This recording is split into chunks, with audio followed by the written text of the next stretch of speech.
Chapter 526. With you, of course. Seeing Phoenix's anger, the man didn't seem to mind at all and continued to boast shamelessly. The only person who can catch my eye on both sides of the Pearl River is you. Would you be willing to give me face and take a boat to the west to see the scenery on both sides of the river? I'm not interested in watching the scenery with you, Phoenix said with an unfriendly expression. This was the first time she was being teased in public. In the past, it was always her who teased others, like Fang Yan. Miss, you're not giving me any face, the strange man on the boat laughed and said. The strange man on the boat chuckled and said, Miss, why don't you discuss it with the pretty boy opposite you? Maybe he'll agree to my request. Let your mother accompany you, Phoenix cursed. As she spoke, she had already thrown the teacup in her hand. Whoosh, the teacup jumped out of the window, pierced through the air, and smashed towards the man's face with a whistling sound. As fast as a meteor, it arrived in the blink of an eye. Pa! The man grabbed with one hand and the teacup landed in his palm. He drank the remaining tea in the cup in one gulp, greedily kissed the rim of the cup, and loudly praised, Good tea, fragrant tea. Good tea, fragrant tea. You pervert. Phoenix grabbed the teapot and was about to throw it at the man again. The tea has been drunk, the teacup is returned, the man flicked his finger and the teacup flew back at an even faster speed. Pa! Phoenix slapped the teacup away with her palm. Before it could reach her face, she had already used her internal energy to slap it away. Splash! The teacup lost its momentum and fell into the Pearl River in front of her. She wouldn't touch something that had been used by others, and the man had even kissed the rim of the teacup, which made her feel even more disgusted. The man laughed and said, Miss, you're so irritable. I'm afraid your inner fire is rising, and your yin and yang are not in harmony. I have a side that can cure you. Would you like to try? This time, not only was Phoenix's expression embarrassed, but even Fang Yan was furious. He casually threw the teacup in his hand over. The teacup was filled with tea, and it spun rapidly like a top as it flew towards the man's face. I'm not interested in a man's teacup. As the man spoke, he reached out to slap the teacup that Fang Yan had thrown at him away. Pa! When the strength of his palm came into contact with the rotating teacup, the teacup suddenly exploded. The shards of the teacup shattered and shrouded the man's body. The tea in the teacup splashed everywhere, splashing all over the man's face and body. The man stood there in a daze for a long time, then burst out laughing. Beautiful. It was simply too beautiful. Whirlwind explosion, one whirlwind, one world. It is difficult for external forces to fuse, and it is difficult for external objects to enter. Touching it would break the balance and cause one's body to explode. I didn't expect to see an expert who can use whirlwind explosion on the Pearl River, the man shouted loudly. He shouted to Fang Yan in the tea house, Brother, what's your name? He had just called Fang Yan a gigolo, but now he was calling him brother in the blink of an eye. This man's moral integrity, it was so insignificant that it could be ignored. Fang Yan replied in a deep voice, Don't call me brother. He was not willing to be brothers with others easily. Fang Yan. Are you brother Fang Yan from Swallow Doc's Fang Tai Chi? Fang Yan's eyes turned cold, and he said, That's me. No wonder. The man praised and said, It's said that Fang Tai Chi has a successor and is the rising star of the Tai Chi branch.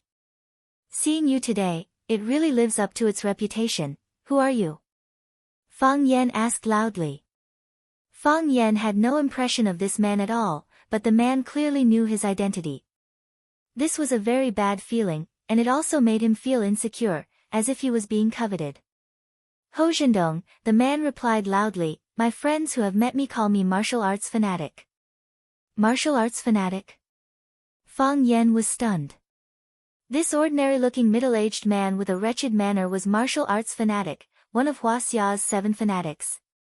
Fang Yan felt as if his faith had collapsed. Music fanatic, who could make his Tai Chi heart resonate strongly and cause his clothes to explode, was a godlike character that he could never forget. Why did martial arts fanatic, who was as famous as music fanatic, look like a tragic tram fanatic. How could such a person be chosen as one of Huaxia's 7 fanatics? Did someone in the organizing committee accept a red packet from him? Martial arts fanatic? Phoenix was also a member of the pugilistic world. Perhaps she did not know the name Hozhendong, but the title of martial arts fanatic was so impressive that very few people did not know it. Martial arts fanatic of Huaxia's 7 fanatics. Why is he in Huacheng? Why is he, like this? As expected, Phoenix and Fang Yan felt the same way. How could such a person be called martial arts fanatic?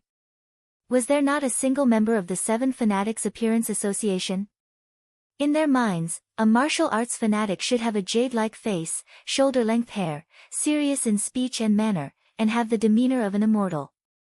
It's fine when he doesn't move, but when he does, the earth will shake. Fang Yan also felt like the earth was shaking, but it was because of the martial arts fanatic's image and the way he teased the girl just now.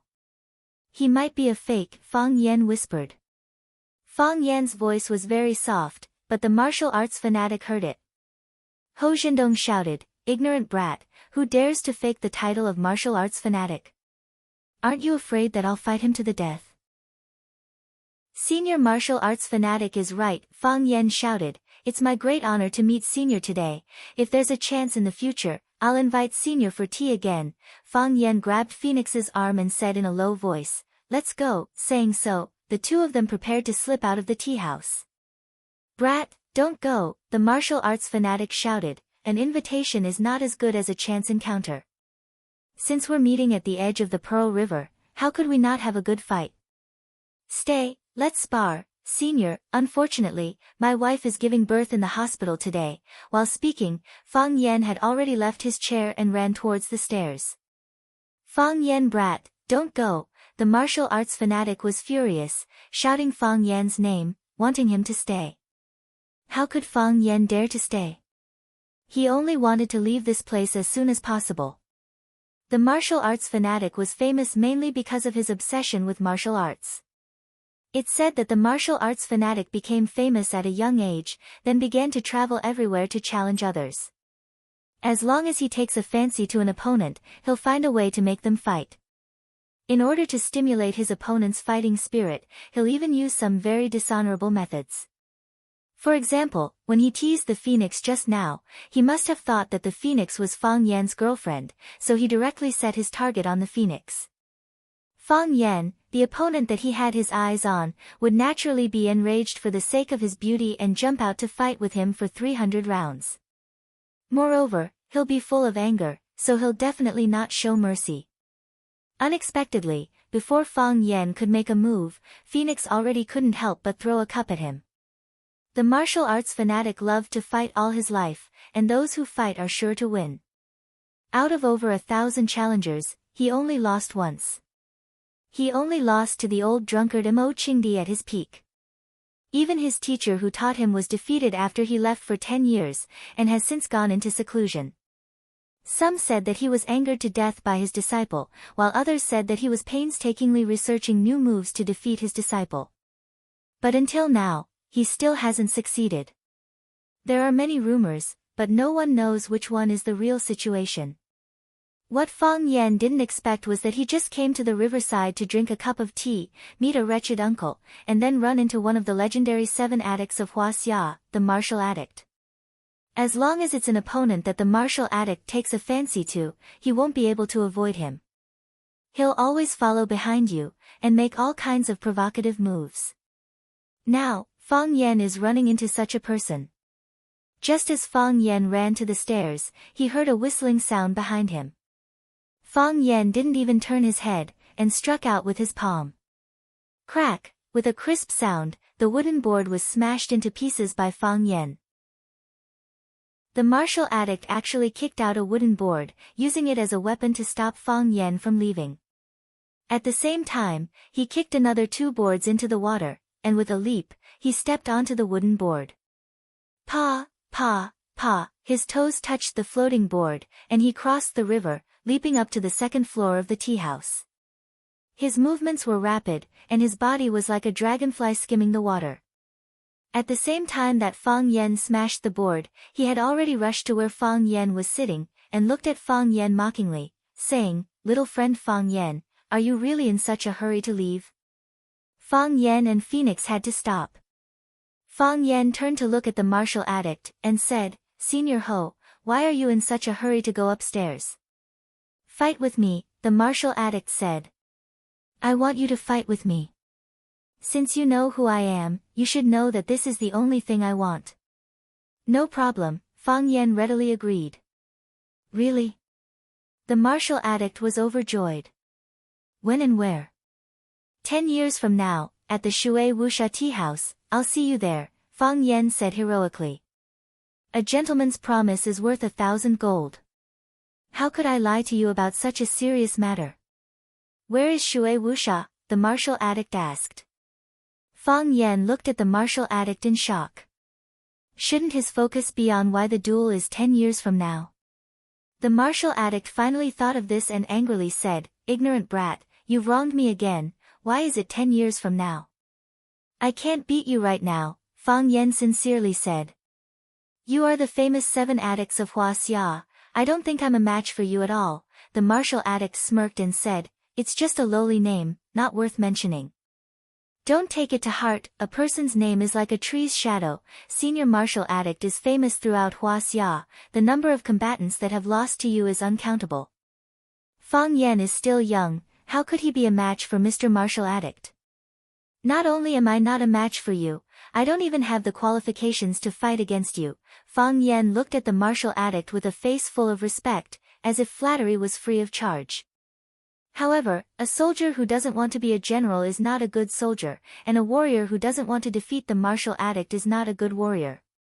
"Mr. Martial Addict, although you are very powerful, although I respect and admire you, 10 years from now, right here, right now, I, Fang Yen, will challenge you again." After saying that, Fang Yen angrily turned around. An impassioned expression that said he would take revenge one day. Chapter 527. The mountains are high and the rivers are long. Let's meet again in 10 years. When Fang Yen turned to leave, he didn't forget to give Phoenix a reminder with his eyes, "Hurry up, don't let this idiot turn around." Phoenix was also a clever person, and she had worked together with Fang Yen for many years, so she naturally understood what he meant. She stared at the martial addict with disdain and said, "The river flows east for 30 years, and the river flows west for 30 years. Don't bully the young for being poor." 10 years later, Fang Yen will definitely get revenge here and defeat the martial addict. What a good young man. The martial addict thought in his heart. He was almost moved by this young man. Although he clearly knew his own strength and clearly recognized the gap between them, he didn't give up nor was he depressed. He had a dream in his heart and was motivated to fight back. 10 years later, at this time and place, he would challenge himself again. Wait, why was it still 10 years later? Bastard! The martial addict was so angry that he slapped the wooden table, and the teacup on the table flew towards Fang Yen's back. The teacup moved in a straight line, generous, neutral, and peaceful, just like the most ordinary teacup containing the most ordinary tea. The strange thing was that there was no tea waiter bringing the teacup in the middle. The teacup was silent, but it contained a great deal of lethality. Fang Yen had fought with countless strange people, and he was very clear that the simpler a move was, the more complicated the truth was.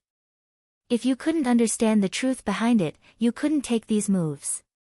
Those extremely gaudy moves, on the other hand, didn't have that much lethality. Because those complicated moves were a waste of chi and also a waste of strength. For these top experts, strength was like eating, and not a single grain of rice could be left. This move was similar to the spinning explosion that Fang Yen had just used. It perfectly combined chi and strength, and then transformed it into a more aggressive move. The difference was that the cup that Fang Yen threw needed to rotate to maintain the balance of chi and strength, and maintain an independent world. It was not disturbed by the attack of external forces or objects. But the cup that the martial addict threw with his palm moved in a straight line, and achieved the balance of chi and strength without the need to rotate. It was obvious that this was a level higher than Fang Yan's skyline. One line as the heavens, the Tao of nature. Fang Yan took a step forward with his right foot, his upper body swaying non-stop, as if he was drunk and unable to stand steadily.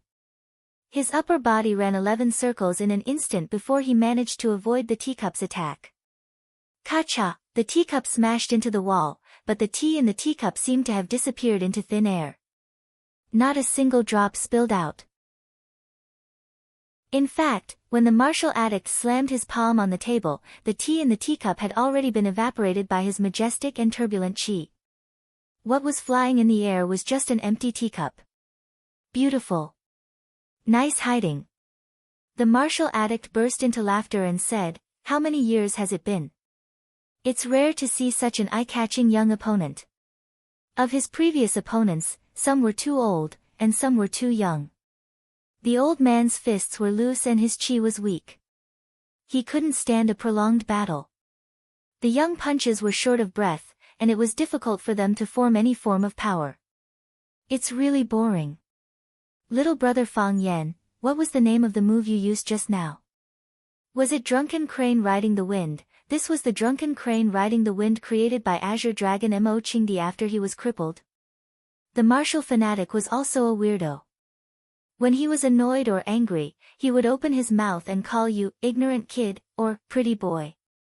However, when you performed a martial art move that made his eyes light up, he would immediately change the way he addressed you as brother. It was Drunken Crane Riding the Wind.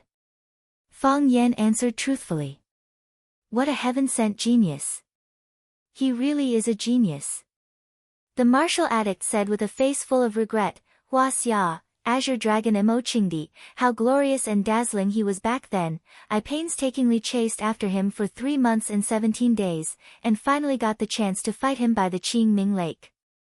After exchanging 3 punches, I used my spear. The first spear, he only used 1 spear and broke 29 strands of my hair. I saved that strand of hair and carefully counted it. The martial addict fondled the green skin on his head with nostalgia and said, I used to be like Mo Qingdi, I also had long hair. If a martial artist doesn't have long hair, what kind of heroic spirit is there? Do you know why I cut my hair so short now? It's because I was worried that I would meet an expert like Mo Qingdi again and have my hair cut off again. What a pity, what a pity, the Azure Dragon met the Divine Dragon. In the battle between the 2 dragons, the Azure Dragon's tendons were destroyed and his cultivation was crippled. Even the heavens are jealous of geniuses. All these years, I've challenged people everywhere and trained hard, all for the sake of one day fighting with the Azure Dragon again and erasing the shame of losing my hair. I'm afraid I won't have the chance to fight with the Azure Dragon, but I did meet the Azure Dragon's disciple. This can be considered a fortunate event. Fang Yan was so scared that he quickly explained, Senior martial addict, don't misunderstand, me and the old drunkard. You see, I've always called him the old drunkard out of habit. I've never called him the Azure Dragon or Mo Qingdi before. The old drunkard isn't my master, and I'm not his disciple. We're actually of the same generation. He's my grandfather's eldest disciple, and I'm my grandfather's youngest disciple. We're brothers. If you don't believe me, you can go to the inner river and ask around to see if I'm lying to you. The martial addict laughed as he looked at Fang Yan, saying, You're such a slippery brat. If I wasn't careful, I would have fallen into your trap. You think I'll let you go just because you say you're not my disciple? I'm just a martial addict. It's not that I'm not clear-headed, master and disciple, or fellow apprentice. As long as you learn Mo Qingdi's Drunken Crane Rides the Wind, and coincidentally use his technique to break my one-line heaven, then we'll have a good fight. Fang Yan helplessly looked at the martial addict, asking, Can't we not fight? No, I'll admit defeat, okay? You can't either, the martial addict said. If every opponent I challenge admits defeat, would there still be any fights in life? Would there still be any joy in living? This guy's a bastard, Fang Yan secretly thought to himself. How good would it be to be safe and painless? Why must I fight to the death with others? If I beat someone to death or cripple them, wouldn't I feel guilty and guilty? If I'm beaten to death or crippled, or worse, I might even be beaten to disfigurement, wouldn't that be a death grudge? Wouldn't my children and grandchildren have to think of ways to avenge me? I really don't want to fight against Senior Martial Addict, and I know I'm no match for Senior Martial Addict, Fang Yan hesitantly said. How about I just stand here and let Senior Martial Addict beat me up? If I want to spar, it won't be one-sided violence, that would be equally tasteless. The martial addict was also a bit hesitant, thought for a bit, then said, how about this, I'll give you a question, if you can solve it, I'll let you go, and we'll call it a day. Really? Fang Yan was secretly happy, then said, don't give me a question from the 4 books and 5 classics, or the Book of Taoism, I'm not familiar with those. Of course not. The martial addict waved his hand and said, martial artists naturally have to take a martial test. Who would do such a scholarly thing?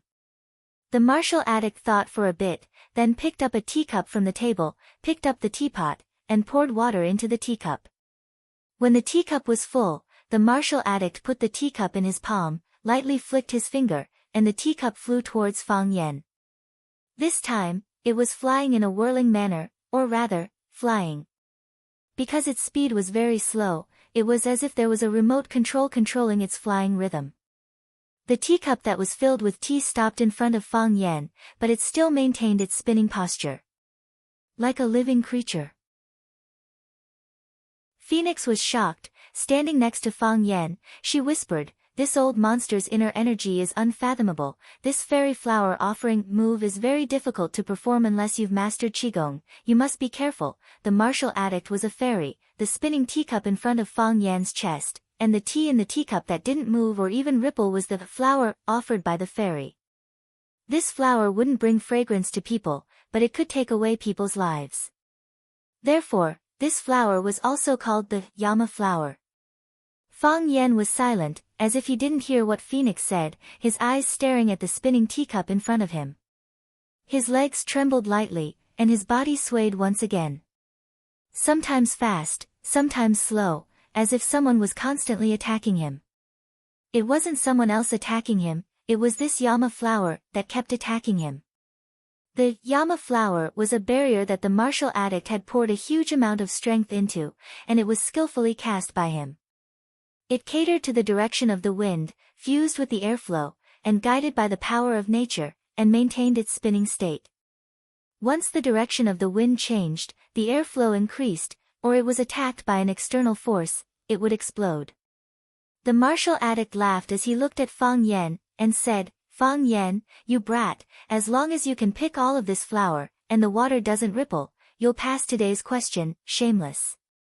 Phoenix's temperament was extremely elegant, and she cursed. When picking the flower, of course it would touch the cup, and when touching the cup, how could the water not ripple? You're purposely making things difficult for us. Ahahaha, the martial addict laughed, and said, little girl is right, I'm indeed making things difficult for you. Not only that, while the martial addict was still talking, his figure suddenly disappeared. A shadow flashed, and when he reappeared, he was already clutching Phoenix's neck. In order to add a bit of entertainment, we should add a bit more stakes to this match. If he can't solve this question, I'll break your neck. Wouldn't that be a lot more fun? Phoenix's face turned purplish red, reaching out to pull the martial addict's hand away. But the martial addict didn't budge at all, his fingers exerted a bit of force, and all of her strength was drained away. Fang Yan brat, don't disappoint me, the martial addict smirked, and said, pick this Yama flower, or watch her die. Chapter 528. Crazy because of love, crazy because of love. In order to force others to spar with him, he did not hesitate to kidnap a hostage, something that did not match his identity at all. This kind of martial fanatic, one of the 7 fanatics of Hua Xia, was truly shameful. Phoenix's pretty little face turned purplish red.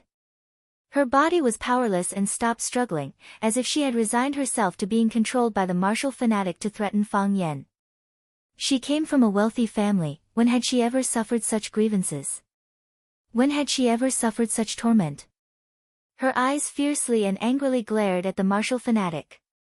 She did not shrink back because her life was in the hands of others. Her mouth could not speak, but her eyes had already expressed all of her emotions. Little girl, Don't be angry with me. The martial fanatic looked at Phoenix with a smile and said, I am doing this for the good of your little lover. If he can break this fairy flower offering, his cultivation will once again advance.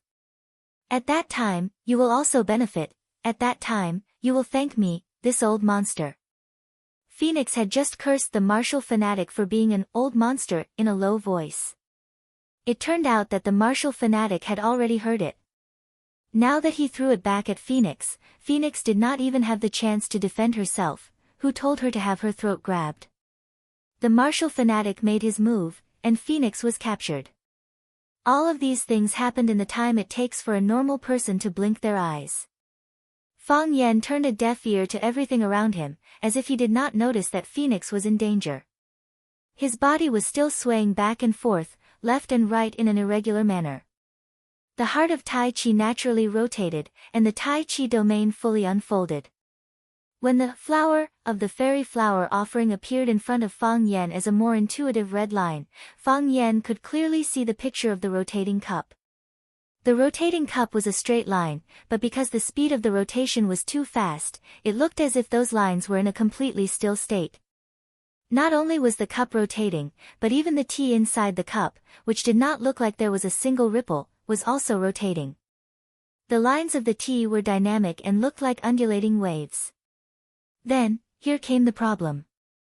The problem set by the martial addict was to make Fang Yan keep the water still while picking the Yama flower. The tea itself was rippling.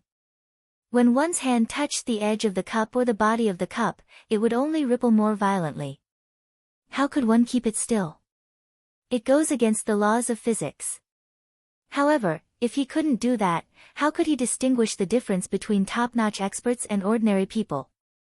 If they couldn't go against the principles of martial arts, how could those martial gods and martial fanatics happily pretend to be pretentious? Fang Yan was now faced with such a difficult problem.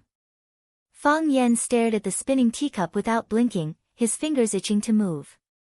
He wanted to reach out and catch the teacup several times, but he resisted the urge to do so. He knew that the time was not right. If he dared to make a move, this ordinary teacup might turn into a powerful bomb. The pieces of the cup would turn into sharp daggers, and even the tea inside the cup would become indestructible steel nails.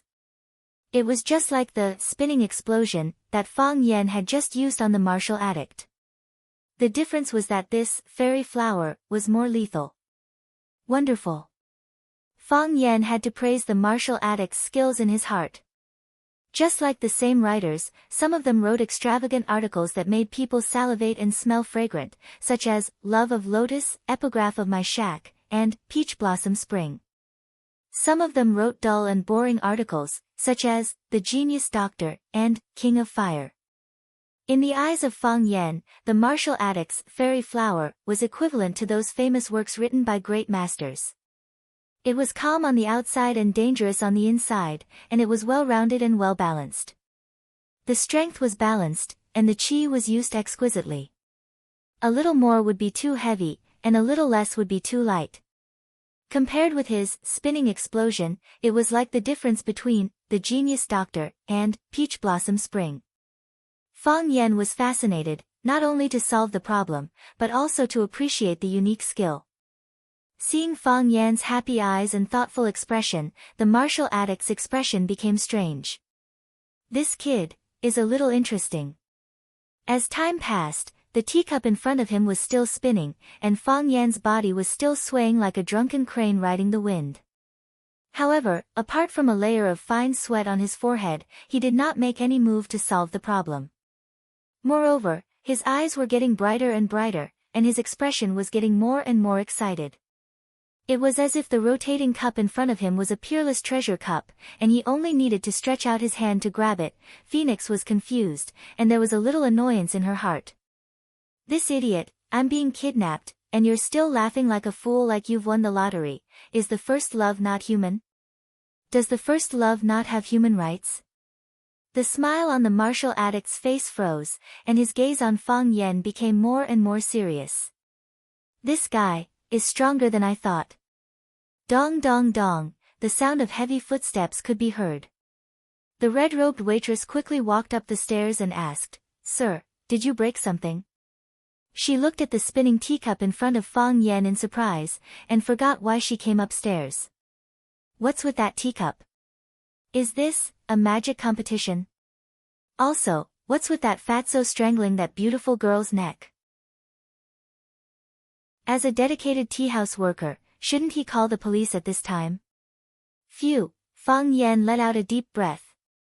His body straightened, his feet stood still, and his upper body stopped shaking. Crack, the teacup in front of him stopped spinning, fell to the ground and shattered. Fang Yan looked at the martial addict and asked, "Senior martial addict, my friend and I, can we leave now?" The martial addict let go of Phoenix's neck, but his eyes were still staring at the shattered teacup on the ground. It was as if the teacup had shattered into a flower again. Fang Yan pulled Phoenix in front of him and asked with concern, "Are you okay?" Phoenix covered her neck, coughed a few times, then shook her head. "I'm fine." Her eyes looked at Fang Yan, then at the martial addict who had fallen into a trance, not understanding what happened between the two of them. "If there's nothing else," Fang Yan grabbed Phoenix's arm and said, "Let's go back."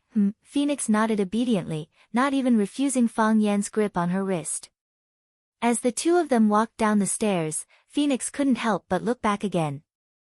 The martial addict was still in a trance state, as if something incomprehensible had happened in front of him. However, nothing strange had happened. After Fang Yan paid the bill at the front desk, the two of them walked out of the waterless teahouse. Phoenix took a deep breath of the salty and humid air outside, feeling a lot more relaxed. In front of Fang Yan and the martial addict, she had always been under a lot of pressure. When the two of them were competing, it wasn't just a competition of strength, chi, but also a competition of presence. As the two of them continued to increase their presence, the pressure they exuded also became heavier and heavier. Even after spending so many years with Fang Yan, she still couldn't quite get used to it. Phoenix looked at Fang Yan and asked with a puzzled expression, "Did you pick the Yama flower?" "There's no such thing as a Yama flower, so why bother picking it?" Fang Yan asked with a smile. "What do you mean?" Phoenix was confused. "The cup of tea that the martial addict gave us just now, wasn't it a flower from a fairy?" "The martial addict is the martial addict, and the martial addict is not a fairy. Tea is tea, it can't grow a flower." Fang Yan shook his head with a smile. "We remove the complexity on the outside, remove the color on the surface, and only look at its most essential thing. It is a cup of water." "I don't understand," Phoenix said with some annoyance. Although she was proficient in martial arts, she was far from being comparable to young geniuses like Fang Yan and Bai Xiu. Compared to Yi Rou, she was far behind. This was also the reason why she found it hard to refute Fang Yan's claim that her martial arts were not as good as Yi Rou's. Fang Yan chuckled and said, "The mountain is the mountain, the water is the water, the mountain is not the mountain, the water is not the water." Most of the martial artists are stuck in this second stage, unable to move forward, and their lifetime achievements stop here. The martial addict has entered the realm where the mountain is still the mountain, the water is still the water, but because of the barrier of knowledge, he complicates things, so he came up with such a seemingly difficult but actually very simple problem. How is it difficult and how is it simple? Phoenix was very anxious.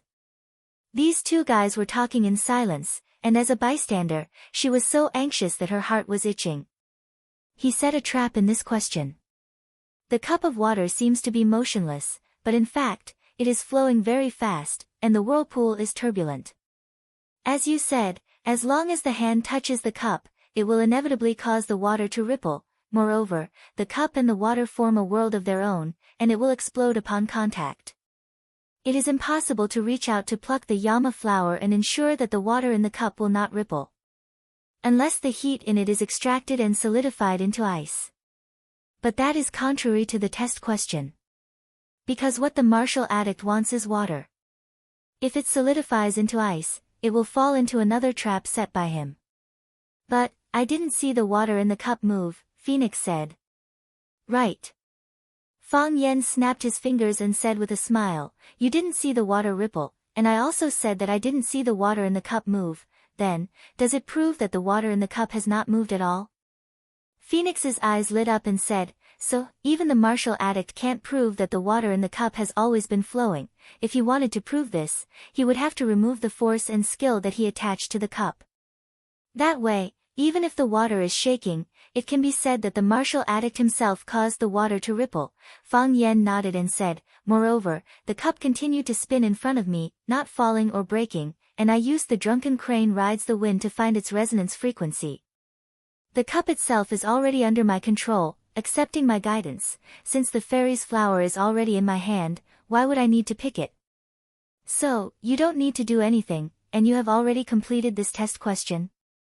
Because this question has no solution, so I don't need to solve it at all. Fang Yan said with a smile. Chapter 529. Phoenix was very happy for Fang Yan and grinned for a while. Phoenix felt sad for herself. She found that they were not on the same wavelength at all. The martial addict casually throwing out a cup was the legendary flower offering from a fairy. Fang Yan's body swayed, and he actually solved this century-old problem. Were these two fairies? What ulterior motives did they have in coming to the human world? The world of martial arts is really obscure and profound. Phoenix sighed. She had a feeling that she had more than enough but not enough strength. As the daughter of a wealthy family, she had already put in enough effort and had been gritting her teeth to keep up, but she just couldn't be like Fang Yan and Yi Ro, who could easily step into another small world. She was still bitterly searching in the outside world but couldn't find a way to enter. Fate was biased towards her, but how unfair was it to her? Fang Yan smiled and looked at Phoenix. You can clearly rely on your face to make a living, why must you rely on your talent? You can't even live a good life. You just have to learn how to stretch tendons and wield knives and sticks like us, why bother? I'm willing. Phoenix raised her beautiful face and looked at Fang Yan with a smile on her face.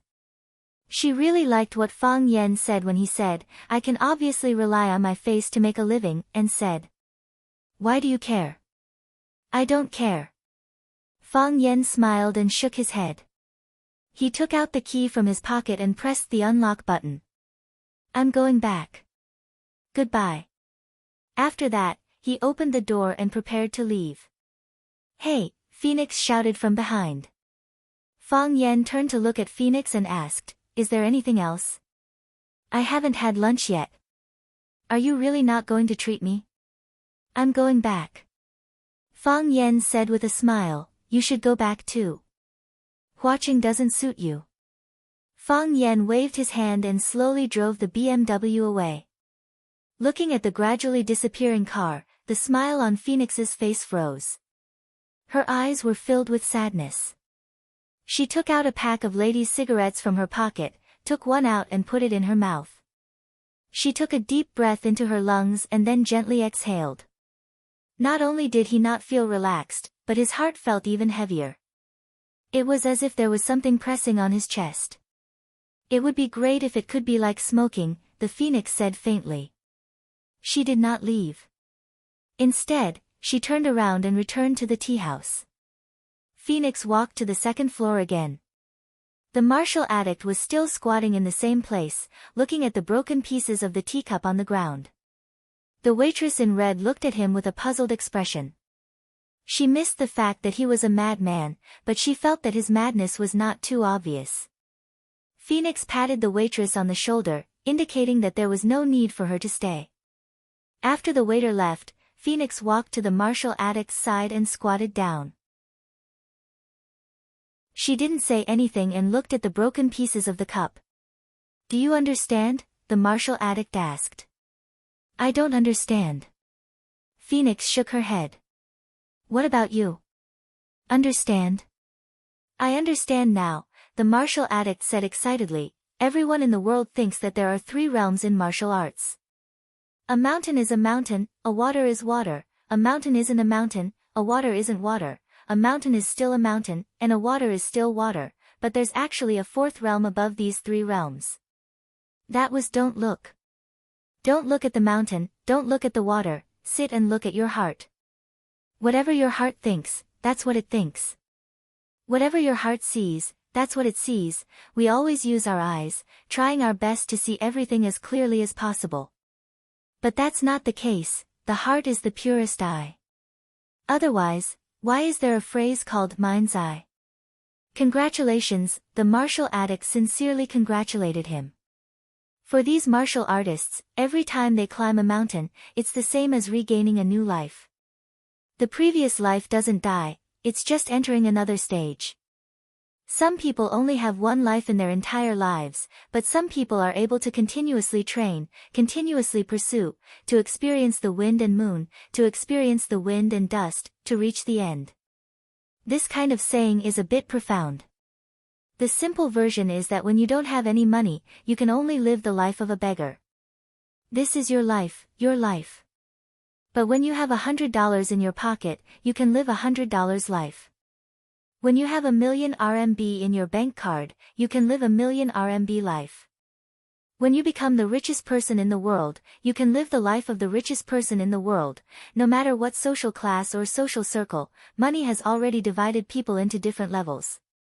You can choose not to accept it, but it really exists. The same principle applies. When Feng Yan obtained the heart of Tai Chi, he entered another world.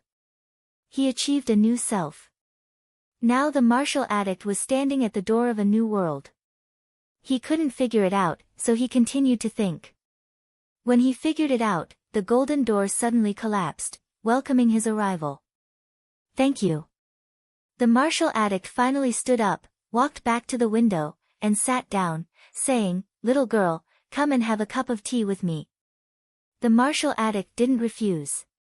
She walked to the opposite side of the martial addict and sat down. She took the initiative to wash the cup, poured a cup of warm tea, and brought it over. The martial addict drank the tea in the cup, looked at the phoenix and asked, "You don't want to?" "Why would I not want to? If you are willing, you won't come back." The martial addict smiled and said, "The writer is not willing, so he will rewrite the story he has written. The painter is not willing, so he will tear up the work he has painted and redraw it. The martial artist is not willing, so he will practice the fist technique he has written before again. The woman is not willing, so she will want to choose again." The phoenix laughed and said, "You are not a martial addict, you are a love addict. When you love something to the extreme, you will become a love addict." The martial addict said calmly, "You can see my love, and I can see your love, can he see it?" The phoenix asked. "He pretends not to see it." The martial addict said, "The atmosphere in the meeting room was very heavy. No one spoke, and everyone held their teacups and drank tea, as if drinking tea was the most important thing in the world." Jiang Shangxin lifted her head and scanned everyone's faces, but accidentally met with Jiang Junling's gaze. It was too late for Jiang Shangxin to avoid it. Just as she was about to say something to liven up the atmosphere, the corners of General Ling's lips curled up into a smile. He looked at Jiang Shangxin and said, "Shangxin, do you think that I'm in a pathetic state? Sorry state? How is that possible?" Jiang Shangxin smiled and shook her head. "Brother is still the most handsome and brilliant brother in my heart. Yes, I am in a sorry state." Jiang Junling sighed and said, "The appearance this time was not glorious. They wanted to create some trouble for us, and it was really hard for us to avoid it. With the help of Du Qing, the local tyrant who has been in Huaqing for many years, Fang Yan is like a tiger that has grown wings. It's not just disgraceful. We have been slapped in the face," Lan Ling said with a gloomy face. He left the house at 9:20 a.m. to attend the signing ceremony. It should have taken him only 30 minutes, but he took 2.5 hours to get there. By the time he arrived at the meeting, the auspicious time chosen by the old master had already passed, and the meeting could only be postponed. What was even more embarrassing was that they were holding a meeting inside to announce to the media that they would invest heavily in Longtu Group. They were extremely confident in the future performance and the market of Longtu Group, but there was a group of workers making a ruckus outside. Even though they had given the reporters a lot of money and greeted the leaders of the various newspapers, did they really think that the dirty work had been cleaned up? The secretary knocked on the door and walked in. He looked at Jiang Zhulu with a serious expression and said, "Boss, there is already news of the workers making a ruckus online. Which company released it?" Jiang Zhulu asked fiercely. "Watching News Network." The secretary answered. "Let the public relations department be in charge of this matter and get them to delete the post. I will not allow any news that is unfavorable to us to appear on the internet." Jiang Zhulu seemed to be in a bad mood. His tone was very harsh, and he was suppressing his anger. "Forget it." Jiang Junling waved his hand and said with a smile, "Zhulu, since they have created such a huge ruckus, how could they not have a backup plan? We can bribe some reporters, but we can't bribe all of them. Some of the media will give us face, but not all of them. If we don't let them release it, they will release it themselves. It can't be stopped. If we don't do something, I'm afraid that there will be reports about this matter everywhere, and our activities today will become a scandal." Jiang Zhuliu's expression softened a little as he said, "The Jiang family and the Lan family invested heavily in Longtu, but we didn't solve the problem of the old employees' insurance. Isn't this pushing us, Longtu, to the opposite side of the people? Since we can't stop it, then let's do it properly. If they scold us for not doing a good job, we can just correct it. Get your public relations department to come up with an emergency public relations plan and send it to the meeting room for everyone to discuss. Since Fang Yan has already ignited the flames of war, we naturally have to meet him with our weapons. Don't be impatient for momentary gains and losses. We only need to win once, win the most important one, and that will be enough." Jiang Zhulu returned to his original seat and said with a smile, "Young master is still able to keep his composure. I've been so angry that I've become muddle-headed by those B******'*s consecutive moves today." Jiang Junling smiled and didn't say anything else. He knew that with Jiang Zhuliu's intelligence, how could he not be able to solve the problem that was happening before his eyes? Hiding his incompetence while showing off his wisdom to the people around him, only such a cooperative partner was a smart one. Li Yun finished looking at the report in her hand, frowned and said, "If we only give some compensation to those workers who are causing trouble outside, this amount of money is insignificant to us. But I'm just worried that after the problem here is solved, the other workers will also get the same or better treatment. When that time comes, it will be an astronomical figure." "He's trying to take us down," Jiang Junling said with a smile. Chapter 530. Eldest young master, do you have any good ideas? Li Yun looked at Jiang Junling and asked. "No." Jiang Junling shook his head. His gentle gaze swept across everyone's faces. He smiled and said, "I want to let everyone make a choice. If you want a reputation, you have to spend a lot of money. If you can't bear to spend money, you won't have a good reputation. What do you choose?" Everyone was silent for a while. Jiang Zhulu was the first to speak. He said, "Eldest young master, we're sitting here to solve this problem. My mind is in a mess. I can't think of any good ideas in such a short time. Why don't you give us an idea? Whether it's to abandon our reputation or spend money, we'll listen to eldest young master's decision." "That's true." Li Yun nodded in agreement. She was in charge of the general's businesses. Jiang Junling had more decision-making power than her. Since that was the case, why not give out the favor earlier? Who didn't know how to say beautiful words? "Eldest young master, please organize our thoughts and unite our opinions. If we're going to spend money, we'll spend money together." Lan Ling couldn't express her opinion so readily.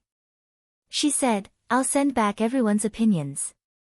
However, after what happened today, I think the Lan clan has a reason to advance and retreat together with everyone.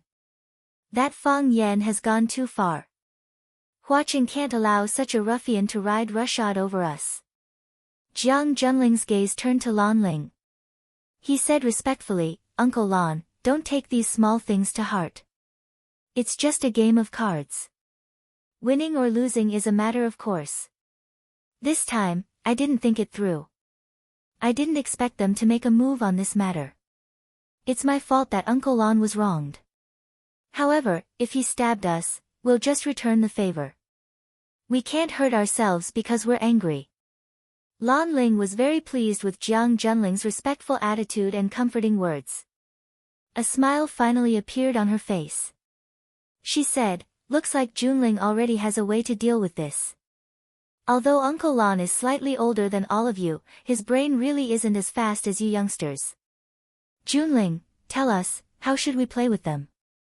"Throw money," Jiang Junling said calmly. It was as if the people behind him could easily solve the problem by throwing out 30 to 500 yuan after he finished speaking. "Not only do we have to satisfy all the demands of the troublemakers, but we also have to satisfy the demands of all the other Longtu factory workers. We have to raise the welfare of the workers to an unprecedented height. Either you don't do it, or you do it. If you do it, then you have to be number one in Huacheng. Isn't this the attitude that an outstanding company should have towards its employees?" Li Yun was shocked, and said in a low voice, "Military order, this way, we will have to spend 300% more funds on the original foundation. If you want to increase the welfare of the nearly 10,000 employees in Longtu, I'm afraid that it will be an astronomical figure." Jiang Junling smiled but did not reply. He looked at Lan Ling and said, "Uncle Lan, can the Lan clan's enterprise be in line with Longtu's?" Lan Ling's expression was solemn, and he said, "I can try my best to fight for it. You know, the Lan clan is not decided by me alone, unless the old master makes a decision. However, military order, since you have made such a decision, you must have your reasons. Is it just to gain the reputation of being a good entrepreneur? If that's the case, the price we have to pay is really too high. Running a business is not about viciousness. It still depends on whether there are benefits or not. Isn't that right?" Jiang Junling nodded and said, "When we finish this matter, we will be number one in Huacheng, the model of outstanding enterprises in the whole of Huacheng and even the whole country. At that time, we should stand up and admit the mistakes in our work, and call on the entrepreneurs in Huacheng and even the whole country to respect their employees, improve the welfare of their employees, and put the interests of their employees first." Li Yun's eyes lit up, and her face was full of joy as she said, "In that case, all the enterprises in Huacheng will have to look up to our Longtu. The Lu clan, which is close to Fang Yan, and Du Qing's Green Cloud Group are no exception. Even Lu Chaoga's Chaoyan technology will not be able to avoid it. If they do not look up to our standards, their companies will be unstable internally, and employees will leave. At that time, a large number of talents will re-enter our Longtu. Longtu will once again become number one in Huacheng. The influence of being number one in society will be huge, and so will the benefits. There's also the most important use." Jiang Zhuliu's eyes shone brightly, and he said, "When the time comes, we will release the news that the Longtu group was forced by Fang Yan and Du Qing to take such measures. In that case, think about it, how many people will see Fang Yan as a thorn in their side?" "Wonderful." Lan Ling slapped her thigh and shouted, "We have taken all the good reputations, but Fang Yan and Du Qing have become the rats on the street that everyone wants to beat up. Those entrepreneurs who have no choice but to cut off their flesh for their employees because of their conspiracies, they can't wait to ruthlessly tear off a piece of flesh from Fang Yan and Du Qing, right? Putting other places aside, I'm afraid that they will be isolated by the entrepreneurs in Huacheng." Wonderful, this move is really too wonderful for words. The saying that a child should be like Jiang Junling is indeed true. He easily and calmly solved the problem of their killer move, and even conveniently stabbed them in the heart. In this case, the money spent was worth it. No, it's worth it. It's worth it. I can guarantee you right now that the Lan clan will throw away this sum of money." Jiang Shangxin also looked at Jiang Junling with a face full of astonishment. She thought to herself, this man is indeed very scheming. Fang Yan and Du Qing worked together to set up such a situation that was bound to be damaged, but it was solved by him with just a few words. At the same time that he solved the problem, he pushed Fang Yan and Du Qing to the opposite side of all the entrepreneurs in Huacheng. If Fang Yan and Du Qing hadn't exposed these matters, how would they have lost so much money? If Fang Yan knew about Jiang Junling's counterattack, what kind of reaction would he have? These two outstanding figures of the younger generation would use Huacheng as the battlefield, each displaying their unique skills and methods. What kind of dazzling sparks would there be when they collided? It was really exciting. Jiang Shangxin suddenly realized that she actually didn't hate Fang Yan at all. She also couldn't hate Fang Yan. Furthermore, deep down in her heart, she still hoped that he would be able to win this battle. Jiang Junling didn't feel happy because of everyone's praises. The smile on his face gradually disappeared, and he looked at everyone present with an extremely serious gaze. He said, "Since no one has any objections, then we have to execute it as soon as possible. Let's start from solving the problem of those laid-off workers downstairs. Don't waste a single second." Li Yun looked at Jiang Junling and asked, "Eldest young master, what are you worried about?" "I'm worried that someone is ahead of us." Jiang Junling sighed softly and said. Fang Yan didn't treat Phoenix to a meal. Instead, he came back to accompany Lu Chaoge for a meal. By the time he drove back, Lu Xiaoge had already prepared the food. 4 dishes and a soup were the standard 3 meals for the two of them during this period of time. Fang Yan said a little reproachfully, "Why are you cooking again? Your hand hasn't recovered yet, it'll be terrible if it gets wet. Why don't you get the nanny to cook in the future?" "No need." Lu Chaoge rejected and said, "I'm afraid that the dishes they cook won't be to your liking. Moreover, my hand has basically recovered, it won't be a problem as long as I'm careful. If you don't let me go to work in the company, there's really nothing for me to do at home." Lu Chaoge wasn't lying. Because of her health, Fang Yan didn't let her work at Chaoyan Science and Technology for the time being. Everything was handed over to a few assistants, and only the most important things were gathered to her to make decisions. Therefore, when she was alone at home, she wanted to do something meaningful. For example, cooking. In the past, she hated to touch those greasy food and cutlery, as she felt that it would be easy to hurt her hand. However, when she cooked for Fang Yan, she didn't have such worries at all, and in the process, she could gain a lot of happiness. For Lu Chaoge, cooking was a fulfilling and enjoyable thing. If Fang Yan didn't let her cook, she didn't know how to spend the extra time. Fang Yan thought for a while and said, "Well, I'll try to come back from work earlier. If I come back early, I'll cook. If I really can't come back, you'll cook." "Okay." Lu Chaoge nodded in agreement. Just after the meal, when Fang Yan was busy cleaning up the dishes, the doorbell in the living room rang. Fang Yan walked over and took a look. He found Du Qing and Li Yi standing in front of the camera at the door. Fang Yan pressed the unlock button, and the electronic iron door automatically shrank to both sides. After Fang Yan washed his hands, he untied the apron around his neck and said to Lu Chaoge, "Du Qing is here." Fang Yan took the initiative to go out to greet Du Qing. Du Qing said with a smile, "Young master, you don't have to be so polite. We're all on the same side, and we'll have to come here to drink tea often in the future. How tiring would it be to welcome and deliver it every time? Who asked Big Brother Du to be a distinguished guest?" Fang Yan said with a smile. Lu Chaoge personally brought tea to Du Qing and Li Yi. Du Qing quickly got up and took it. Looking at Lu Chaoge, he said, "Miss Lu is a heroine and has always been my idol. Chaoyan technology has developed to such a scale in just 3 years. Chaoyan Technology's little flame logo is popular all over the world. Miss Lu is the soul. We old guys who have been in the business world for many years are far inferior." Li Yi knew about Lu Chaoge's deeds and respected her very much. Standing next to Du Qing, she looked at the legendary woman in front of her with curiosity. The genius woman who often appeared in financial magazines, was she dressed in home clothes when she was at home? Using her hands of wealth to serve fragrant tea to the guests? Li Yi had to turn her eyes to Fang Yan's face again. This man who had been ignored by her before, what kind of magical charm did he have? To be able to make a goddess like Lu Xiaoge willingly pour a spoonful for him?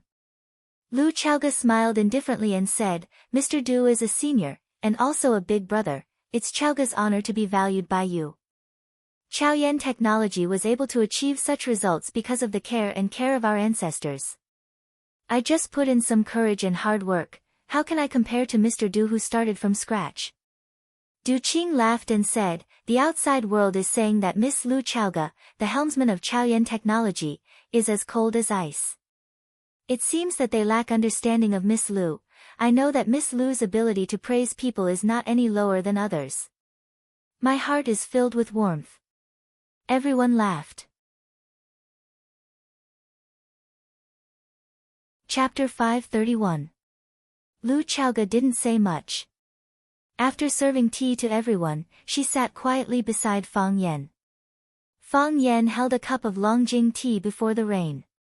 He didn't taste it carefully, but he carefully stroked the glass teacup with his palm. He looked at Du Qing, who was sitting opposite him, and said, I heard that the roads in Huaqing aren't easy to drive on right now, and there's a lot of traffic jams? Yes. Du Qing nodded in agreement and said, Huaqing is an international metropolis. There are more and more people, and more cars. When it's rush hour, cars move slower than turtles. In the past, we used to call cars a tortoise cover, but at that time, cars moved very fast. Look at it now, isn't it a tortoise cover? Buying cars is for the convenience of people's lives, but as more people buy cars, life becomes more and more inconvenient. Take what happened today as an example. There's a very important person in Huaqing who's going to attend a very important meeting. Originally, the assistant had already planned the time.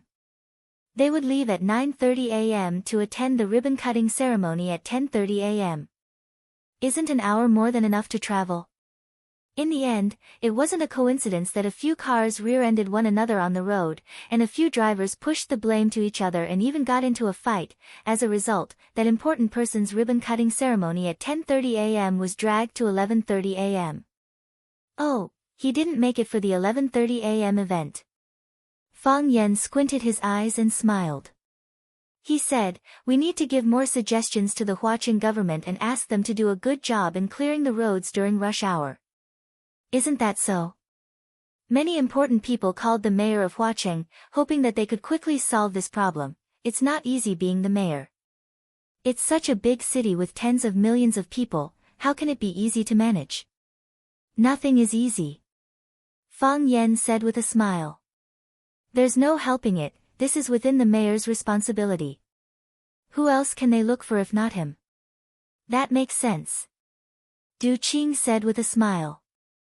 He looked sincerely at Fang Yan and asked, young master, how do you think that important person will react after his important matter is ruined?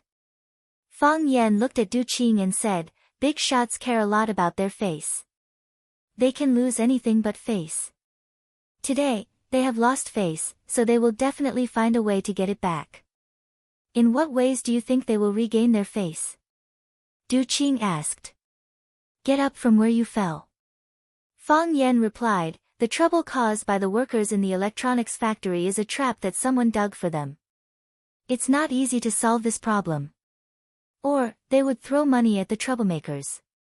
Not only did they want to convince the retired workers, but they also wanted to make the workers who hadn't stood up for the time being satisfied.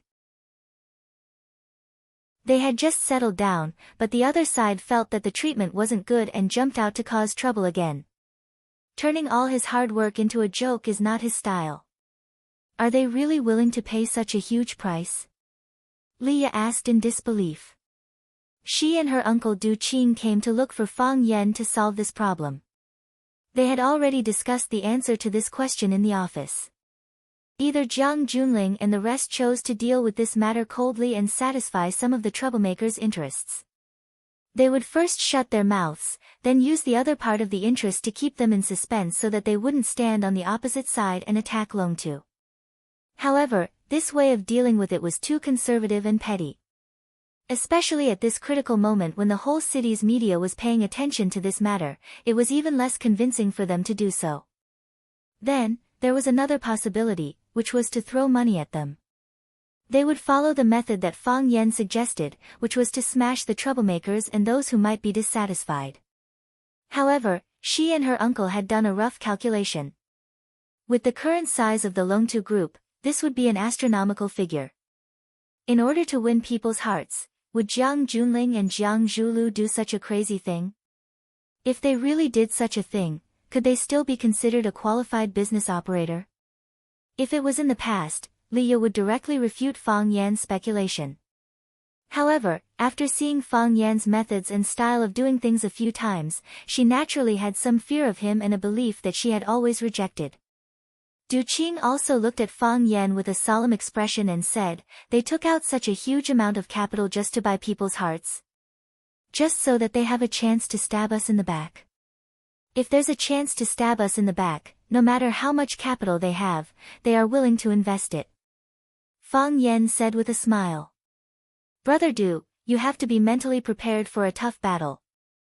Du Qing was shocked and said, "Young master, don't be impulsive. They are throwing money irrationally, but we can't throw money irrationally.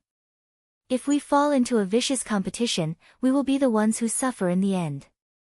Chaoyan technology has been developing rapidly these years, but compared to the giants like the Jiang family, our foundation is still a little shallow. Our Green Cloud group is not even worth mentioning. Injuring 8 enemies and losing 1,000 of our own. It's not worth it."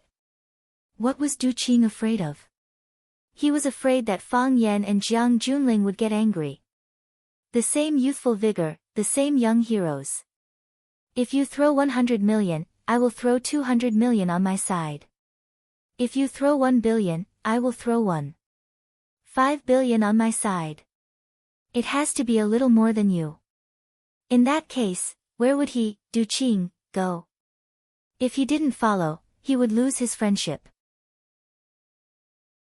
If he followed, the Green Cloud group, which had just been injured, would probably be dragged down in this tough battle. Du Qing could guess what Jiang Junling might do next, but he couldn't guess what Fang Yan would do to deal with it. "Brother Du, don't worry," Fang Yan said with a smile, "I'm not that irrational.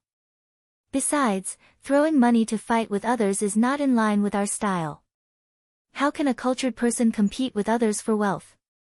Fang Yan turned to look at Lu Chaoge and asked with a smile, "Are you ready?" "Ready." Lu Chaoge nodded lightly and said, "There are a total of 3 steps. The first step has been executed. We just need to publicize it. Then let's begin." Fang Yan said with a smile. Du Qing looked at Fang Yan and Lu Chaoge in surprise and said, "You two already have a plan?" Fang Yan nodded and said with a smile, "They like to throw money, so we'll let them throw more. It can be considered as contributing to society." Du Qing was stunned for a moment, then laughed and said, "The mantis stalks the cicada, unaware of the oriole behind." "Ha ha ha, interesting. It's really interesting." On the television, Lu Chaoge, who had not appeared in front of the public for a long time, made a high-profile appearance. She led Chaoyan Technology and the Huaqing Chamber of Commerce to make a joint statement that they would raise the salaries of their employees according to the highest salary ratio in the country. In an interview with the media, Lu Chaoge said, "The incident of the retired employees kneeling at Longtu Group made me feel deeply guilty. When my father was alive, he often said that employees are the soul and the core value of a company. I was still young at that time, but I remembered this sentence deeply in my heart. Later, my father died, and I had no choice but to leave Longtu, but Longtu was my father's painstaking effort, the place where his scientific research and wisdom started. Even though I'm no longer a Longtu person, I've always been paying attention to Longtu, hoping that Longtu can develop better and better. Longtu is indeed developing better and better, and its scale is also getting bigger and bigger.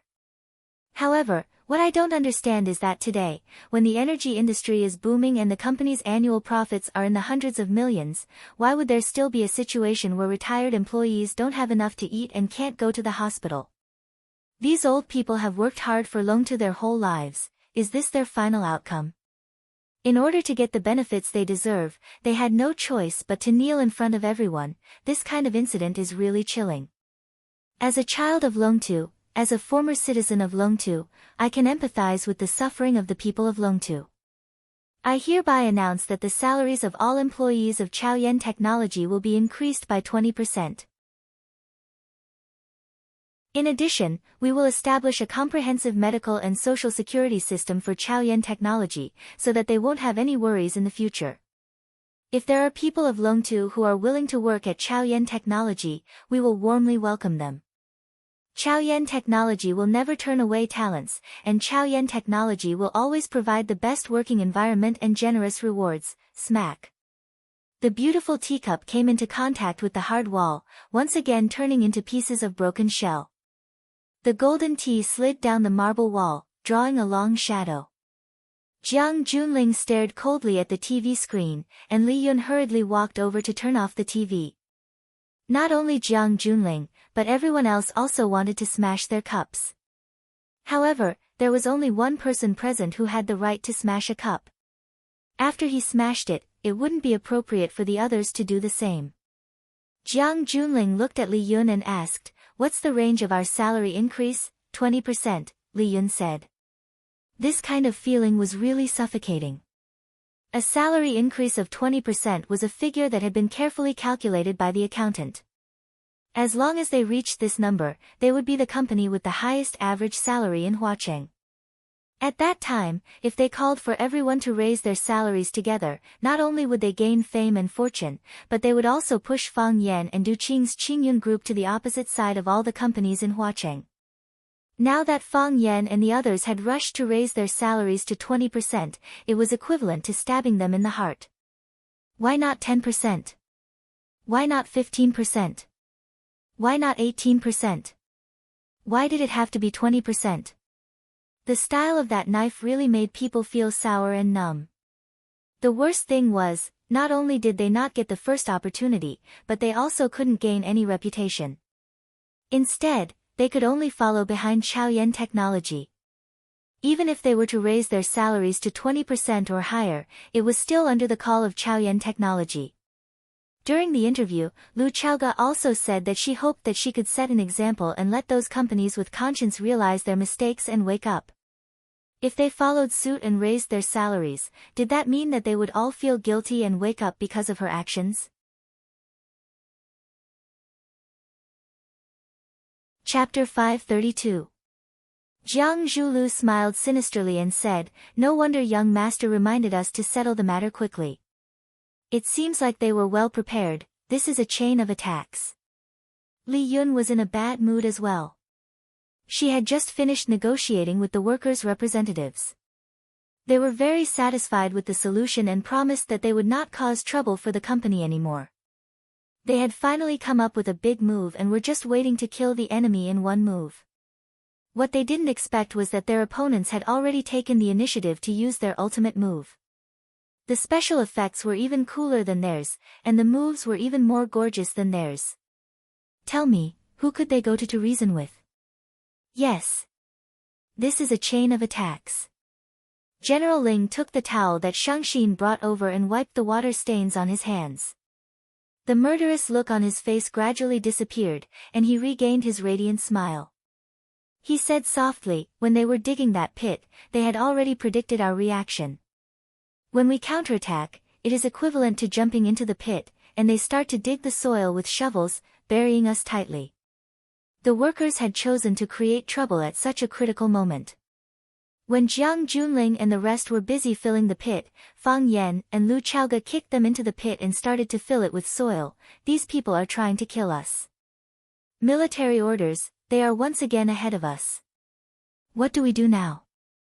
Lan Ling asked angrily. In the past, they had always been the ones to bully others. They had never thought that there would be a day when someone would dare to bully them. This feeling of being led by the nose was really unbearable. "We have lost," Jiang Junling said honestly. "This time, no matter what we do, we have already lost. If we ignore it, we will not be able to answer to the workers. If we followed suit, the outside world would interpret it as us being inspired by Lu Xiaoga taking the lead in raising wages and feeling guilty towards the workers. That's why we did this. We will not be able to gain anything. Lu Xiaoga has stolen our reputation and prestige, and no one will be grateful to us." Jiang Zhulu explained. "The woman you like is really powerful." Jiang Shangxin sneered. Ever since her father's death, she started to view Jiang Zhulu with hostility. She wouldn't let go of any opportunity that presented itself. Li Yun swept a sharp glance at her daughter and stepped out to smooth things over. "Shangxin, don't misunderstand the relationship between Zhu Lu and Lu Chaoge. They are only siblings, it's not what you think it is. Jiang Shangxin understood her mother's thoughts and lowered her head, not saying a word. Jiang Zhulu looked at Shangxin and smiled sympathetically. Mom, don't blame Shangxin. Which woman wouldn't be jealous? Shangxin was jealous because she cared about me. If she didn't care about me, why would she mention me with another woman? At that time, I really should have been sad. Jiang Junling took a glance at Jiang Shangxin and said with a smile, this younger sister of mine is a little petty. However, Zhu Lu, I have to warn you that you cannot let Shangxin down. If you dare to bully her, I will not let you off. Jiang Shangxin's heart was filled with sorrow. She was very clear that Jiang Junling was instructing Jiang Zhulu on the surface, but in reality, he was threatening her. When he asked Jiang Zhulu to treat her better, he was implying that he didn't want the two of them to have a conflict. Indeed, Jiang Zhulu understood and replied with a serious face, don't worry, eldest young master. I can't wait to dote on her and love her. How would I bear to bully her? The group of people laughed out loud. Only Jiang Shangxin's heart was wet and she wanted to find a quiet place to cry her heart out. Li Yun stopped laughing and looked at Jiang Junling. We are one step behind on the military order, but we still have to respond. At the very least, we have to fulfill the conditions that we promised the workers' representatives. Otherwise, they will think that they have been cheated and will do something even more drastic. By then, we won't be able to turn the situation around. Of course we have to fulfill the promise. Jiang Junling pondered and said, it's just a matter of how far we have to go. Li Yun's heart skipped a beat. Could it be that Jiang Junling wasn't convinced and wanted to increase the stakes? If that was the case, they would have to spend an astronomical sum of money. This time, Li Yun's heart really ached a little. Of course, Li Yun wouldn't say anything against it. She knew Jiang Junling too well. This man was proud and arrogant. On the surface, he was respectful to everyone, but deep down, he was extremely selfish. No one could change his mind once he decided on something. What's your opinion on the military order? Li Yun looked at Jiang Junling and asked. Jiang Junling's gaze met Jiang Zhulyo's for a short while, then it stopped on Lan Ling's face. He smiled and said, Uncle Lan, this concerns a few families. I can't make the decision alone. Everyone has to make a decision together. Lan Ling also knew Jiang Junling's character and knew that he would be the one to make the decision. However, he really liked the respectful attitude that Jiang Junling displayed. He waved his hand and said, military order, we are all on the same side.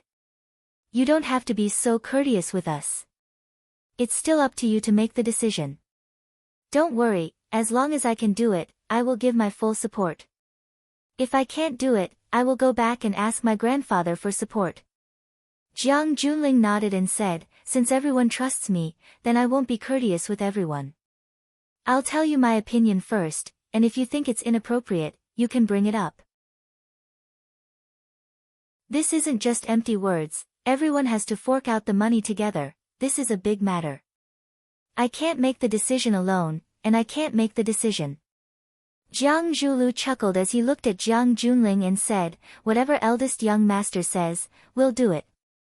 Do you think eldest young master will let us suffer losses? That's right. The Jiang family has a lot of assets.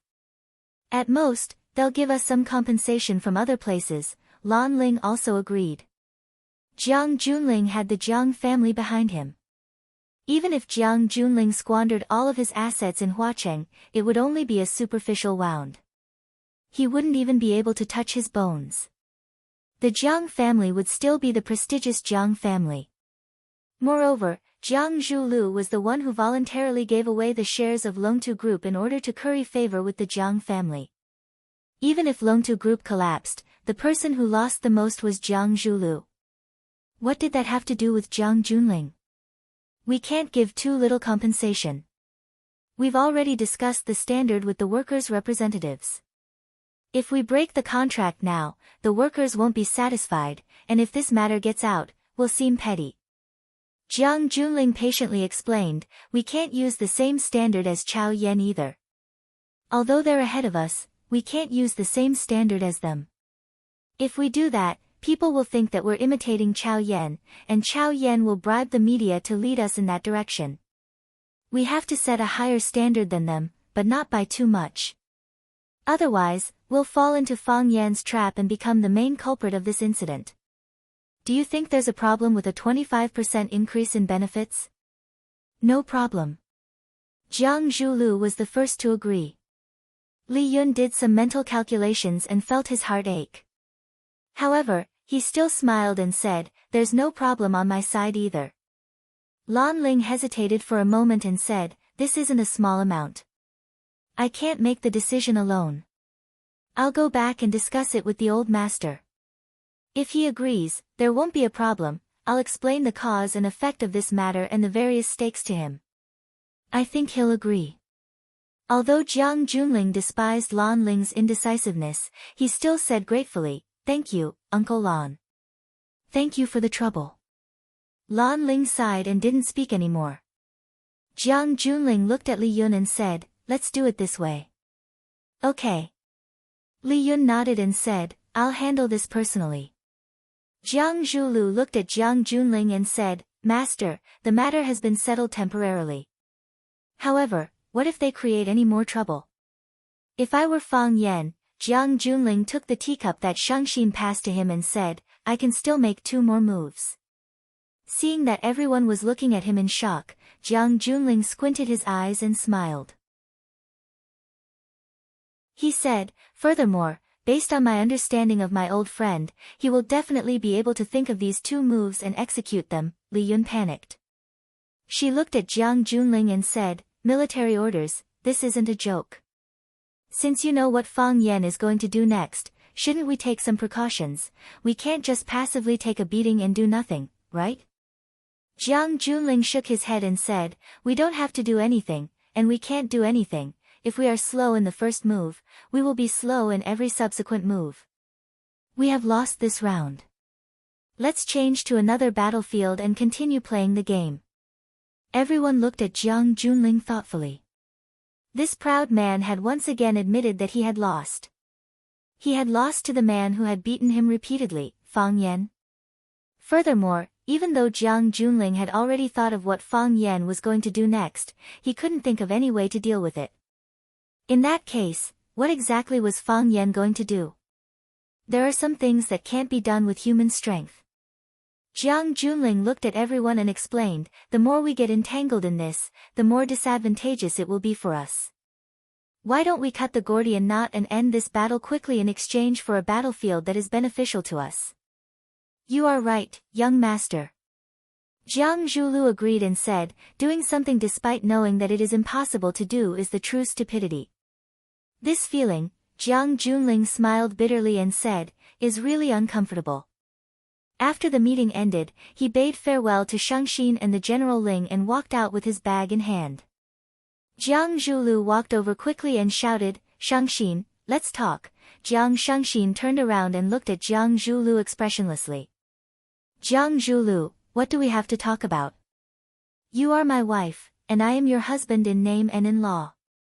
We have many things to talk about, Jiang Zhulu chuckled and said. Jiang Zhulu grabbed onto Shangxin's arm as she turned around to leave. Jiang Zhulu gave Shangxin a tight slap when she turned around to scold her. Piak! A resounding slap.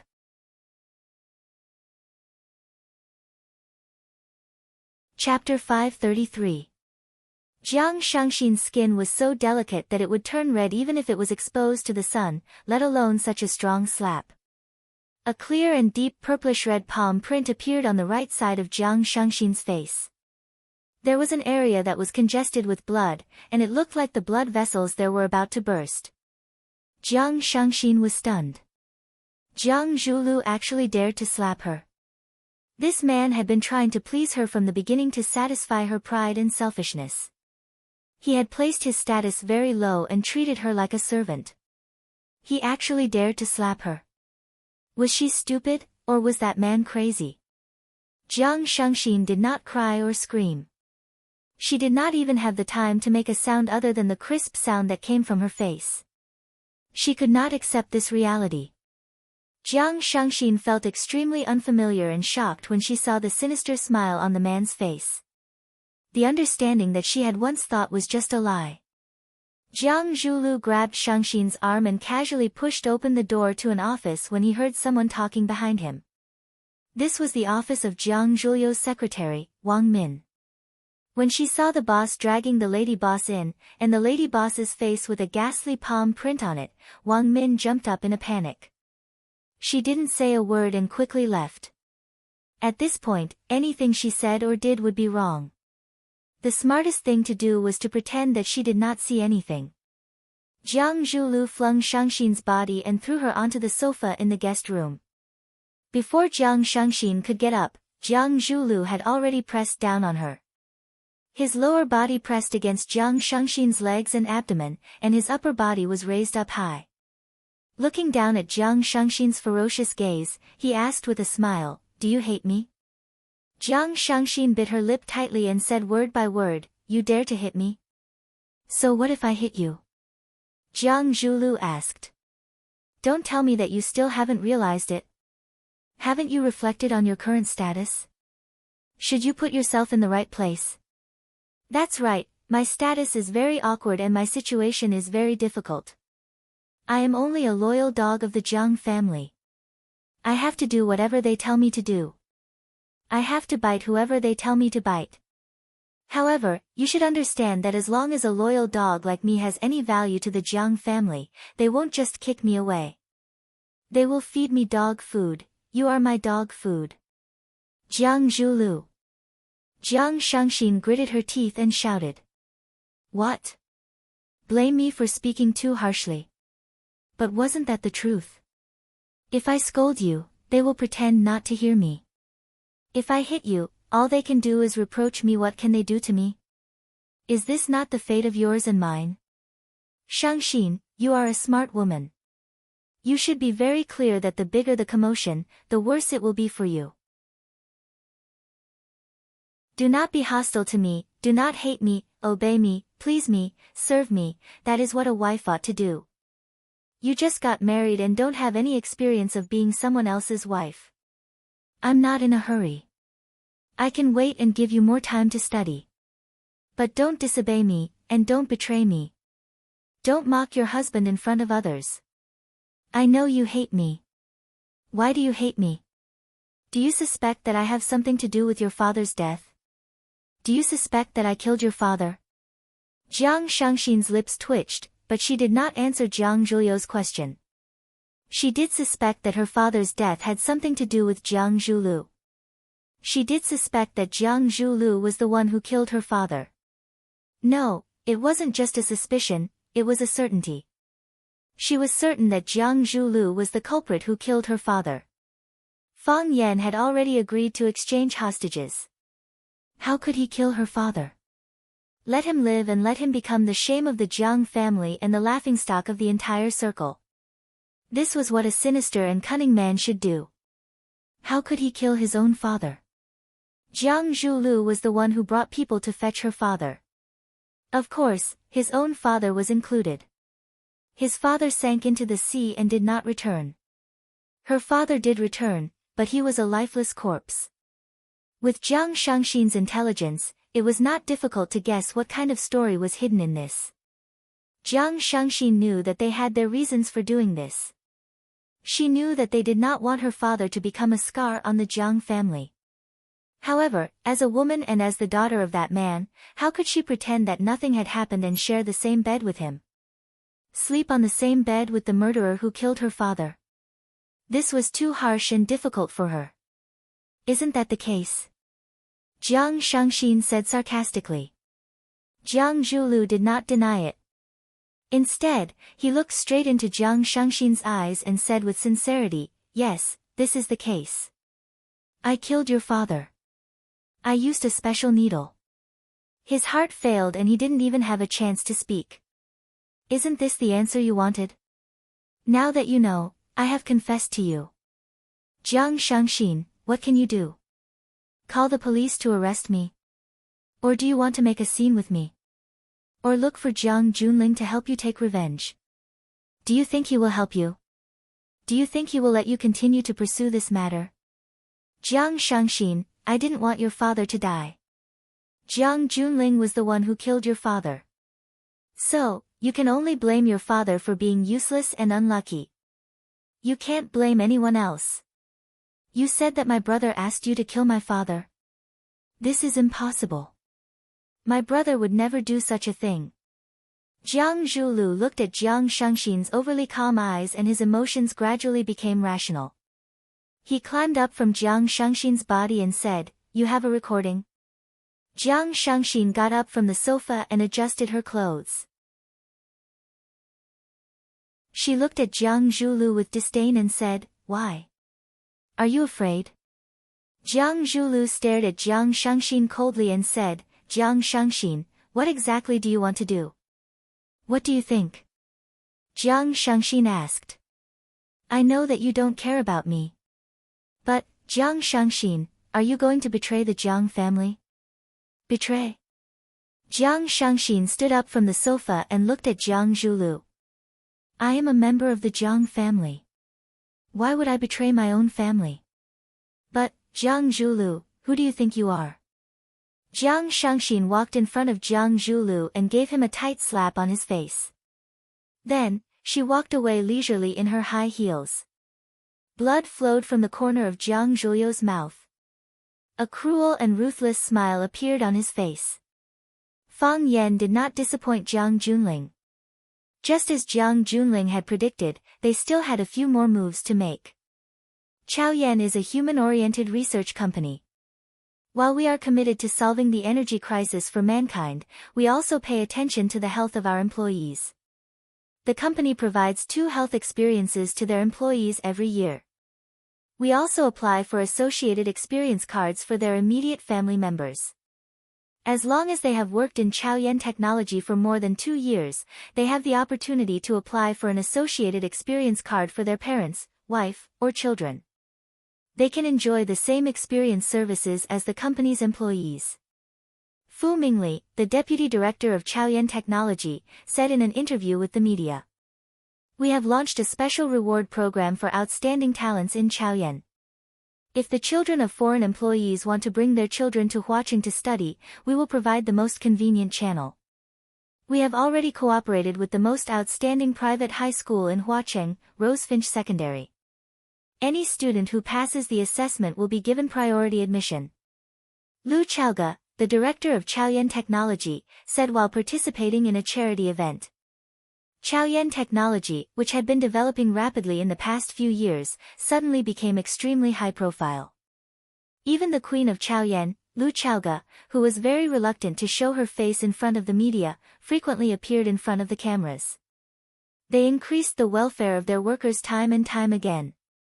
They improved their social security and reward system so that their employees, as well as their parents and children, could benefit from it. After this series of events, Chaoyan Technology became a conscientious enterprise in Huaqing, a benchmark enterprise, and also the most anticipated company by job seekers. There was also a special topic by the media regarding the 2 completely different attitudes of Chaoyan Technology and Longta Company. It was called, "First-rate companies value talents, second-rate companies value profits." The article said, both are high-tech companies, but in order to save costs, Longta Company made fraudulent contracts during the acquisition, causing countless retired workers to have no place to live or recover. This caused the vicious incident of employees surrounding the headquarters of Longta Tower. On the other hand, Chaoyan Technology prepared for a rainy day and wholeheartedly served its employees. They thought of their employees and did what their employees wanted to do the most. When the 2 were compared, the difference was obvious. Pa! A whistling feather arrow hit the bullseye position on the target. Good arrow. You shot 10 arrows in a row, and each arrow hit the bullseye. Young master, your archery skills are getting better and better. Young master, give me a chain arrow. Li Guochang handed over a towel. General Xing took the towel and wiped his hands clean. He said, "Thank you, Guochang. We're brothers." You can do this kind of thing for me, but you don't have to do this kind of thing for me. Li Guochang smiled and said, it's just convenient. I'm not trying to flatter you. That's good. We're brothers. There's no need to play around. Li Guochang followed General Xing to the lounge and said, I heard that the military order in Huaqing didn't go well. General Xing glanced at Li Guochang and said with a smile, there's an old saying, the more daring a person is, the more productive the land is. In other words, the more productive the land is, the more daring the person is. That younger brother of mine, he's a little too impatient. He's eager to make a contribution. He doesn't even look at the level of his opponent and falls head first into it. Is it worth it for that little bit of money?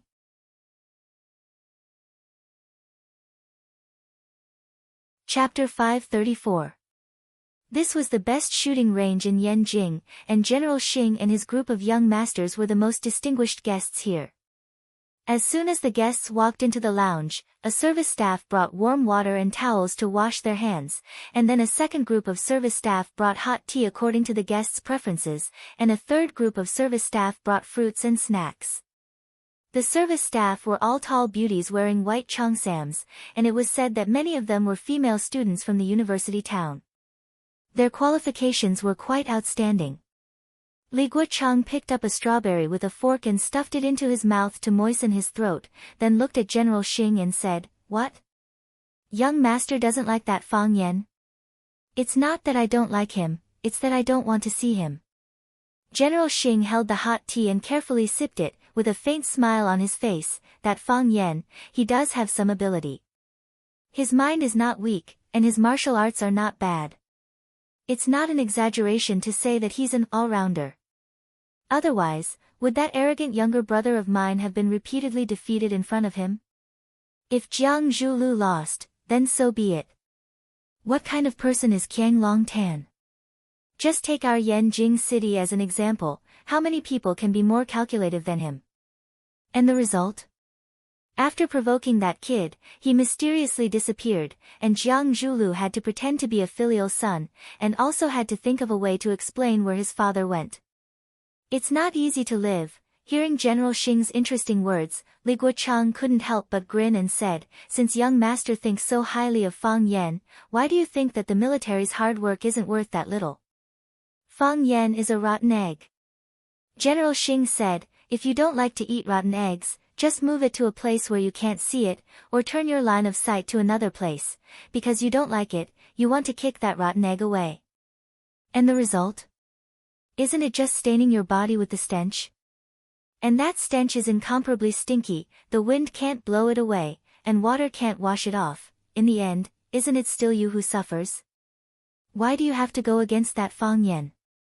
If I had the time to fight with this rotten egg, I don't know how many enterprises I could have built and how much profit I could have earned for the family. Compared with showing my talent to consolidate my position in the family, isn't defeating Fang Yan just a piece of cake? Li Guochang picked another strawberry and stuffed it into his mouth. He asked casually, a military order can't even solve a rotten egg. I'm afraid that your image will be damaged and your position in the family will be shaken. General Xing looked at Li Guochang with a serious face and said, Guochang, what do you think? A few days ago, when I was bored, I flipped through a few pages of the Book of Changes. There are a few sentences in it that I think are very reasonable. Heaven is the highest and the earth is the lowest. There must be rules in everything. If there are no rules, wouldn't the world be in chaos?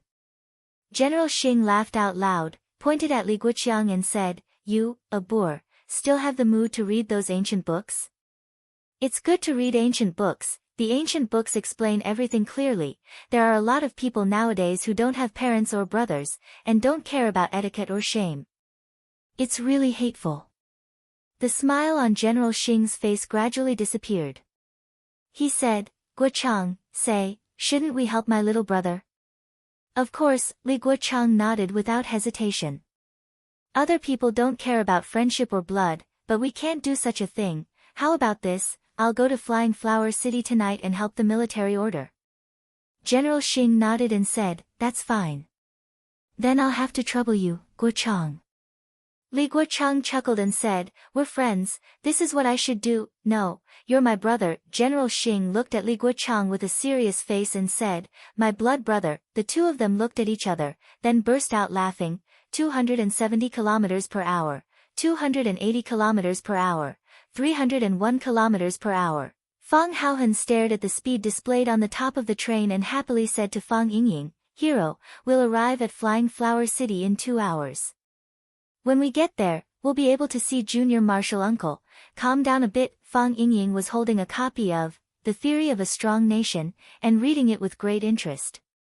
He said with a calm and confident expression, "You need to have the elegant demeanor of a mature man." Fang Haohan seriously looked at Fang Yingying and said, "You look very mature, but you're not elegant at all." Just when Fang Yingxiong was about to retaliate, he suddenly thought of something and returned to his refined appearance.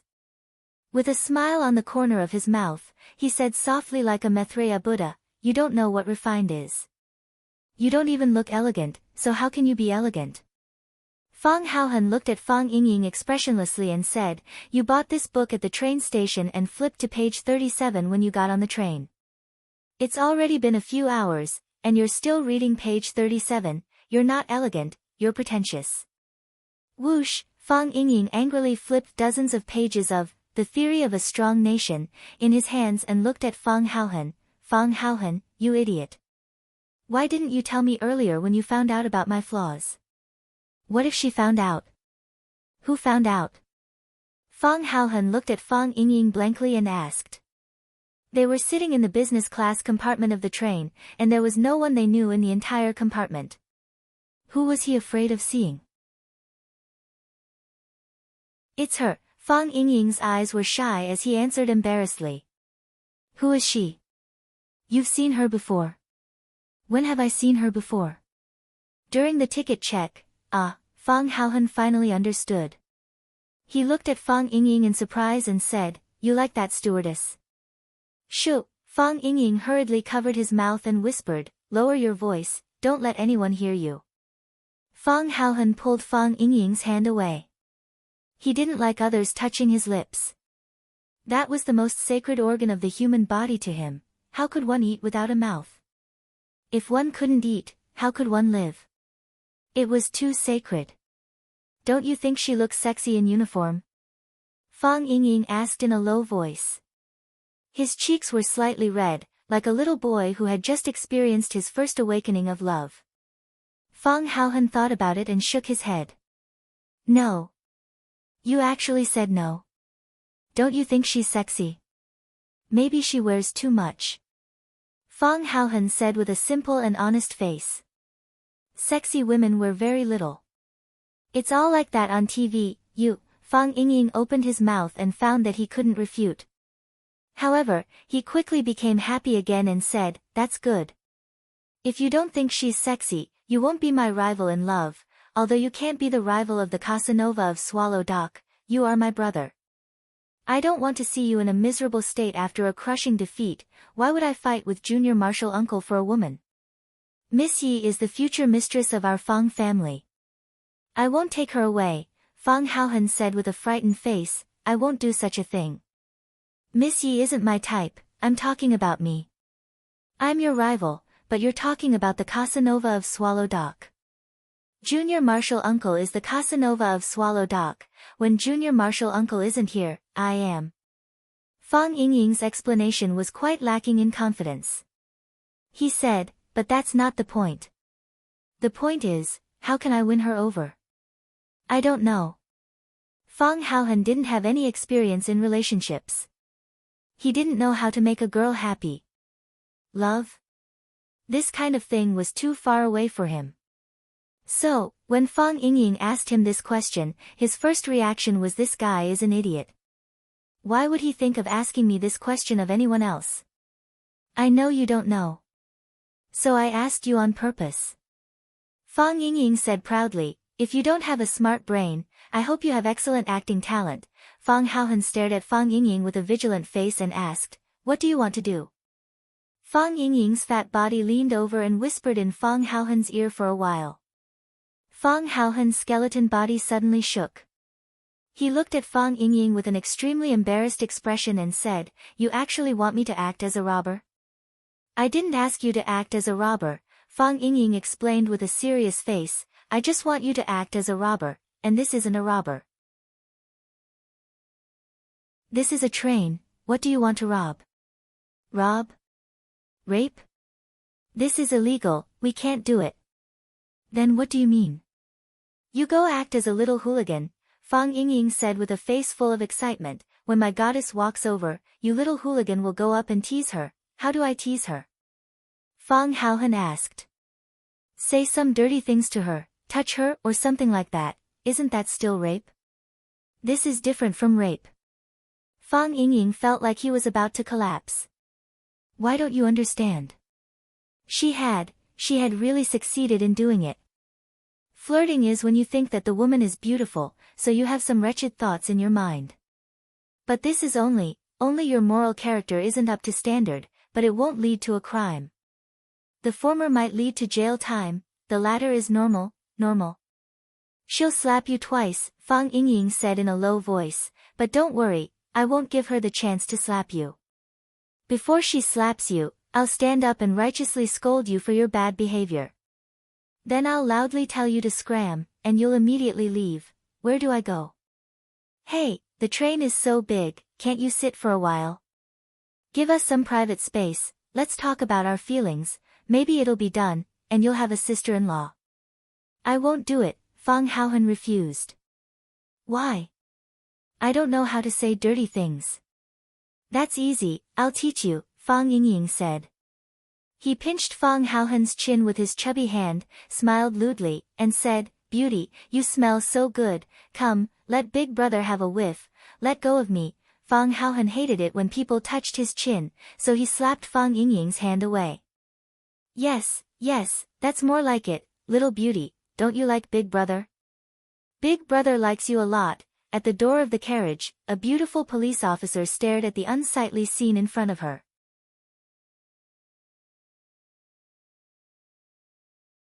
Chapter 535. Fang Yingying had just gotten into the zone and didn't notice the strange gazes of others.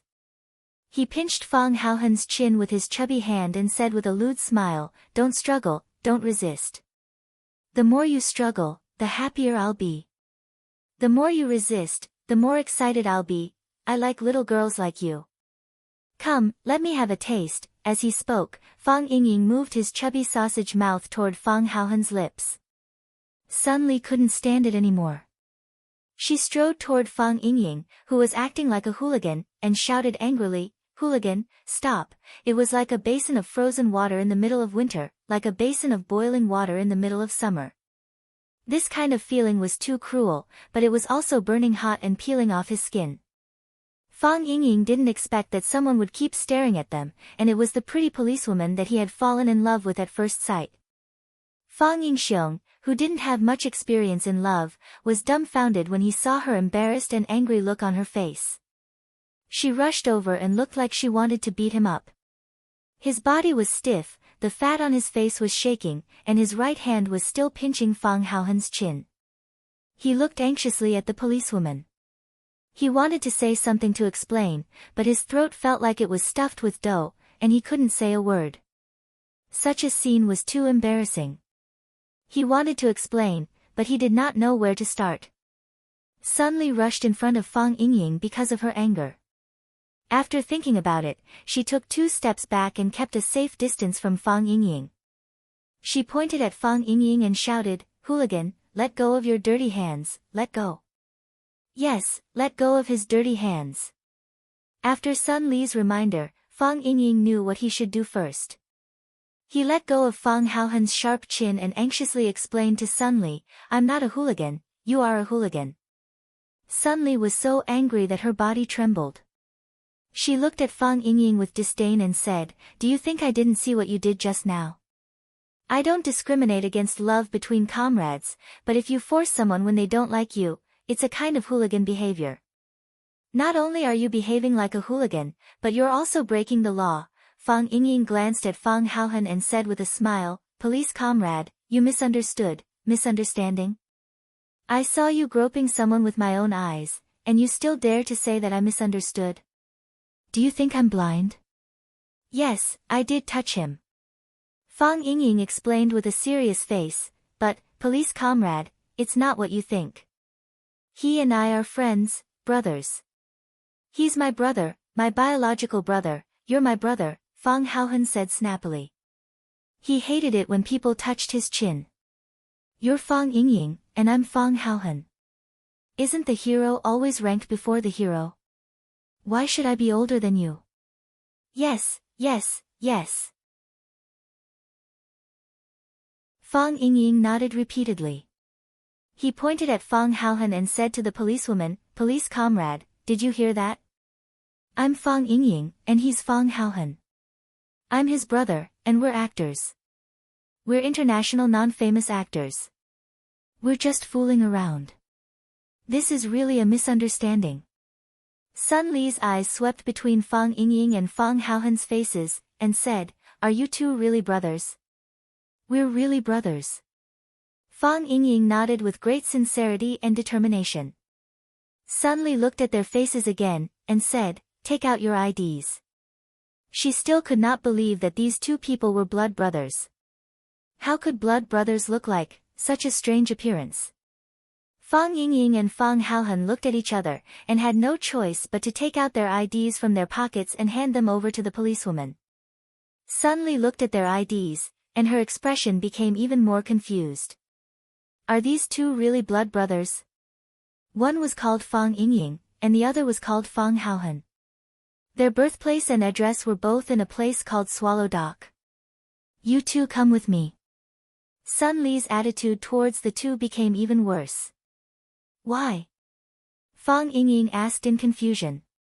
We've both taken out our IDs to prove that we're brothers. Can't we joke around between brothers? I suspect that your IDs are fake. Sun Li said. Our IDs are real. Our identities are fake. Fang Haohen couldn't hold it in anymore. He stood up in front of Fang Yingying and said, We're not actors, and we weren't rehearsing a scene just now. Fang Yingying wanted to pursue you, so he asked me to act out a scene with him. He said he wanted me to act as a hooligan who wanted to touch you. I didn't know how to act as a hooligan, so he personally demonstrated it to me. There's never been such a brainless way to pick up a girl. Fang Haohen, shut up. Fang Yingying wanted to block Fang Haohen's mouth. This idiot, how could he say such a thing out loud? Fang Yingying, you're the one who should shut up. Fang Haohen said snappily, It's already like this, how long are you going to hide it, don't you just like her? What's there to hide about this kind of thing? We're martial artists, and we do things to protect the country and the people. Chasing a girl, what's there to hide? Fang Haohen looked at Sun Li expressionlessly and said, He likes you, do you like him? Sun Li looked at Fang Haohen, then at Fang Yingxiong, whose face was purplish red from holding back his anger. She opened her mouth and shouted angrily, The two of you, come with me. Hua Cheng. The station police office. Police comrade, we're good people. Look at my face, I'm so fat, how could I be a bad person? Fang Yingying pointed at his fat face and said with a wronged expression. Thin people are bad people. Fang Haohen was very dissatisfied with Fang Yingying's argument and retorted. Most bad people are thin people. Look at the TV shows, it's always Fatso who plays the good guy, hiding a dagger behind a smile, that's exactly what people like you, Fatso, bam. Sun Li slammed the table, pointed at Fang Yingying and Fang Haohen, and scolded, Can you two stop arguing? This is the police station, is there anyone coming to pick you up? If no one comes to pick you up, I'll lock you up for a night. Seeing that Sun Li was angry, Fang Yingying's heart ached. He kicked Fang Haohen and said, Fang Haohen, can you not always go against me? A man should have a man's elegance. Don't you know that you're acting like a child that hasn't grown up yet? Seeing that Fang Haohen wanted to retaliate again, Fang Yingying quickly said, Call Junior Marshal Uncle again and see where he is. When Fang Yen pushed open the door of the interrogation room, he happened to hear Fang Yingying yelling for Fang Haohen to call him. Fang Yen stood at the door of the room and smiled guiltily at Sun Li. He said, "Sorry, I'm late. My two friends, did they do anything illegal?"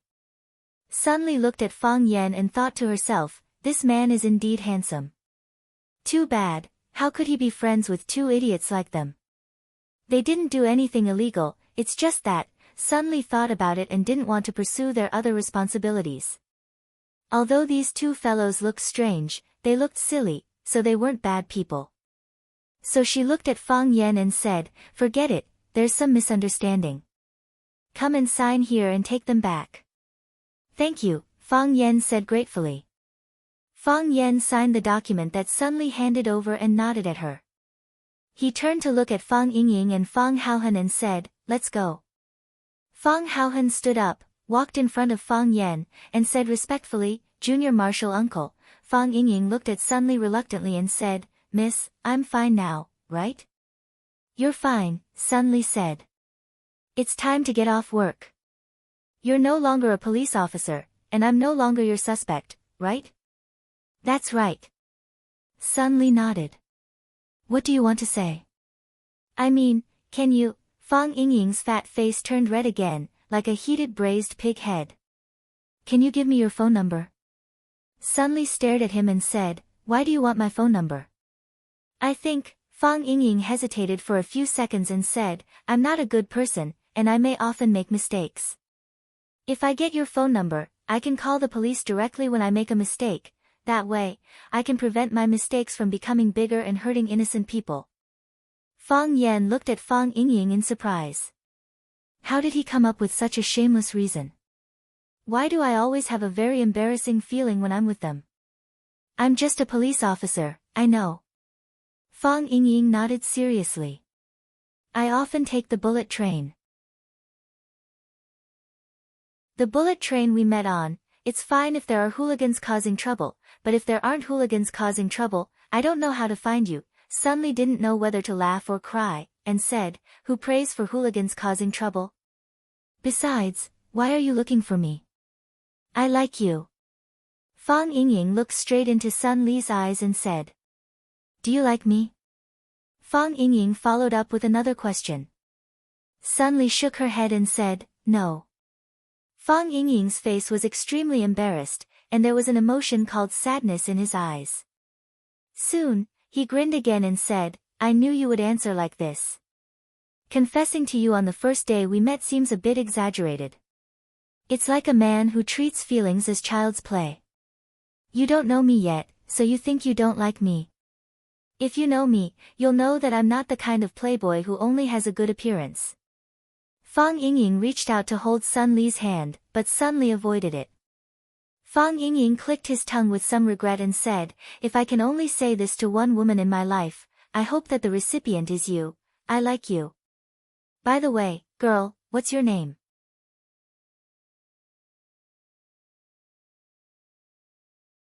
Chapter 536. Fang Yingying's eyes were wide open and round. The expression on his face was so sincere and serious. People say that serious men are the most attractive. For example, men who are serious about laying bricks, men who are serious about writing, men who are serious about repairing water pipes, men who are serious about cooking and washing vegetables, men who are serious about courtship or serious about making love. However, why does Sun Li always have a feeling that she will accidentally laugh? If she laughs at such a moment, it must hurt the man's self-esteem, right? However, she really can't stand it. She felt that Fang Yingying at this time was like a serious and cute Garfield. Thinking of Garfield's appearance, Sun Li couldn't hold it anymore. Pooh! She sprayed out the tea in her mouth and it splashed on Garfield's cute face. I'm sorry. Sun Li quickly took out a tissue to wipe Fang Yingying's face. Fang Yingying still maintained his original posture and let Sun Li wipe his face with the tissue. He said, "Do you promise me? I'll take this sip of tea as a token of love from you." Sun Li threw away the tissue in her hand and said angrily, "Why are you so thick-skinned?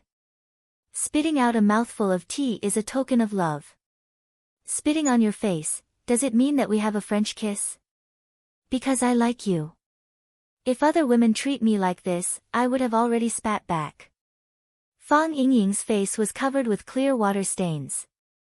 He looked at Sunli firmly and said, "Girl, you haven't told me your name yet." Sunli hesitated and replied. Sunli. A good woman is afraid of a pestering man. Under Fang Yingying's pestering, the policewoman finally said her name. Sunli. Fang Yingying wrote down the name seriously and said, "You look good and have a nice name. No wonder I liked you so much when I saw you." I introduced myself in the car, but it wasn't a formal occasion. My name is Fang Yingying. Fang Yingying looked at Sunli and said, "A square is a square place, and a hero is a hero who saves a beauty." "Okay, I'll remember it." Sunli waved her hand and said, "You guys go back quickly, I'm going to get off work." "I'll be back," Fang Yingying said. "Goodbye," Fang Yan said with a smile. According to the rules in the sect, he was a generation older than Fang Yingying and Fang Haohan. Fang Yingying and Fang Haohan had always called him junior martial uncle. However, in his heart, he treated these two guys who were the same age as him as his own brothers. Su Wan also treated them as her own sons. According to the rules of normal people, Fang Yingying and Fang Haohan should be married and have children at their age. However, the reality was that the two of them hadn't even been in a normal relationship. He was really afraid that as time passed, the two of them would become more and more pleasing to the eye and get together. That would be a big deal. His mother, Su Wan, would definitely go crazy. Now seeing Fang Yingying take the initiative to attack a girl, Fang Yan was sincerely happy for him. If possible, he also hoped that the two of them could be together. Sunli was beautiful, and her character was also very wild, which could suppress Fang Yingying's disease of being a slut. Look at him, didn't he find Yi Ro as his girlfriend? What am I talking about? Goodbye. Sunli stood up. She didn't know why, but she always felt a little strained when facing Fang Yan. It was like there was something invisible covering the top of her head, making it difficult for her to breathe, and even the movement of getting up was a little stiff. Is this nervousness? But why am I nervous? Even when facing the leader of their branch office, I didn't feel so nervous. Fang Yan patted Fang Yingying's shoulder, looked at Sunli and said, "He is my brother." "I know." Sunli nodded. "He is a good man," Fang Yan said seriously. Sunli understood the weight of Fang Yan's words. After thinking for a long time, she nodded and said, "I know." Fang Yan smiled and said, "Goodbye." Goodbye. Fang Yan's car was parked in the yard. Fang Yingying saw the BMW and said, "Yo, Junior Marshal Uncle bought a car. Principal Lu's car. She doesn't need it for the time being, so I borrowed it." Fang Yan said and walked to the driver's seat. Fang Yingying and Fang Haohan's eyes looked at each other vaguely. Fang Yingying walked over and opened the door of the passenger seat. He sat down and asked, "Junior Marshal Uncle, where are we staying this time?" "Staying with me," Fang Yan said.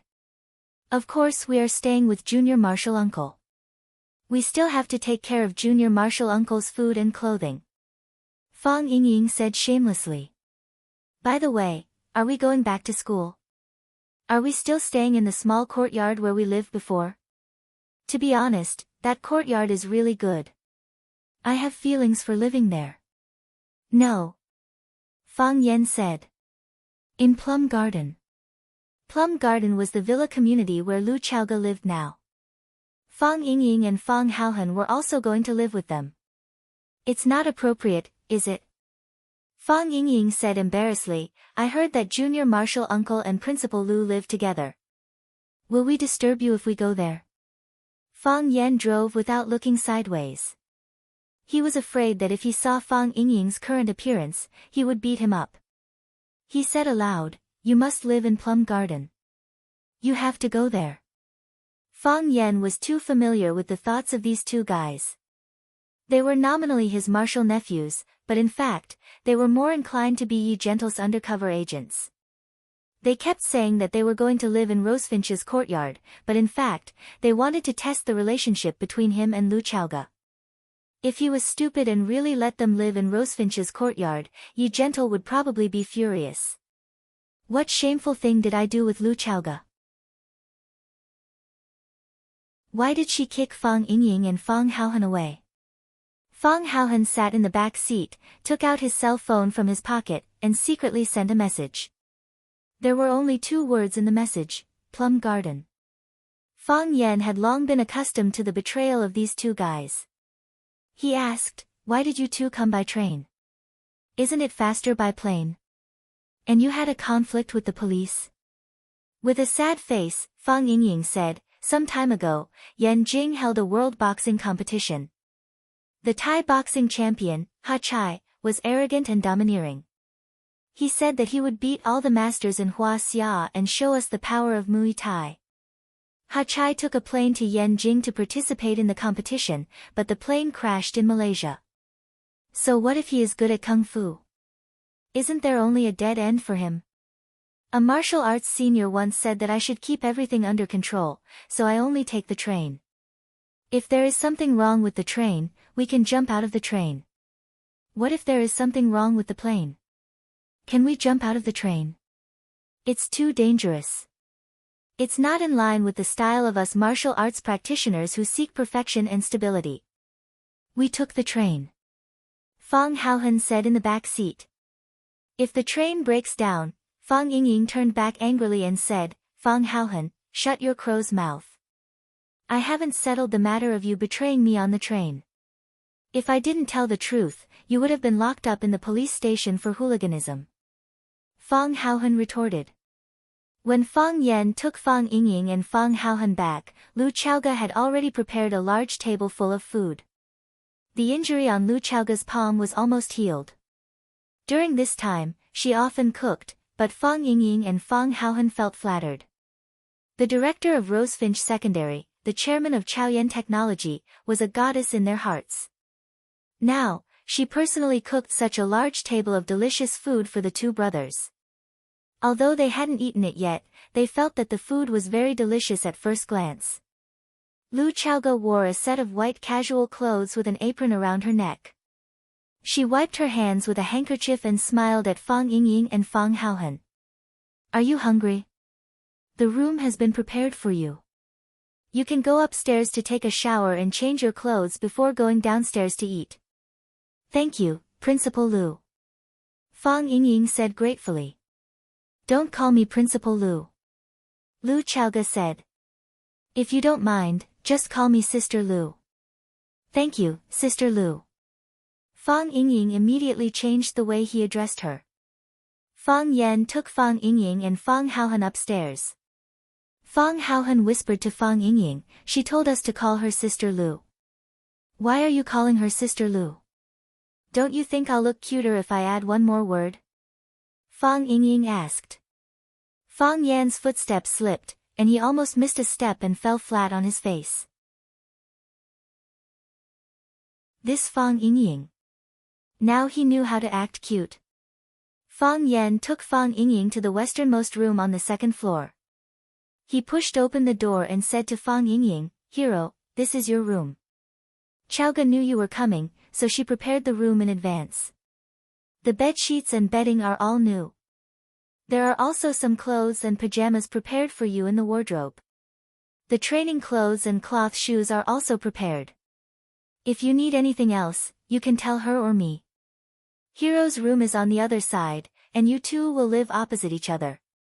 Fang Haohan pushed open the door to his own room, which was exactly the same as the one on the other side. The furniture was brand new, and the bed sheets were all new. There was a faint fragrance in the air, and they could see the beautiful scenery when they opened the window. "This is a luxurious house," Fang Yingying said with a sigh. "It's so comfortable," Fang Haohan said. Fang Yan saw that the 2 brothers were very satisfied with the place, so he said, "You 2 wash up and go downstairs to eat. I'll go downstairs and have a look." After Fang Yan left, Fang Yingying and Fang Haohan hurried to the same room, and Fang Yingying closed the door carefully. "Be careful. You must be careful. Fang Yingxiong said with a dignified expression, this is a plot to sow discord. They want to bribe us and place us undercover agents around Miss Yi. I'm Miss Ye's woman, and I'm Miss Ye's dead woman. I will never betray Miss Yi. Fang Haohan hurriedly swore. Fang Yingying nodded deeply and said, that's right. But Sister Lu is also a good person. It would be great if junior martial uncle could marry 2 wives. Fang Haohan thought for a moment and said regretfully, it's useless even if you tell me. We can't help with this kind of thing.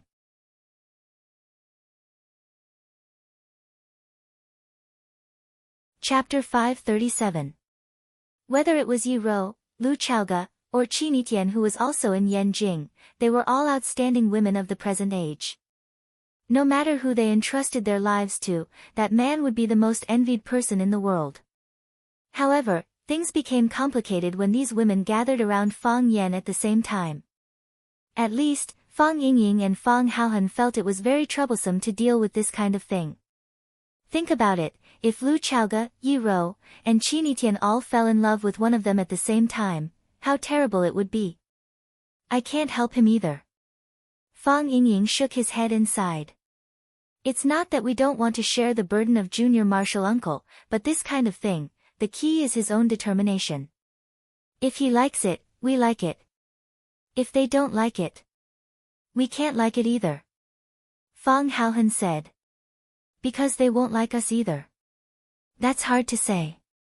Fang Yingying had always been very confident about his charm. Women nowadays like ambiguous men. Look at me. Am I ambiguous? Women like dubious men, they don't like hugging a stove. You're a big stove. You will roast people alive. Fang Haohan, do you want to fight? No. Fang Haohan turned around and went back to his room. Fang Yingxiong was very angry. He took off all his clothes and rushed into the bathroom. Stroking his round belly, he looked at himself in the mirror and said, why isn't this a flirting man? How come I am not an ambiguous man? Which girl doesn't feel warm holding such a big pile of meat? Fang Yingying and Fang Haohan took a shower and went downstairs. Fang Yan and Lu Chaoge were already waiting for them in the living room for dinner. Fang Yan purposely went out and called Qi Ning in. Qi Ning followed the rules and was unwilling to enter the house. Fang Yan smiled and said that if Qi Ning did not come in, he would not be able to secretly learn his martial arts in the future. Qi Ning was very anxious. He had been learning from Fang Yan for a period of time and discovered that some of Fang Yan's methods were very effective. He did not focus on punches and kicks, but on the depth and ingenuity of his strength. However, when the two of them exchanged blows, he didn't have the strength to resist Fang Yan at all. He always had a sullen feeling of being suppressed. He knew that Fang Yan was playing at a higher level than him and was greedily absorbing the knowledge. If Fang Yan really refused to let him practice martial arts with him in the morning, where else could he find such a good teacher? Isn't it just a meal? Qi Ning said with a flushed face. Even if I have to eat a bowl of sh*t, I'll accept it. Seeing Qi Ning's heroic appearance, Fang Yan thought of asking Fang Yingying to have a good talk with him when he woke up the next morning. It had been a while since he had seen a hero. He wanted to see if these two brats' martial arts had improved and if they were slacking off when they were at Swallow Dock. Fang Yan opened a bottle of Mao Tai and filled the glasses in front of them. Then, he raised his own glass and looked at everyone present. He said, I haven't drunk for a while. First, there's nothing worth drinking. Second, I don't have the mood to drink. Today is to welcome the heroes and also to express my gratitude to Qi Ning for his hard work these few years.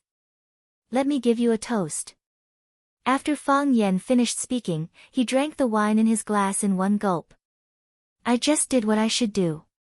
After Qi Ning finished speaking, he drank the wine in his glass in one gulp. Fang Yingying and Fang Haohan raised their glasses and said, to junior martial uncle. There's no reason. You're our junior martial uncle, after all. After that, they drank the wine in their glasses as well. Fang Yan poured himself another glass of wine, then said to Lu Xiaoge, "Here's to Xiaoge. It's so nice to have you." Fang Yan didn't say thank you, for that sounded too frivolous and distant. If someone gave you a pound of apples, you had to say thank you. If someone gave you a carton of milk, you had to say thank you. If someone said something auspicious, you had to say thank you. If someone gave you directions, you had to say thank you. How could "thank you" express Fang Yan's affection and gratitude for Lu Xiaoge? It was so nice to have you. Those words carried a lot of weight. In this world, who couldn't live without each other? Who couldn't live without each other? One had to go through a lot of people in life, and most of them would just brush past each other. Only one or two people would make you thank God and thank fate for letting you meet each other. Those people were the most precious treasures of your life. I just did what I wanted to do, Lu Xiaoge looked at Fang Yan and said. He raised his glass and clinked it with Fang Yan. Then, he drank up the white wine as well. She understood what he was going to say. She understood what he wasn't going to say. Fang Yan drank 2 glasses in a row before he put down his glass and said with a smile, "Let's all try Principal Lu's cooking." "Chances like this don't come often," Qi Ning said with a smile. "I'm going to have a good taste. I'll have to eat more today." Fang Yingying and Fang Haohan couldn't stop praising Lu Xiaoge's cooking. Their flattery made Fang Yan want to kill them. The 5 of them drank 3 bottles of Maotai. Qi Ning went out to patrol after he finished drinking. He seemed to be fine. Lu Xiaoge was a little drunk. She said goodbye to everyone and went upstairs to rest. Fang Yingying and Fang Haohan were here, so Fang Yan didn't have to do the dishes himself. Fang Haohan went to do the dishes, and Fang Yingying went to make some tea. The 3 of them sat in the courtyard on the balcony and chatted while drinking tea. Fang Yingying and Fang Haohan talked about the interesting things in Swallow Dock. They talked about how the old man brought the King Kong eagle that Qinitian gave him to go around the village every day. He even started to train the eagle. The King Kong eagle had a strong personality, but it was very compatible with the old man. The 2 of them had established a basic communication method. They said that Yi Ro was in seclusion and they hadn't seen each other for a long time. It was said that she was about to break through again. If he broke through again, he might leave youngest martial uncle in the dust again, but they didn't mention the 2 important people of the Fang family. One was Fang Yan's mother, Lu Wan, the other was the old drunkard. Where's the old drunkard? There's still no news from him. Fang Yan tried his best to sound relaxed, but the expression on his face was still too stiff. No. Fang Yingying and Fang Haohan's expression also turned serious. It's been 3 years since Master went to the Arctic, and there's no news from him. Zhu Ziden came back from Mo Bay 3 months ago. He said he went to the Arctic to search, and found no trace of Master. He also said. What else? He also said that the Arctic is not suitable for humans to live in. Fang Yan's heart became heavier. After a long silence, he said in a low voice, when the old drunkard left, he said to Grandpa, "Either we return home in one piece or we have a sky burial in Snow Kingdom, we owe him this." Junior Martial Uncle, is there really such a thing in the world? The ice dragon is a legend. To use the ice dragon's muscles to make up for the defects of the human body, this is impossible. That old guy, the medical fanatic, is not a good person. We prepared gifts for him, but he couldn't cure us. How could he use this mysterious pond to harm people? He hasn't even seen it himself, why would he ask Master to find it for him, and even if he finds it, he still has to leave him half a pound of blood, he has taken all the advantages in the world. There are not many doctors in the world who are good people. Fang Yan's face was gloomy. He said, since the medical fanatic dared to write this prescription, it proves that there is such a thing in the world. I have seen the introduction of the ice dragon in the extraordinary medical record. It is shaped like a dragon and its skin is like ice. The book said that the blood of the ice dragon is extremely hot, and can even burn the air. Hot blood can cure all diseases, cold blood can prolong life. But it did not say that the meridians of the ice dragon can make up for the broken meridians. More importantly, the ice dragon is rare in the world, and can only be obtained by those who are fated. In the land of extreme cold, there is no human habitation, and no plants grow. Except for those animals that can withstand the cold, there is almost no life. It is not easy to survive there, let alone to find an ice dragon that can fuse with the ice and snow in the vast sea of snow. The old drunkard was not the old drunkard at his peak.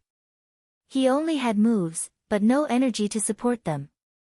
At this time, the old drunkard was not even a match for Fang Yen. He went to that place alone with his spear. Not to mention finding the ice dragon, it was unknown whether he could come back alive, but no one opposed the old drunkard's choice, and no one stopped the old drunkard's footsteps. Because everyone knew that since the old drunkard said he would definitely go. No one could persuade him, no one could stop him. Unless he died. The old drunkard's surname was Mo, but he was a member of the Fang family. Fang Hui's legs were crippled, and Fang Yixing died tragically at the entrance of Swallow Dock. Although his 3 uncles were talented, they could not bear the heavy responsibility. Other than the young Fang Yen, the Fang family had no one to support them. At this time, someone had to stand up. Someone had to wipe the Fang family's name, someone had to shoulder the burden of the Fang family, someone had to protect the old, the young, the sick and the disabled from the wind and rain, as well as the murderous intent that could come at any time. He stood up, and stood side by side with Fang Yen. At this time, Fang Yen was in a difficult situation, and it was too hard. So, the old drunkard chose to believe the words of the medicine fanatic, and grasped the last straw of hope that was almost like a myth. Fang Yen knew that the old drunkard might not come back. But, how could he say such words? He and the old drunkard were apprentice brothers, but they were like father and son.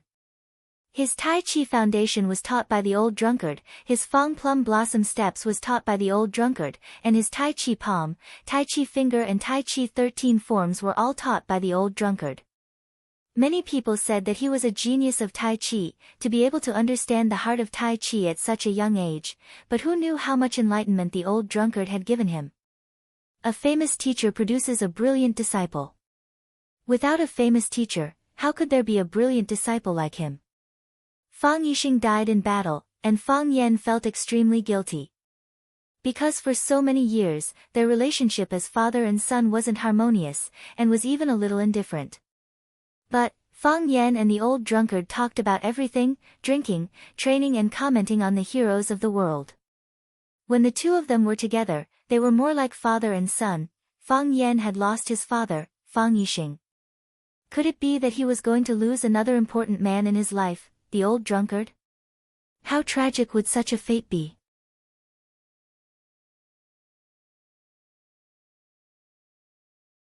Chapter 538.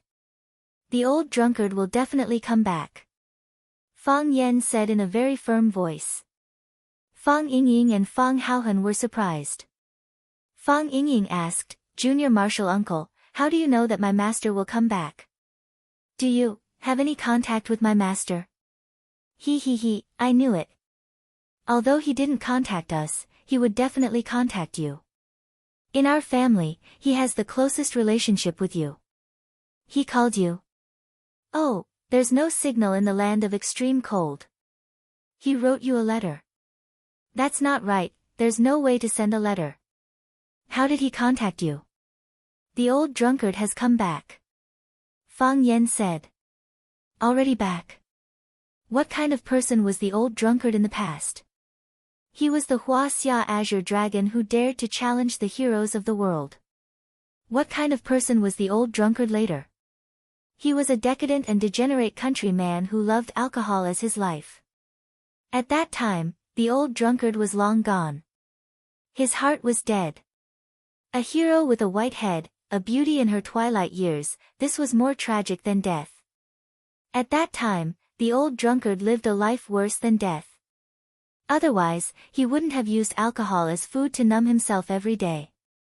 The longer he slept, the less he thought. Maybe his heart would be more comfortable. However, he still stood up in the end. For the Fang family, for me, and for you, he made the choice to go to the land of extreme cold. The moment he stood up, he came back. The moment he made the choice, he came back to life. No matter what the final outcome is, he is no longer the old drunkard. He is still the indomitable Huaxia Azure Dragon in our hearts. Don't underestimate the enemy. A person is not even afraid of death, what else is there to be afraid of? So what if it's the land of extreme cold? So what if it's the invisible ice dragon? He will definitely drink the dragon's blood, take out the dragon's tendons, cleanse the marrow and repair the meridians, and return as the king.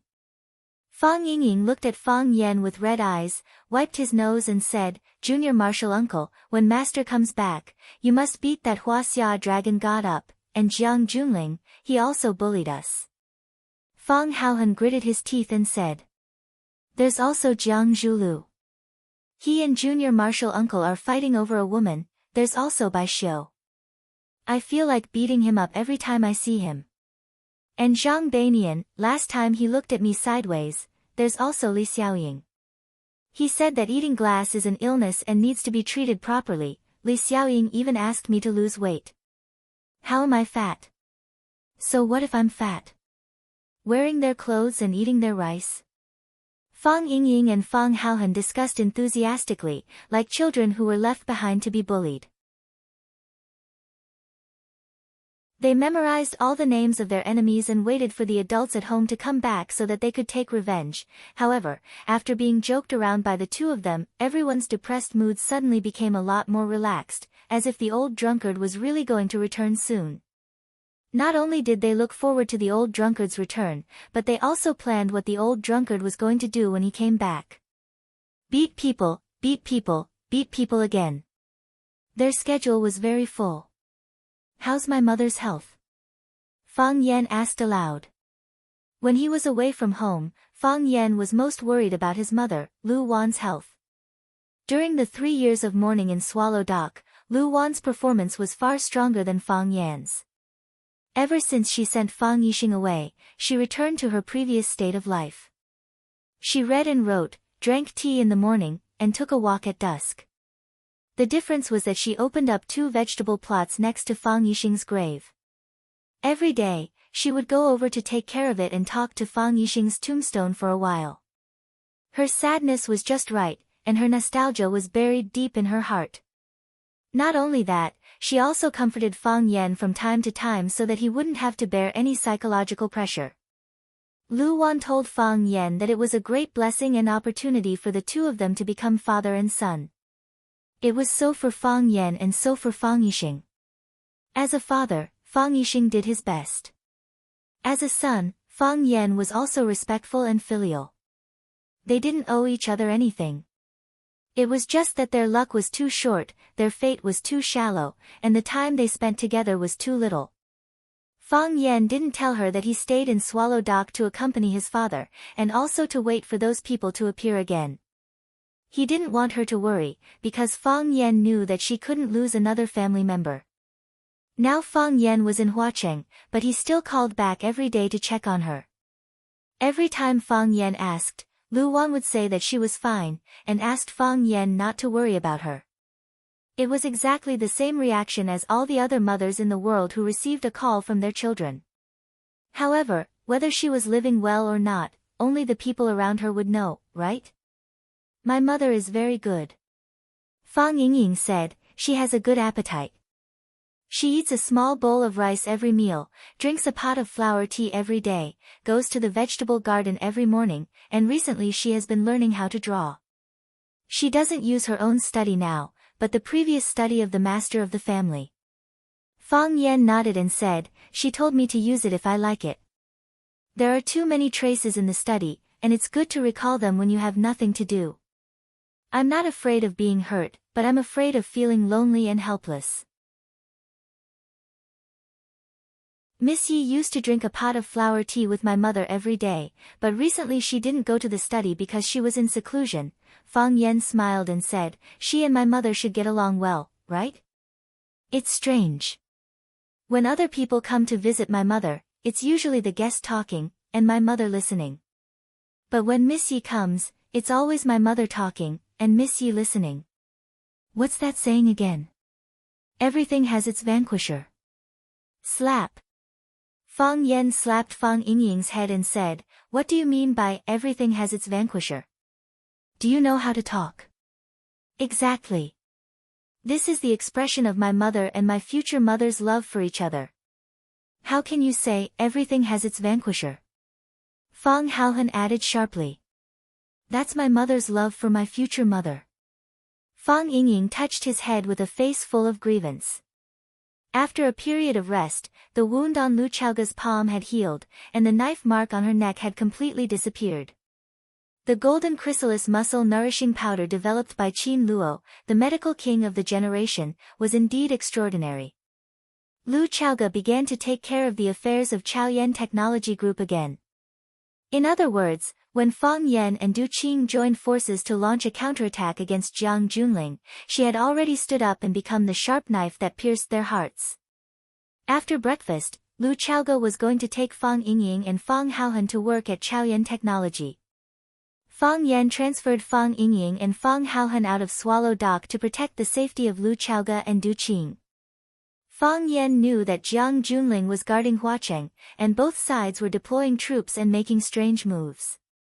Lu Chaoga was protected by the experts sent by the Qin family, but in Fang Yan's opinion, the defensive strength was still a little too weak.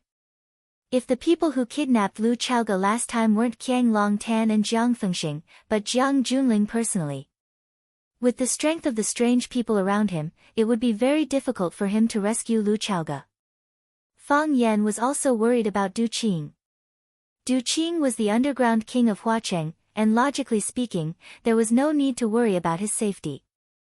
However, Qing Hong had just experienced an internal conflict, and Jiang Junling was even more afraid of Du Qing, the local tyrant, and hated him to the bone. If he wanted to first get rid of this important general in front of Fang Yan, it would be very difficult for Du Qing to escape. Fang Yan planned to arrange for Fang Yingying and Fang Haohan to stay by Lu Chaoga and Du Qing's side respectively. If they were to keep an eye on her, it should be good for her to protect herself. Last night, Fang Yan had already told the heroes about his arrangements, so Fang Yingying and Fang Haohan tried to please Lu Chaoga in every possible way since early in the morning. They all hoped to stay by Lu Chaoga's side. Who wouldn't want to work by the side of a beauty? Moreover, it was a beauty that he was more familiar with. Sister Lu, no matter what, I'm going to stay by your side. I, Fang Yingying, don't have any other abilities, but I do have a body full of fat. If you encounter danger, this body of fat will always be in front of you. It can't be pierced by knives, and it can't be broken by bullets. I'll guarantee Sister Lu's safety. Fang Yingying patted his chest hard and said with a serious expression. You don't have any other abilities, but you're good at bragging. Fang Haohan immediately ridiculed him from the side. So what if I have a body full of fat? Other than moving slower, what else can it do? You still have the face to say that your fat can't be pierced by knives or bullets. Let me stab you with a knife and see. Let me try shooting you. Fang Haohan, other than eating glass, what else can you do? Do you know that this illness of yours will ruin big things? Sister Lu often has to go to some important events and often meet some important people. They are talking about business worth tens of billions, and you pick up a glass cup and eat it noisily. Those who know you will know that you're sick and need to be treated. Those who don't know you will think that you're crazy. Miss Lu needs an ace bodyguard with a good image and temperament, like me and Qi Ning. If you go, you'll bring down Miss Lu's status. Du Qing is more suitable for you. He's the boss of a gang. When he's negotiating with people, you can pick up a beer bottle and eat it noisily. Don't you look majestic and prestigious? Who would dare to object to his conditions? Fang Yan glanced at Lu Chaoga and said, What's the name of Du Qing's daughter? I think she's called Liya. Lu Chaoga immediately understood Fang Yan's meaning and said, She's young, beautiful, and has outstanding abilities. She's the future successor of Green Cloud Group. Last time, Boss Du said that he wanted me to help her find a young and talented man to be her son-in-law. Yesterday, he even called me to urge me to ask if I found a suitable candidate.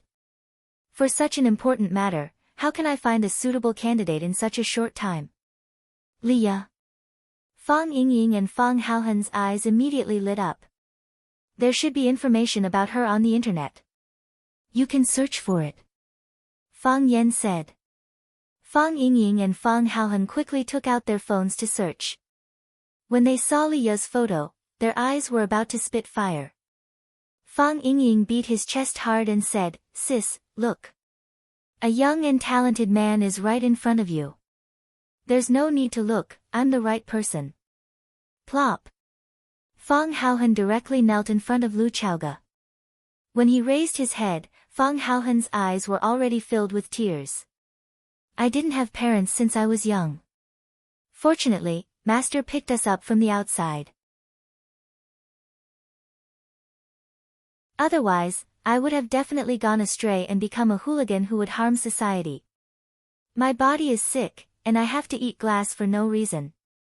I'm ugly, I'm not even as good as Fang Yingying." Fang Yingying grinned.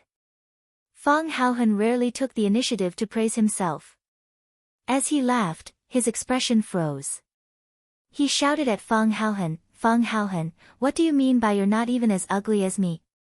Fang Haohen hugged Lu Chaoge's calf and said, "I'm already so old, but I've never been in love. Other than you, no girl has ever smiled at me. Fang Yingying has a female police officer. He is a man who is loyal to his feelings and will not change easily. But, where is my love? Sis, I want to fall in love."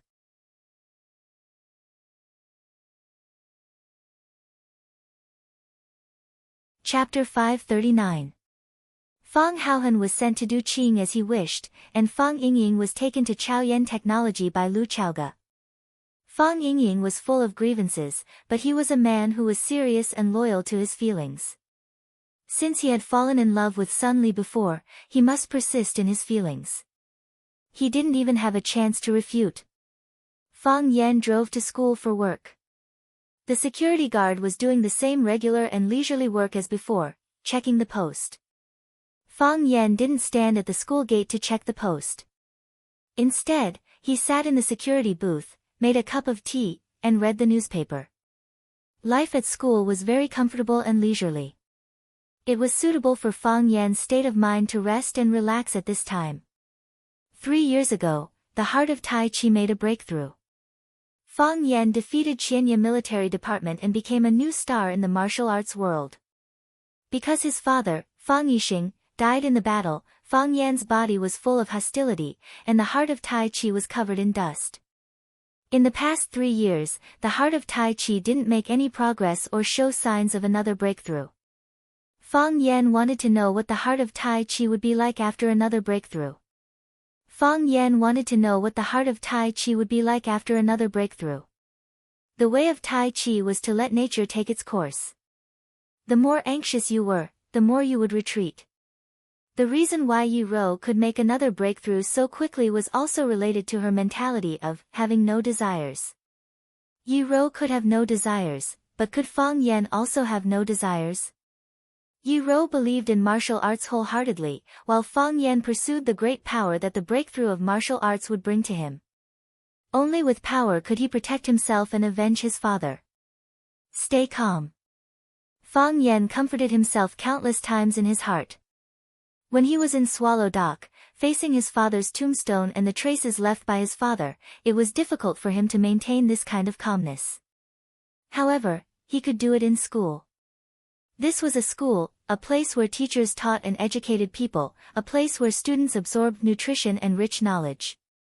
This was a sacred place, so sacred that it couldn't be tarnished and destroyed by the scheming, violence, and cruelty outside. At least, that was what Fang Yan thought. Baldy walked over with a teacup in his hand and said, "There's nothing much to do here. You can take a walk around the school. The scenery at the Sparrow River is not bad." Ever since he saw Fang Yan bring his own teacup to make a cup of hot tea every day, Baldy also developed the habit of holding a teacup at work every day. He would take a sip from time to time when he was talking to others. This kind of behavior made him feel very cultured. Later, this habit became a trend, and everyone in the security office of Rosefinch Secondary came to work with a cup of tea. If someone came to the security office to work, they would often see such a scene. Baldy took a sip of tea from his teacup and said, "There are a few more brats who are late today." Wang Cheng also took a sip of tea and said, "I've written down all their names. I'll put up a notice in a while. It's time to teach these brats a lesson." Li Daong raised his head and gulped down a big mouthful of tea. He said, "What are we eating tonight?" "Fish with pickled cabbage and chili. I think the dried pig intestines from second brother Lu's family are not bad." "Pooh. Li Daong, who are you poohing?" "I'm not poohing anyone. The tea got stuck in my throat." Fang Yan glanced at Baldy and said, "Did I affect your performance again? Look at what you're saying. I'm just afraid that you'll be bored sitting here."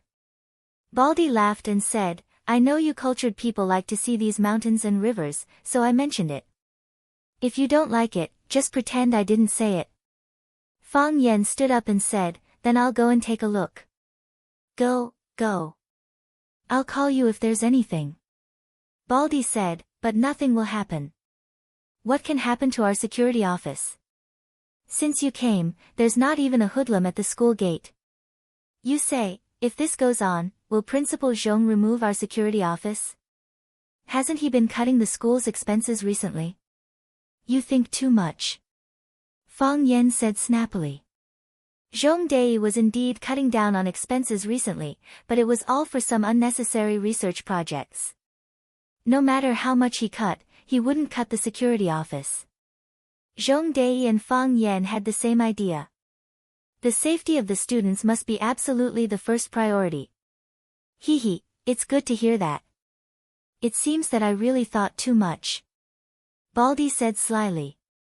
He asked that stupid question just to sound out Fang Yan's mouth. If Fang Yan said he wouldn't remove it, then he definitely wouldn't remove it. Fang Yan stood up and walked into the depths of the school. The Sparrow River flowed quietly, and the surface of the lake was covered with a layer of gold. The Sparrow Bridge was still there, becoming the bridge that connected the two sides. Fang Yan strolled along the river. The trees were dense, the grass was long, and the soil exuded an alluring fragrance. The scenery was beautiful, and it made people feel relaxed and happy. Seeing that there was no one around, Fang Yan stood by the side of the Sparrow River and put on a Tai Chi stance, preparing to do a round of Tai Chi focused on the mind and not the routine.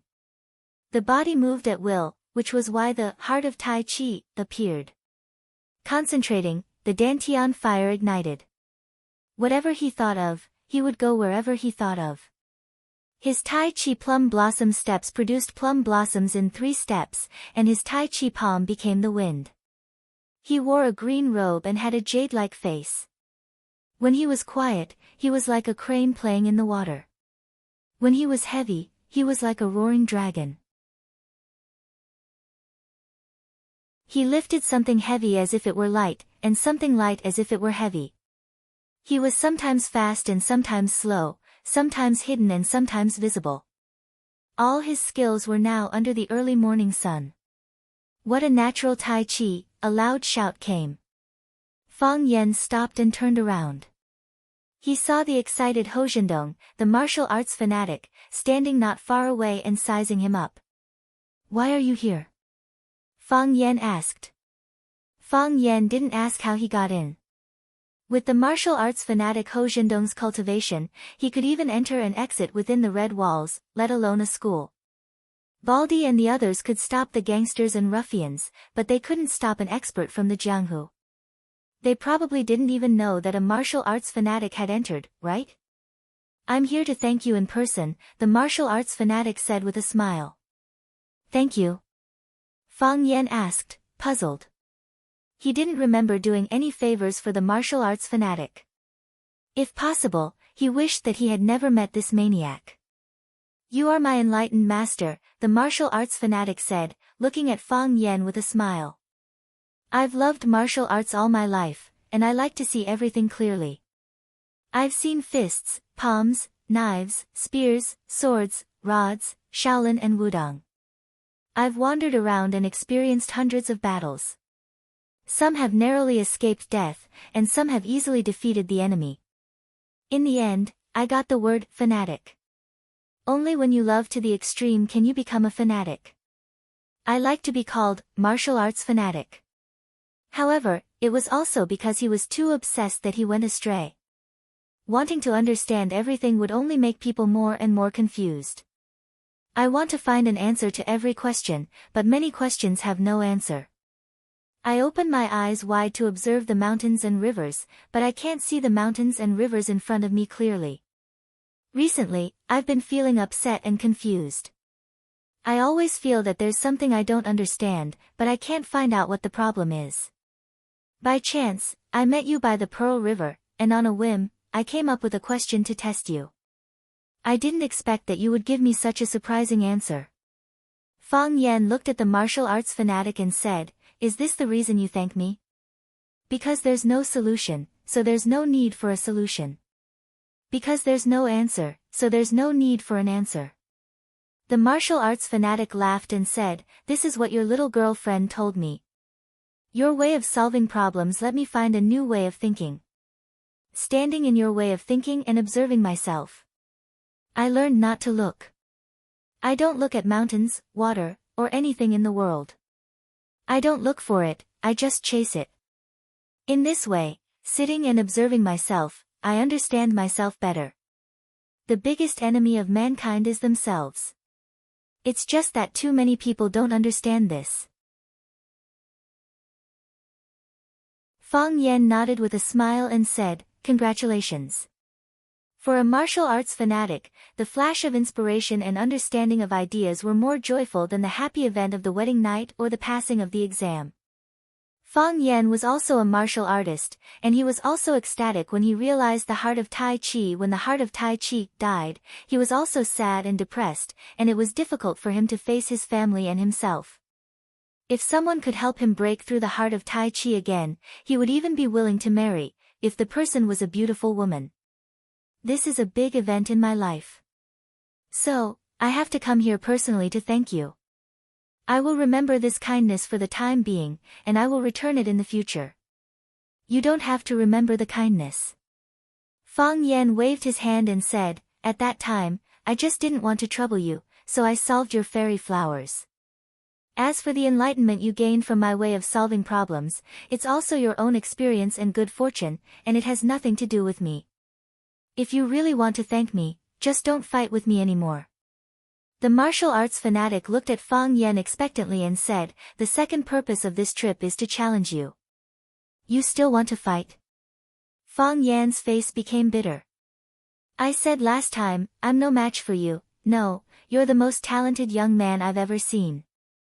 The martial arts fanatic said, "If I don't fight with you to my heart's content, I won't be able to eat or sleep well, and my thoughts will be difficult again. In the end, I may regret it for the rest of my life." "I don't want to fight," Fang Yan said. "No one can refuse the opponent I choose." The martial arts fanatic said with a firm expression, "Or, we can fight in this school. Fight now. Are you crazy?" Fang Yan was furious. "The school is full of students. If they see us fighting, do you want to tear this school down?" Rosefinch Secondary was also Fang Yan's school, and he couldn't bear to see this martial arts fanatic go crazy and tear down a good school into a garbage dump. "So, I'm willing to give you another choice," the martial arts fanatic said seriously. He took out a piece of white paper from his pocket and handed it to Fang Yan seriously, saying, "This is my letter of challenge. In 3 days, I'll wait for you at the top of One Sword Peak. I want to see how much you've improved compared to 3 years ago."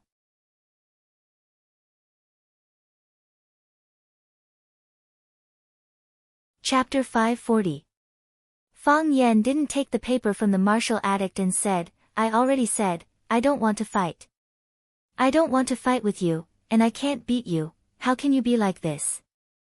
I'm not related to you at all. What right do you have to force me? Don't you know you're being very annoying?" The martial addict opened his mouth and laughed. His smile was neither warm nor pleasant, his eyes couldn't even be found. He spoke with a proud expression, "I don't care if other people like it or not, that has nothing to do with me. I only want someone to fight with me. I like you, so you have to fight with me. I'm afraid I'll have to disappoint you." "I'm very busy, I won't go to the one-sword peak," Fang Yan said firmly, not wanting to give him even the slightest bit of hope. "I'm working right now, I can't chat with you anymore." Saying so, Fang Yan turned around and left. "Fang Yan, Ho Zhendong shouted from behind. Fang Yan turned around to look at Ho Zhendong and asked, "Senior martial addict, is there anything else? I saw you practicing Tai Chi just now, although it was unintentional, I still managed to see through it in advance." The martial addict smirked. "If that's the case, the one-sword peak tournament in 3 days will be very unfair to you, boy, watch carefully." The martial addict Ho's eyes trembled a bit, then raised his right foot and stomped down. Pow! A dull sound was heard. The earth didn't give birth to lightning, the Rosefinch River didn't have any waves, not even dust was kicked up under his feet. The flowers were still flowers, the trees were still trees, the grass was still swaying, the green leaves were still swaying with the wind. It was as if nothing had happened, as if there were no supernatural phenomena like when a peerless master used his ultimate skill. But Fang Yan knew that things weren't that simple. The martial addict purposely told him to stop and watch carefully. If he only saw him stomp his foot, then he wouldn't be a martial addict, but an idiot. The martial addict saw Fang Yan practicing Tai Chi just now. If he wanted to show his fairness, he would have to show his true abilities. Sure enough, Fang Yan's guess was correct. Whoosh! On a big tree next to Fang Yan, a leaf swayed and fell. Fang Yan stretched out his hand and let the leaf fall into his palm. The lush green leaves turned yellow and withered when they landed on Fang Yan's palm. At the same time that the leaves turned from green to yellow, the tree with thick branches also changed. First, the leaves fell off crazily, as if they were swept away by a gale. Then, the originally sturdy tree branches also fell, as if an invisible giant axe was quickly chopping them off. Branches of different sizes fell to the ground, making crackling noises. Immediately after that, the trunk of the big tree also began to turn from green to yellow. After its vitality disappeared, the trunk burst open and fell to the ground with a boom, turning into a pile of wood waste. This scene was too fresh and too mysterious. Fang Yan watched helplessly as the first leaf fell. He watched helplessly as the branches broke. He watched helplessly as the big tree collapsed. It was as if he was watching a magnificent magic show, a wonderful magic trick. "Hitting the cow across the mountain," Fang Yan murmured. When we read martial arts novels, we often see the move, hitting the cow across the mountain. Because the name of the move had the word, cow, in it, many people mistakenly thought that the power of this move was ordinary. If it was a name like Nine Yang Divine Art or Heaven and Earth Great Shift, it would be obvious that it was the world's top kung fu. Shouldn't hitting the cow across the mountain be a skill that even the loafers in the neighboring village could use? You can't judge a book by its cover, and it was the same with kung fu. Even if it was understood from the literal meaning, being able to kill a cow across the mountain, this kind of kung fu could be called a miracle, right? Borrowing force to exert force, using 4 tails to move 1,000 taels of gold, this was already a profound kung fu in the inner Jianghu. If one could borrow force to transfer qi, it would be like how the physician King Qin Luo used a silver needle to perform the unpredictable divine Tai needle, that was also a beginner version of hitting the cow across the mountain. To be able to kill a tree 2 meters away from him with just a stomp of his foot like the martial fanatic did, this kind of hitting a cow across a mountain was no longer the hitting a cow across a mountain that the outside world knew about, but it was an upgraded version of their technique. If the target of his force just now was Fang Yan, what kind of consequences would there be? A real expert should have this kind of ability to turn something rotten into something magical. Using falling leaves as swords, using flying petals to hurt people, and even ordinary moves could bring out extraordinary power. The martial fanatic belonged to this kind of person, and this was also the reason why he was praised as Hua Xia's 7 fanatics. Hitting the cow across the mountain. Old wood meeting spring. The sea of martial arts was boundless, but the path of seeking Tao was firm and long. When Fang Yan woke up from his deep thoughts, the martial fanatic Ho Zhendong in front of him had already disappeared. On another tree hung a letter of challenge from the martial fanatic to Fang Yan. Fang Yan walked over and took down the letter of challenge. The calligraphy on it was extremely ugly. I heard that you are a young hero with great achievements in martial arts. I hope to have a duel with you. I will accompany you when you eat, I will watch over you when you sleep. I will follow you when you work, I will send you home. 3 days later, I will respectfully wait for you at the summit of One Sword Peak. Unknown but unknown. Fang Yan was dumbfounded. What kind of *T challenge is this? It's clearly a shameless threatening letter, okay? What does I will accompany you when you eat, I will accompany you when you sleep, I will watch over you when you work, I will follow you home. Isn't it just telling Fang Yan that if he doesn't duel with me, I will be like a follower around him, so that he can't do anything or say anything? Fang Yan really felt a headache coming on. If there was a character like the martial fanatic following him all day, it would really be a troublesome thing. You can't drive him away, he won't scold him, and beating him up is exactly what he wants. How much red packet did the 7 fanatics of Hua Xia receive from him? Why did they praise this kind of rogue to such a high position? Fang Yan rolled up the letter of challenge in his hand, and then with a flick of his finger, it flew into the water of the Rosefinch River. The paper was soaked by the river water, and then slowly dispersed and sank to the bottom of the river. I won't fight. Fang Yan made up his mind. When Fang Yan crossed the Rosefinch Bridge and was about to return to the security office, he saw that there were 2 groups of students confronting each other in the woods by the Rosefinch River. Students are young and impetuous, and quarrels and fights are common. But because of the school's strict rules, the majority of students resolve their small conflicts outside of school. So, don't leave after school, or see you in the school woods, has become a threat that the students often say. It's really rare to see 2 groups of people collide on campus, especially after Zhong Dei became the principal of the school. This kind of thing is extremely rare. One side only has 2 students, the other side has 5 or 6 students. It was obvious that the side with more people had surrounded the side with fewer people. Blocking people, this is also something that students often do. A tall boy stood in front of the group, his eyes fiercely stared at the boy wearing glasses in front of him, and said, Li Xiaochao, I'm warning you, don't have any ideas about Wang Yan, she is the woman I like. Mature men intelligently call the woman they like, girl, only those children who haven't grown up yet will call their boyfriend or girlfriend my man, or my woman. She is my girlfriend. Li Xiaochao retorted. Even though he knew that the other side has more people, and his only teammate is still trembling and hiding behind him, but the young man's face and dignity made him not willing to back down. Just because you say it's your girlfriend then it's your girlfriend? The tall boy very dissatisfied said, I also said she is my wife, does that mean other men can't chase her? She has always been my girlfriend. Li Xiaochao's eyes were red, but his voice was still firm. She's not your girlfriend. She's just with you for the time being. The tall boy tried to argue. Today I came to find you to talk about this matter. Li Xiaochao, take the initiative to break up with Wang Yan. Why? Aren't you just asking nonsense? Didn't I just say it, because I like her? The tall boy was clearly a bit impatient. Kid, is there something wrong with your head? I already said it so clearly. Why are you still asking so many questions? Impossible.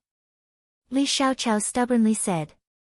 The one Wang Yan likes is me, I also like Wang Yan, I will not break up with her.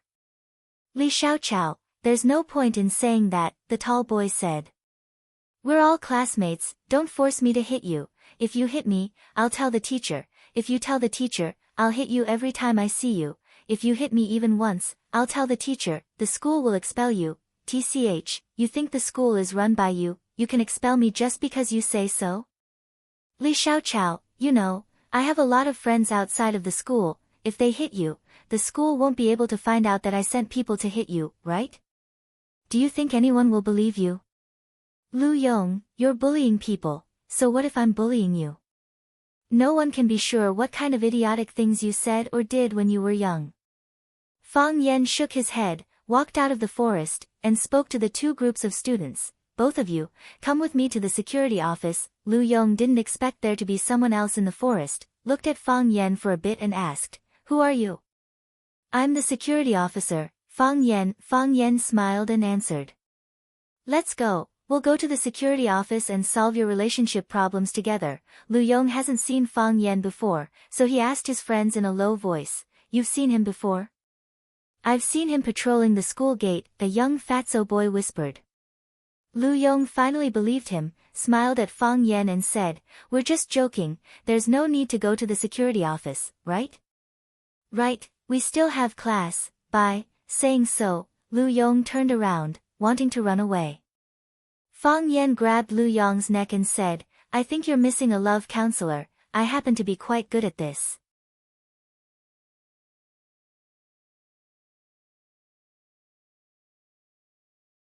Chapter 541. Security Office. Fang Yan looked at the student standing in front of him and said, "Tell me, what's going on?" Li Xiaoqiao glanced at Fang Yan and lowered his head without saying anything.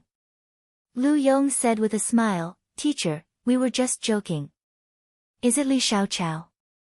There were countless high school students who fell in love, but the school had a rule that forbade relationships.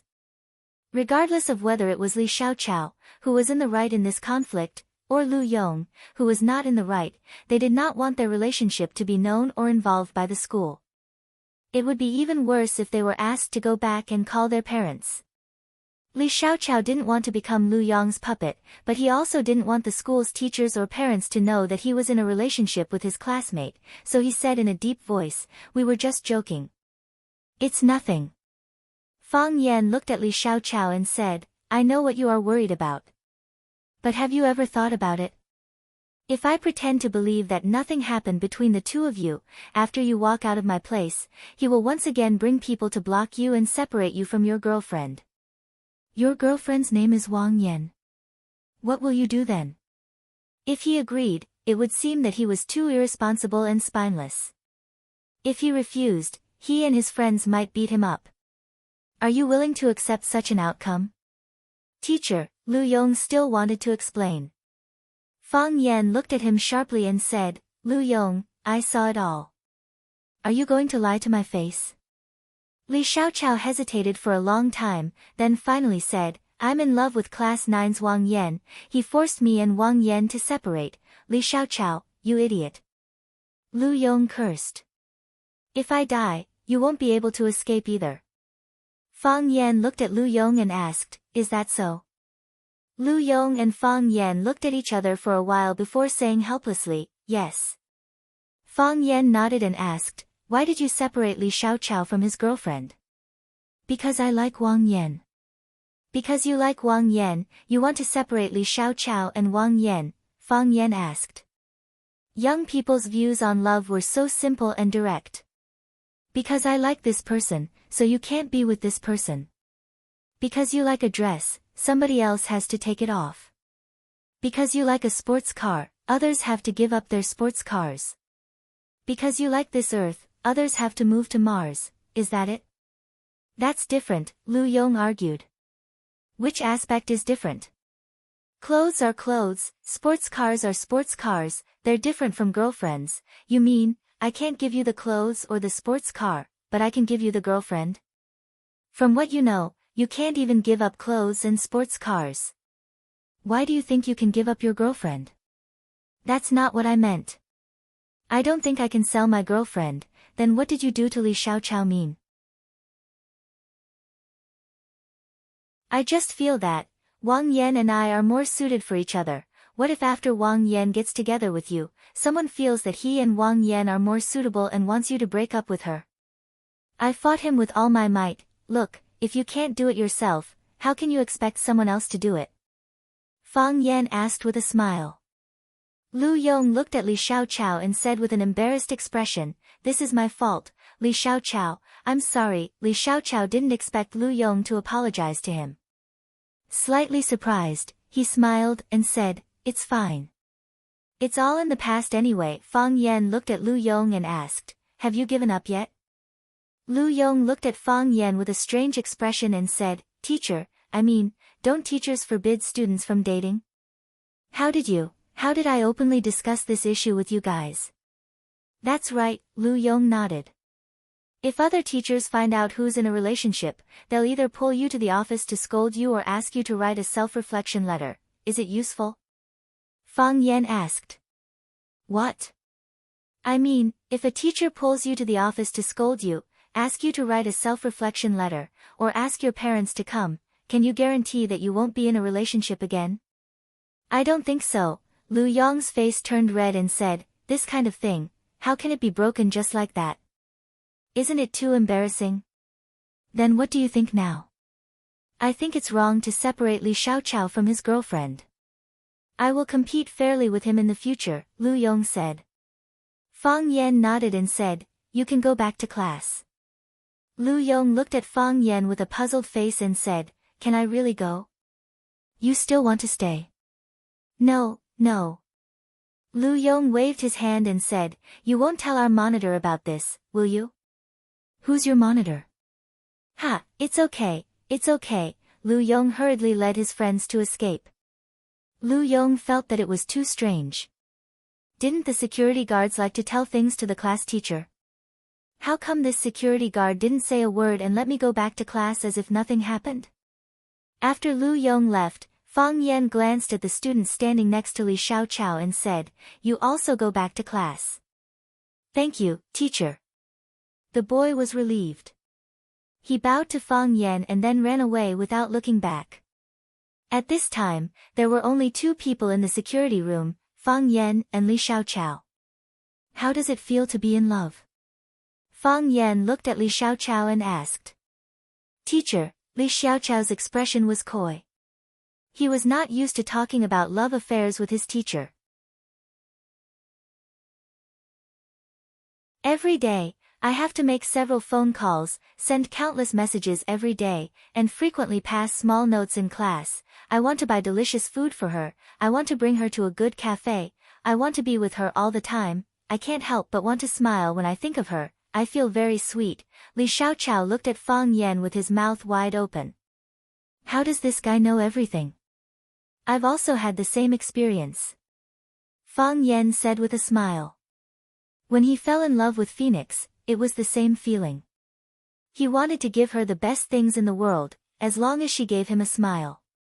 Li Xiaoqiao was relieved. He blushed and said, "I don't know what happened, I just liked her all of a sudden. I know this isn't good, but I don't know what to do about it." "Why do you think this isn't good?" Fang Yan asked. Li Xiaoqiao was stunned for a while, then said, "The school forbids love, the teacher also said it would affect our studies. Do you think it's affecting your studies?" "No." Li Xiaoqiao said, "Every time I take an exam, I've always been first in class, in the past, in the future. What about Wang Yan? Her academic performance has never been very good. If your love doesn't affect your studies, not only does it not affect you, but you can also encourage each other and improve together. Would the teachers still use this reason to stop you?" Li Xiaoqiao blankly looked at Fang Yan and said, "Teacher, what do you mean?" Fang Yan smiled and said, "Actually, I don't mean anything. You're no longer a child, you already have your own thoughts. If we tell you what you must do or what you can't do, you'll have a rebellious mentality instead. I just want to tell you that you have to think carefully before you do anything. If you feel that what you're doing is right, that it's beneficial to your life and future, then seriously don't let them down. Don't let others down, and especially don't let yourself down." Li Xiaoqiao thoughtfully looked at Fang Yan. "I don't expect you to understand in an instant, but you still have a lot of time to think about it." Fang Yan waved his hand and said, "Go back to class." Li Xiaoqiao bowed deeply to Fang Yan and said, "Thank you, teacher, I understand what I should do." When Fang Yan came out of the office, he just happened to see Baldy running in from outside. Baldy glanced inside the office and said, where are those bastards? What bastards? Fang Yan asked. They said you brought a group of students to the office. Did those bastards get into a fight again? Baldy asked with concern. Is everything okay? Nothing, Fang Yan said. I asked them to investigate something, and they've already gone back to class. That's good. Baldy was relieved. I'm just afraid of the students fighting. They're all hot-tempered kids, they won't hold back even the slightest bit. By the way, are you okay today? What's wrong? Fang Yan looked at Baldy cautiously and asked. It's nothing, it's just that, someone wants to see you. Who? Fang Yan thought for a bit and asked, is it Su Qi? I've talked to that girl before, and I think she's not bad, Baldy, but I've already told her very clearly that Mr. Fang already has a girlfriend, and that she shouldn't have any delusions, and that she should study hard and improve every day, make herself better, so that she can find a better partner in the future. Fang Yan smiled and said, just do your job. My job is to ensure the safety of the students and teachers in the school, Baldy said. Not just personal safety, but also emotional safety. Fang Yan felt that Baldy had the potential to become a philosopher. Mr. Fang, let's go eat hot pot after work. Baldy pulled Fang Yan's arm and said, we'll go Dutch. I won't take advantage of you. After work, Fang Yan drove back and found a black Mercedes-Benz following him. Fang Yan turned the car to the side of Swan Lake, and the black Mercedes-Benz followed. The car window rolled down, and a woman with delicate features looked at Fang Yan and said, Fang Yan, buy me a drink.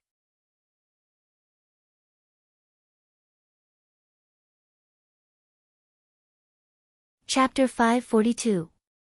The Mercedes-Benz and BMW were very close to each other, so Fang Yan was not far from the woman. Fang Yan looked at this woman who was definitely not supposed to appear here and say such words to him with a puzzled expression. He asked, did you find the wrong person? I am not looking for the wrong person.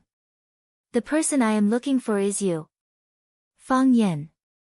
Jiang Shangxin confirmed her stance once again as she looked into Fang Yan's eyes with an extremely determined gaze. Treat me to a drink. Why? Fang Yan asked. Why me? Fang Yan felt that this woman was too weird. Why him? She was the daughter of the Jiang family. If she wanted to drink, she should look for someone from the Jiang family.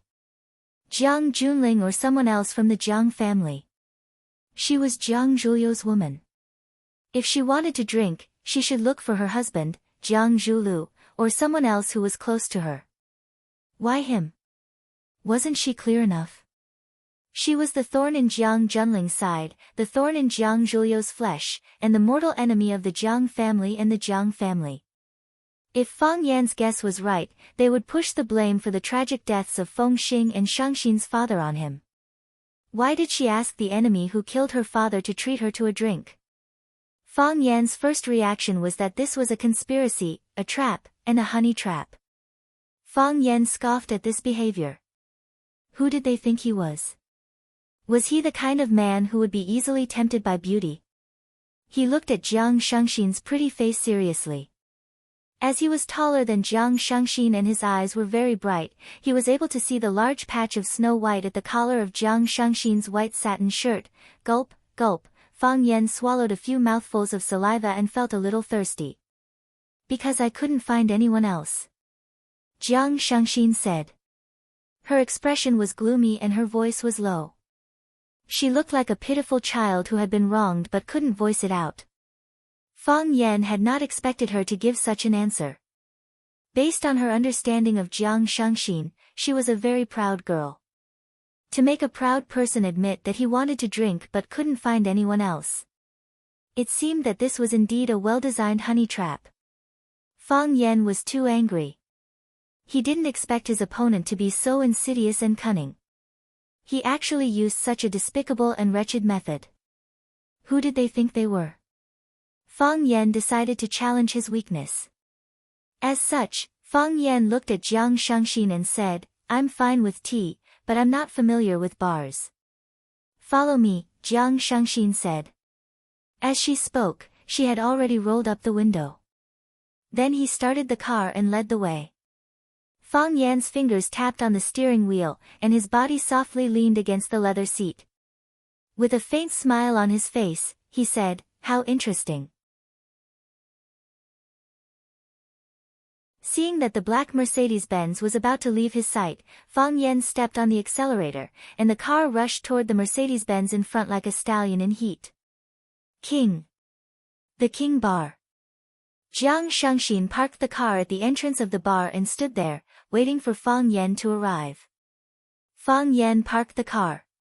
Just as he got out of the car, Jiang Shangxin took the initiative to hug his arm. A strong fragrance wafted over. It was a very seductive perfume that Jiang Shangxin used. Fang Yan's sense of smell was very sensitive. He knew that this was not just a simple perfume, but also the natural body fragrance of a mature woman. When the two fragrances mixed together, it gave one an impulse to let one's imagination run wild.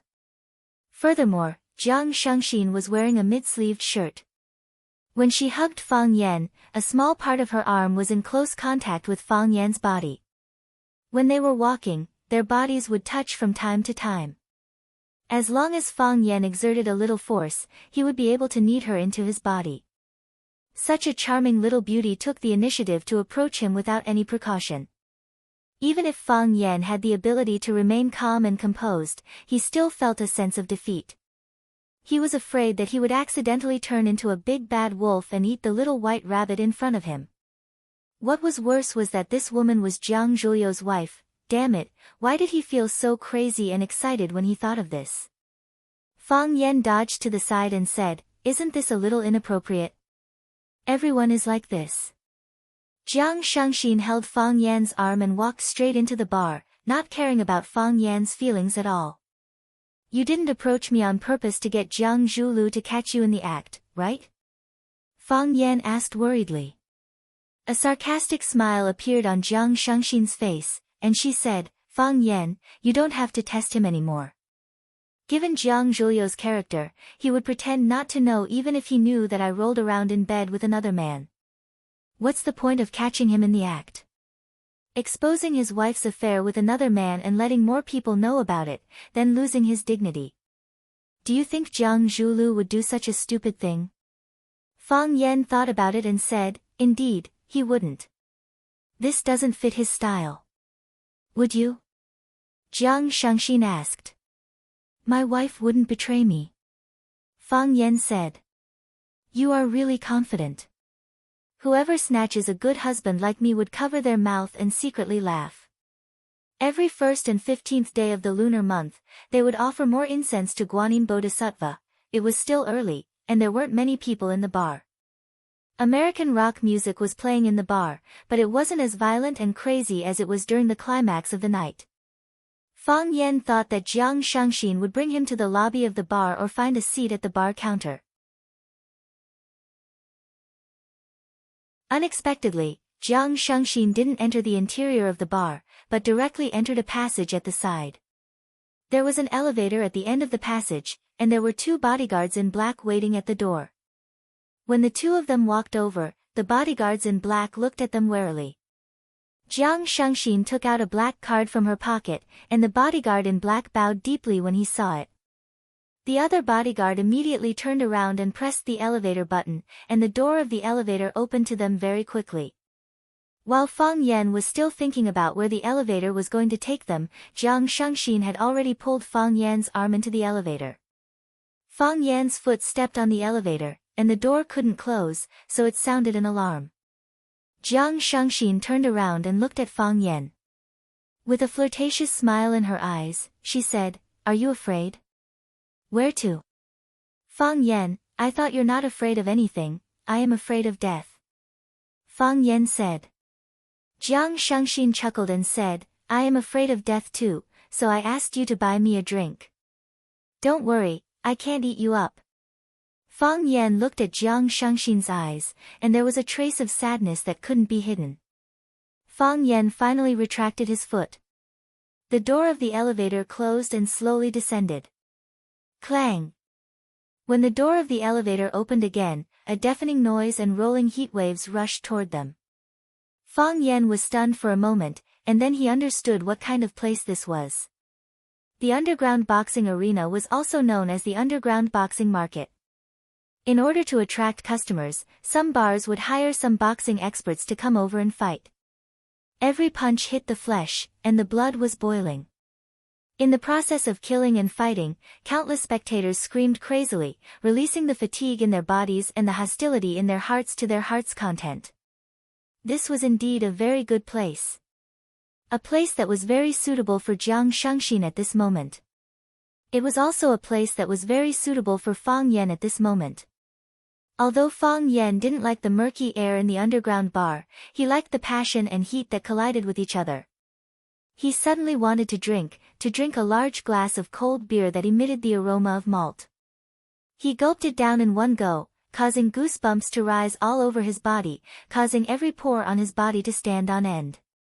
Jiang Shangxin brought Fang Yan to a tea stage at the side of the boxing arena and shouted at the waiter who was walking over, 2 bottles of beer.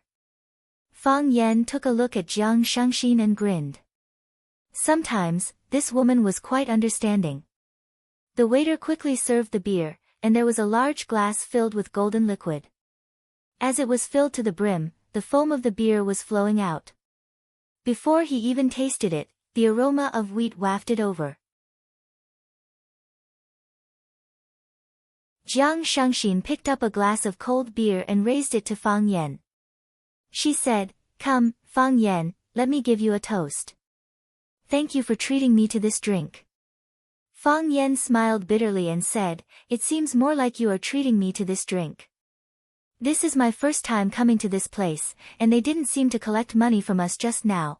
In that case, thank you for drinking with me." Jiang Shangxin said. No matter what the reason was, she had already raised the glass and started gulping down the beer as she spoke. Her cheeks were exquisite, and her neck was slender. Women who came from wealthy families had a noble aura and elegant behavior.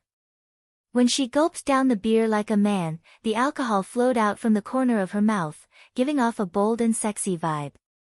Jiang Shangxin drank half of the glass in one go, then she looked at Fang Yan and said, "Why aren't you drinking? Why aren't you drinking?" Fang Yan picked up the glass and took a sip. He said, "I feel that this matter is a little weird." "What's weird?" "The two of us shouldn't sit together and drink." Fang Yan said. "I mean, we have different standpoints. What are our different standpoints?" Jiang Shangxin interrupted Fang Yan's words. She stared at Fang Yan with a sharp gaze and said, "Do I have the same standpoints as Jiang Junling?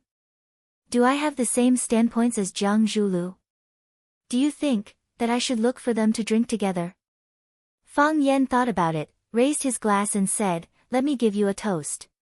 "Toast me for what?" "To your compromise." Fang Yan said.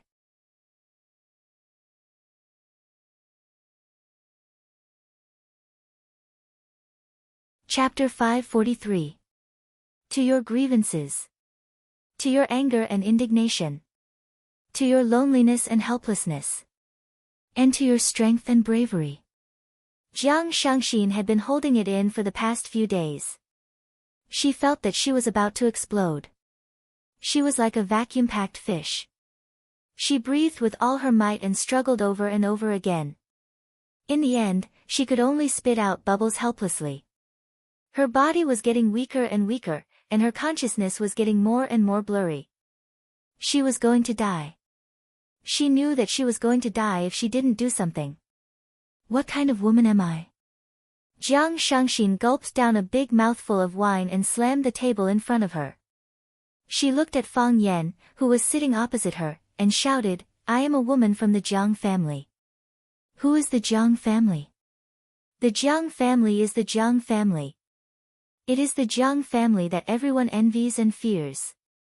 As long as you are a member of the Jiang family, you will definitely be the target of everyone's envy and fear. No matter how pretty or ugly you are, no matter how high your IQ is, you are at the top of society. Don't believe the nonsense that there is no hierarchy in this world. Those people who are high up in the hierarchy have terrifying connections and influence. They don't even need to do anything. They only need to frown or signal with their eyes, and those small characters who offend them will die without a burial place. Jiang Shangxin glanced at Fang Yan from the corner of her eyes and said, Jiang Junling. Jiang Junling doesn't like you very much.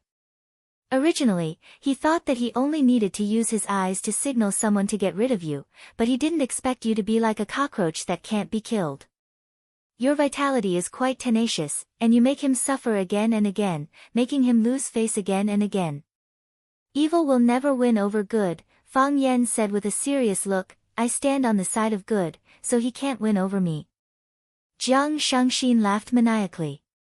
She laughed so hard that she was swaying back and forth. She laughed so hard that her voluptuous chest swayed a few times, as if it was about to break through the cage of her shirt and appear right in front of Fang Yan. She pointed at Fang Yan with her finger that was smeared black and said in an extremely disdainful tone, Fang Yan, what you said is nonsense. Do you believe in such nonsense? How many good people in the world have been wrongfully killed? At that time, why didn't anyone tell them that evil would never prevail over good? This was a society where strength was respected. Whoever has the bigger fist has the right to speak loudly. Shifting Shangxin's arm to the side, he pointed at the two boxers who were engaged in an intense battle in the arena and said, Look at them, who is evil and who is righteous? Would the side of justice be able to defeat the side of evil? The only difference is that they are risking their lives on the stage, while countless people are risking their lives off the stage. Fang Yan smiled and said, You have your own ideas, and I have my own insistence. Our lifestyles are different. Living in that kind of environment, all you see and think about are those powerful people, those influential people who use all kinds of methods to obtain victory after victory. I live in a small village. Except for a few people I don't like, most of the people there are kind-hearted. They don't hesitate to shed blood for something that seems silly to outsiders. It has been passed down from generation to generation and has lasted for thousands of years. When I was young, I had always been thinking about how such a tribe could exist in this world. Until now, I still haven't figured out the answer to this question. Why does such a tribe exist? However, since it already exists, then there should be a reason for it to exist. What's worse is that I'm willing to die for it. I respect and admire those wise sages who have sacrificed themselves and those seniors who have sacrificed themselves. I wonder what kind of choice I would make if it were to be my turn one day. I didn't even think for too long before I got the answer in my heart. If it were to be my turn one day, I would make the same choice as them. My ancestors made such a choice, my great-grandfather made such a choice, my father and uncles made such a choice. How can it be broken when it comes to my generation? We have a custom where we come from. Whenever a descendant of a family dies in battle, the whole village will hang up a white banner. It doesn't matter if there were any disputes, quarrels, or who knocked out someone's front teeth or who broke someone's arm. On that day, all grudges will be put down, and the deceased will be the most important. To me, these people are all righteous. They aren't even afraid of death, so why would they be afraid of the temporary dark clouds that cover the sun? Jiang Shangxin didn't expect Fang Yan to say such things to her. After being in a daze for a while, she asked, The place that you are talking about, is Swallow Dock? That's right. Fang Yan nodded. General, get off the horse, Prime Minister. Swallow Dock. If there's a chance, I must go and take a look, Jiang Shangxin said with infinite longing. Because of you, I know of such a place and its various legends. But I always feel that those legends are too far away, and those stories are too old. I feel that everything is exaggerated and made up. So, such a group of people really exists.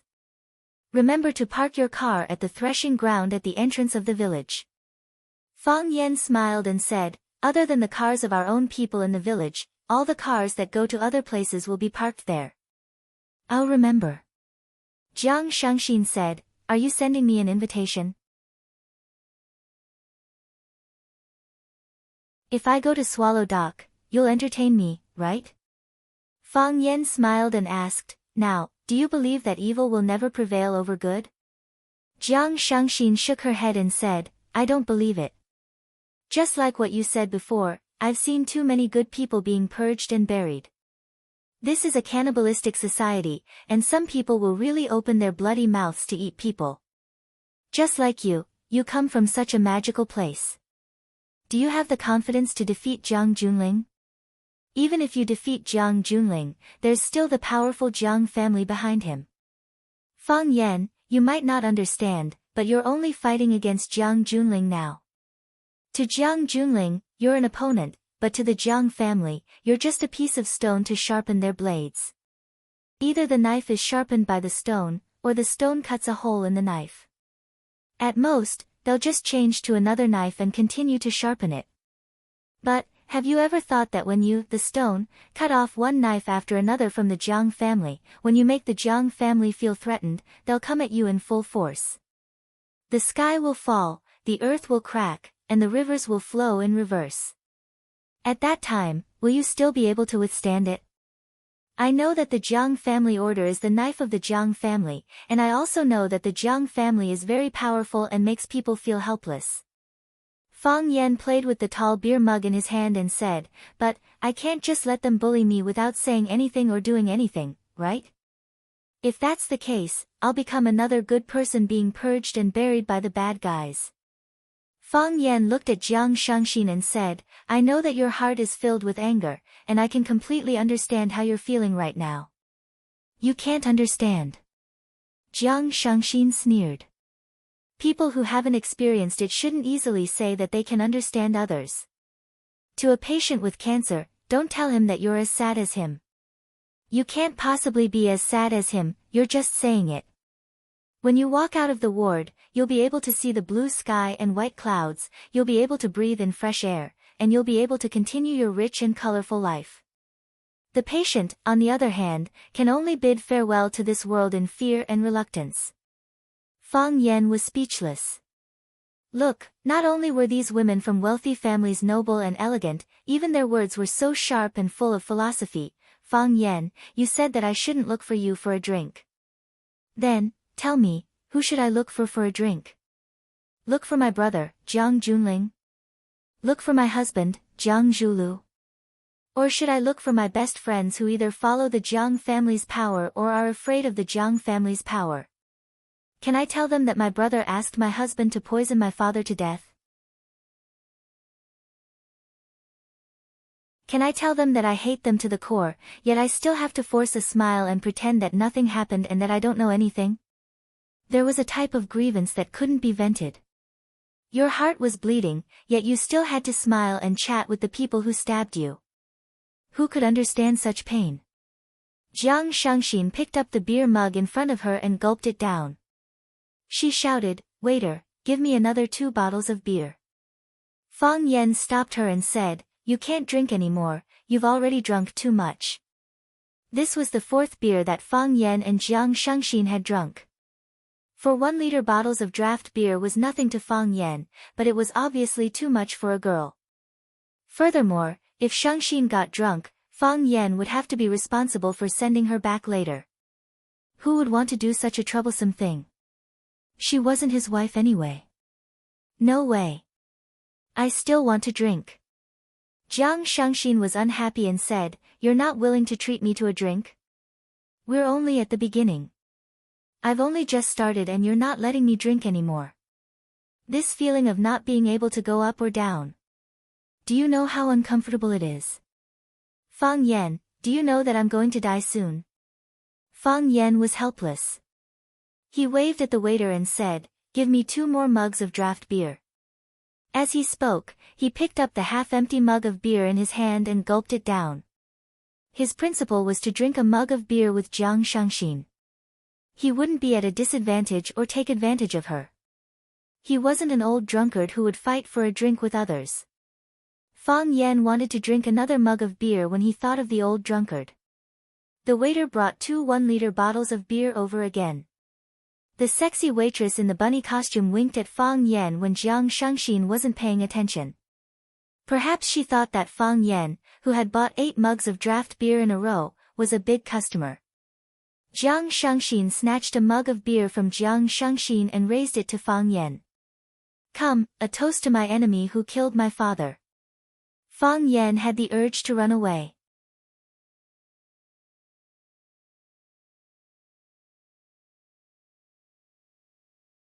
Chapter 544. Waiter, 2 more bottles of beer. Waiter, 2 more bottles of beer. Waiter, 2 more bottles of beer. No, for more bottles of beer. Jiang Shangxin entered a drinking state, as if tomorrow was the end of the world. At this moment, she was possessed by the old drunkard, Yi Rou, Li Xiaotian, Zhu Zaidan, and even Fang Yan almost possessed her. She drank 2 glasses after another and drank 1 glass after another. She drank more and more alcohol, but the speed at which she drank was getting faster and faster. She really wanted to get drunk. She really wanted to get drunk. After Fang Yan tried to persuade him several times but to no avail, he decided not to stop him anymore. If she drank 1 glass, he would drink 1 glass with her. If she drank 2 glasses, Fang Yan would drink 2 glasses with her. If it really didn't work, he would suffer some losses and send her back when she was drunk. Fang Yan, Jiang Shangxin's body was sprawled on the runway. If it wasn't for the support of the runway, she would have lost her balance. She looked at Fang Yan with her beautiful eyes and said, "Do you think that I'm ridiculous? Do you think that I, Jiang Shangxin, am an idiot? I also think that I'm ridiculous, and I know that I'm an idiot.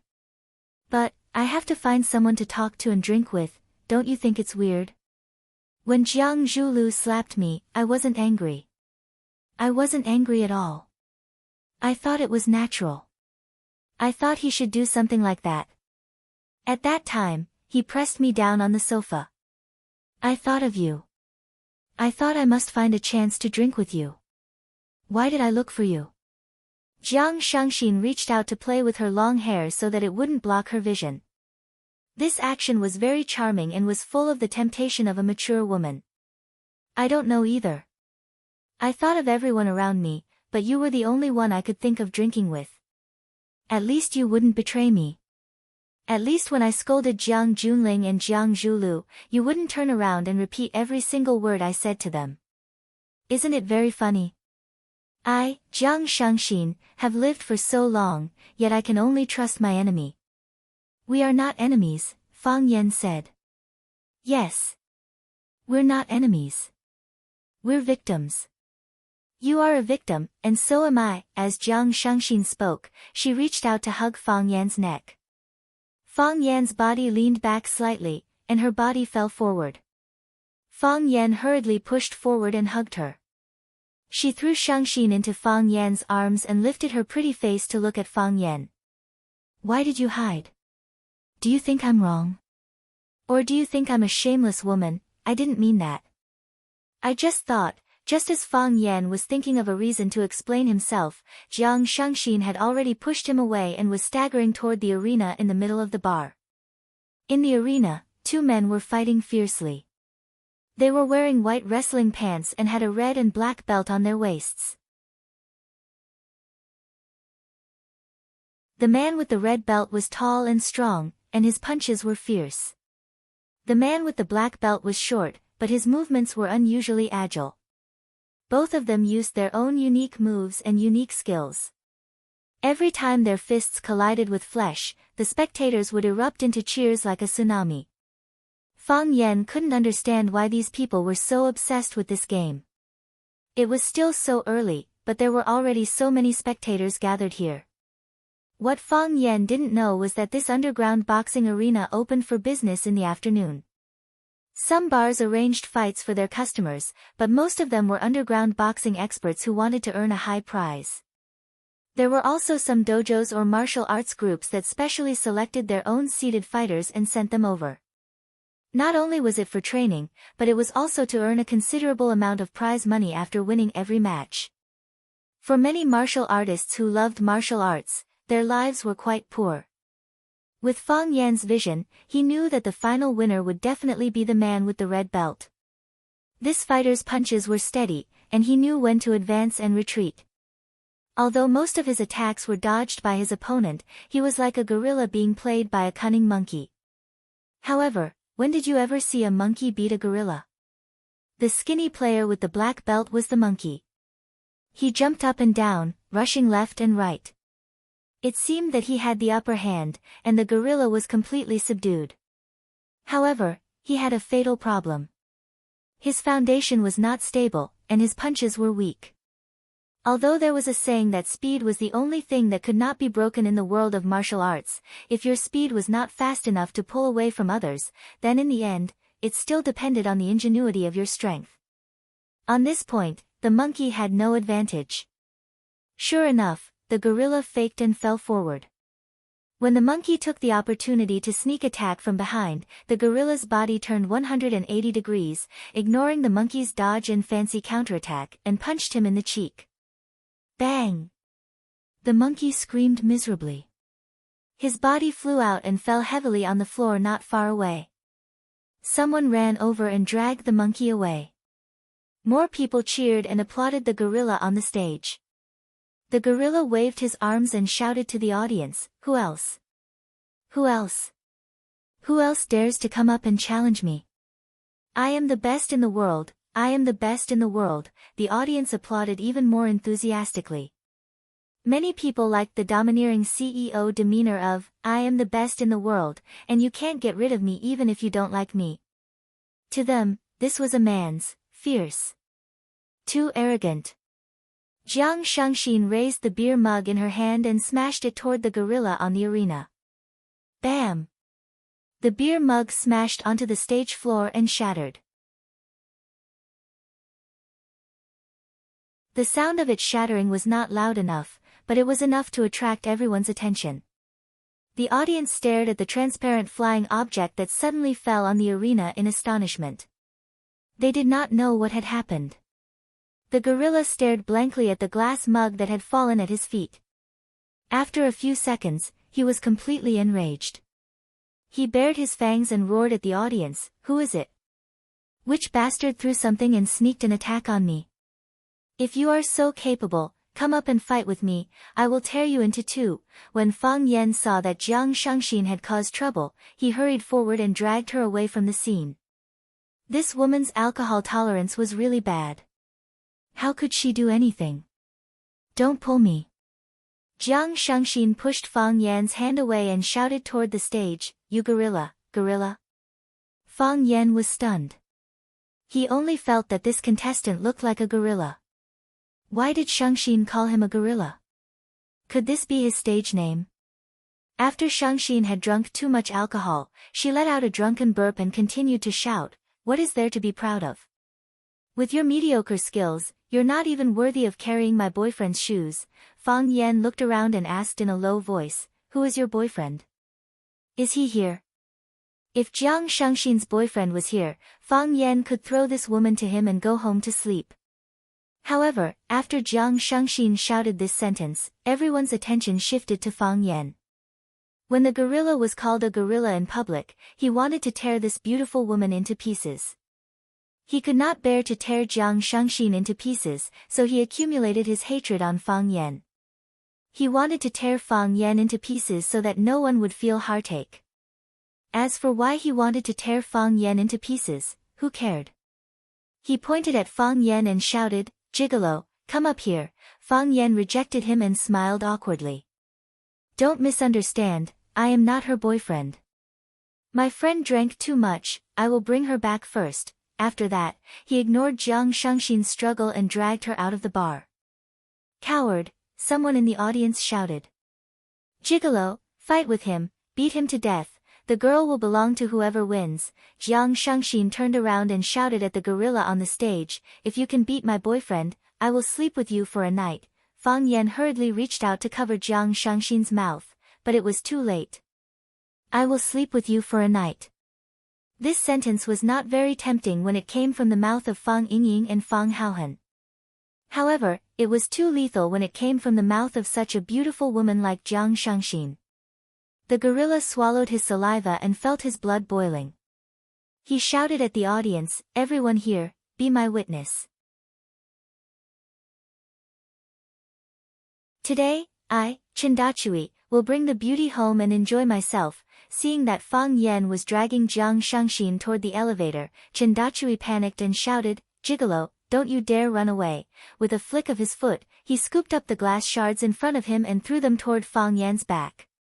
A strong gust of wind blew behind him, but Fang Yan spun Jiang Shangxin 90 degrees without looking back.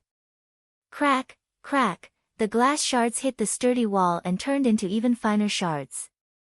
Chandachui was even more excited when he saw that Fang Yan had dodged his attack. He shouted at Fang Yan, "Gigolo, you are good at dodging, but I don't know how good you are at fighting. Come, let Grandpa give you a few punches. If you can beat me, you can take the woman and the prize.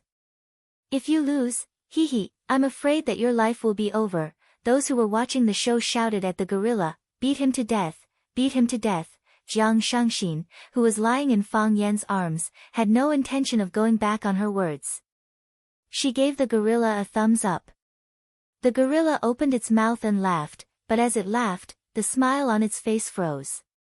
This was because Jiang Shangxin had turned her thumb upside down in front of the gorilla. Humiliation. This was another humiliation. Then, she used 2 fingers as a gun and aimed at the gorilla's head. Bang! "You are dead," Jiang Shangxin said to the gorilla.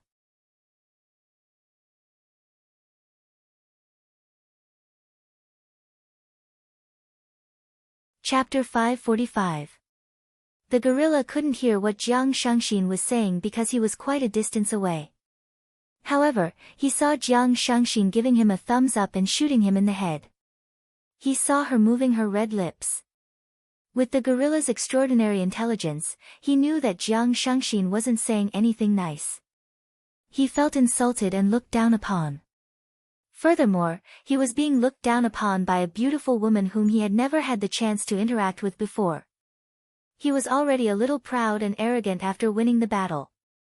Moreover, he was insulted in such a manner, causing his rage points to rise to the highest point. The gorilla roared into the sky, pointed at Fang Yan, and shouted, "If I don't tear you into pieces today, I, the gorilla, Chandachui, will write my name backwards. Lad, come up and fight with me if you are a man." What would a gorilla's name be written backwards? Gorilla gorilla. However, Fang Yan felt extremely depressed and aggrieved. Others were the ones who called him a gorilla, not him. I only called him that in my heart. Shangxin was the one who had provoked him, but he hadn't even said a single word. Why didn't you look for the person in question? Why did you have to tear him into pieces? I don't want to fight, Fang Yan said. He dragged Jiang Shangxin and prepared to leave this place. He didn't provoke anyone. Why did he want to fight with someone? It would be fine if it was a suitable opponent, but who would want to fight with a gorilla? Was there a need to prove his intelligence by solving a math problem for elementary school students? Fang Yan pressed the elevator button and waited for the doors to open. Coward, you are really a coward, ha ha ha, a gigolo will always be a gigolo, nice to look at but useless, Chandachui, we support you. That girl is yours. Chandachui was also anxious. He jumped down from the arena and shouted at Fang Yan, "Gigolo, you can leave if you want, but leave that woman here." In Chandachui's opinion, this woman was already a beauty in his bed. Didn't she say it just now? As long as he won, her boyfriend would sleep with him for a night. As long as that gigolo agreed, he would be able to KO him in a second. Of course, even if he didn't agree, he could KO him in a second. In his opinion, Fang Yan wanting to escape was a coward. Regardless of whether he was afraid or not, Chandachui was determined to knock down a man and snatch a woman away. That was how capricious he was when he knew how to fight. Chandachui stood in front of Fang Yan, stretched out his hand and said, "Give her to me." Fang Yan hesitated and asked, "Do you really want it?" Chandachui chuckled and said, "Aren't you talking nonsense? I, Chandachui, have never played with such a beautiful woman in my entire life. TSK, look at this face, look at this skin, look at this body, I can't give it to you." Fang Yan shook his head and said, "She drank too much and is no longer conscious, it doesn't seem right to hand her over at this time. Brat, do you believe that I can tear you to pieces in a second?" Why is it this line again? Fang Yan was really a little angry. If you are so capable, why don't you tear Shangxin into pieces? If you are so capable, come and do it. Let's see if the Jiang family will grind you into minced meat. Let's see if Jiang Zhulu will make your entire family die without a burial place. You only pick on the weak and bully the honest. You really have no morals at all. Bastard! What are you talking about? Chen Dachui sneered. Who is the Jiang family? Who is Jiang Zhulu? Let them come and find me and watch me tear them to pieces. Why don't you ask around, who have I, Chen Dachui, ever been afraid of? Chen Dachui had never heard of the Jiang family, nor did he know who Jiang Zhulu was. Another two gigolos. The arrogant were afraid of the foolish, and the foolish were afraid of the reckless. Fang Yan really did not know how to deal with such reckless idiots. Give her to me. Chen Dachui shouted at Fang Yan again. I really can't give her to you. Fang Yan rejected him. You can do whatever you want when she's sober. But she's drunk now, I have the responsibility to protect her safety. Then don't blame me for being rude. As Chen Dachui spoke, he threw a punch at Fang Yan's face. His upper body was naked, revealing his firm and bulging muscles. Because his face and chest were injured during the fight just now, there were also patches of purplish-red bruises on his body. These injuries were not serious, but they made him look even more powerful and ferocious. He flew into a rage and looked like an enraged gorilla. His clenched fist was like a giant hammer, smashing toward Fang Yan's head with a whistling sound. If it was an ordinary person, his head would definitely be sent flying after receiving such a blow from him. Even if it was an extraordinary person, he would probably become a vegetable after being punched by him. Fang Yan had heard before that underground fighters were very vicious. They would do anything during a fight, and when they attacked, they were all about killing with one blow. Using martial arts to show off. It was referring to these boorish men who fought underground. Fang Yan was furious. If he was a gigolo who was scolded by others, he would probably be beaten to death by this gorilla. So, he also clenched his fist and punched toward the gorilla's fist. Fang Yan's punch was ordinary, without any sharp energy or whistling fist wind. It looked like an ordinary punch from an ordinary person. The gorilla's face showed a sarcastic smile and said, Gigolo, you're courting death, pa. Their fists collided. The gorilla didn't feel anything strange at first. He was looking forward to the moment when he sent Fang Yan flying with a punch and received thunderous applause from the audience. Wasn't this the only outcome? The gorilla was very confident in his fist strength. He had once tried to kill a strong bull with one punch. The bull was knocked to the ground by him. It wailed twice and died. However, he soon noticed that something was wrong. Fang Yan wasn't sent flying. He was still standing in the same place and sneered at him. What are you laughing at? What's so funny? Before he had time to think of such a thing, a majestic force suddenly attacked his fist. It was like a 1,000-pound boulder pressing on an egg, like a storm hitting a river bank. It was a force that he couldn't resist. It was like crushing dry weeds and smashing rotten wood. Crack, crack, crack, the gorilla's knuckles and arms crackled like beans popping, and then there was a sharp pain in his mind. Ah! He screamed and fell to the ground on the spot and fainted. Not only that, but his body, which was lying on the ground, was still twitching non-stop. Once, twice, thrice, it could be seen what kind of blow he had just suffered. This scene was too sudden and too nature-defying. Everyone was waiting, or rather, looking forward to the scene of Fang Yan being sent flying by the gorilla, kneeling on the ground and crying, and the gorilla carrying the little beauty away, laughing maniacally. How did such a shocking scene happen? Did the scriptwriter write the wrong script? That pretty boy, he actually knocked the gorilla out with one punch? The gorilla must have been paid to cooperate with the act. It was shameful to fake it. Shangxin lifted her head from Fang Yan's shoulder and opened her eyes. She looked at the gorilla on the ground in a daze, then looked at the side of Fang Yan's face and broke into a smile. It was a very sweet expression. Whoosh, a group of men dressed in black rushed over. An elderly man squatted down and checked the gorilla's breathing. He was slightly relieved and said, "He's still breathing." When he reached out to pull the gorilla up, he stared at Fang Yan in disbelief, as if he was struck by lightning. A middle-aged man next to him asked, "Old Gu, what happened?" "Dachui, his right hand is crippled, all the bones are broken," Old Gu said in a hoarse voice. Wow, there was an uproar.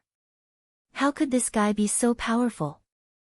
Did he break Chindachui's bones with that move just now? Was this not an act? What? The middle-aged man was shocked. "Take him down." Hearing the middle-aged man's words, the men in black immediately surrounded Fang Yan. Gray stood up and stared at Fang Yan angrily. "How could you cripple someone's arm just now? How could you be so vicious?" Fang Yan looked at Gray expressionlessly and said, "Did you see him injuring me with his punch just now?" "Did he injure you?" Gray asked. "What if he did? Your skills are way better than his, how could you be injured by him?" The old man was even angrier. Fang Yan sneered and said, "When he punched me, did you know that my skills were way better than his? What if I don't know any kung fu at all?" "You're saying if." "Yes, I'm saying if I didn't even have the strength to truss a chicken, wouldn't I have been killed by that punch just now? Why didn't you say anything to stop him? Why didn't you say that he was vicious? You're twisting words and forcing logic." The middle-aged man shouted, "Now the facts are right in front of us. You crippled Dachui's arm for no reason, you must give Dachui an explanation, give our club an explanation." Chin Dachui was an underground boxing expert trained by the True Martial Club. He was also one of the True Martial Club's most important money trees. Now that Fang Yan had crippled Chin Dachui's arm, it was a huge blow and loss to the True Martial Club. "That's right, you must give our club an explanation. If you don't give us an explanation, don't even think about leaving today. Brothers, F***ck this guy, let's spar with this little bastard." The True Martial Club's experts surrounding Fang Yan all shouted, ready to use their advantage in numbers to take down Fang Yan. How strong can a man who's holding a woman be? Although Chendachui was defeated by this kid, that was because that idiot underestimated him. They wouldn't make such a mistake again. Once they started fighting, they would be ruthless. They wouldn't give Fang Yan any chance to fight back.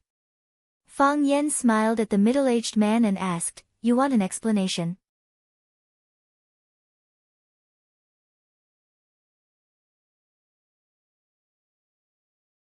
Chapter 546. That's right, you have to give us an explanation. There's no difference between breaking someone's arm and chopping off their head. You have ruined Dachui's life.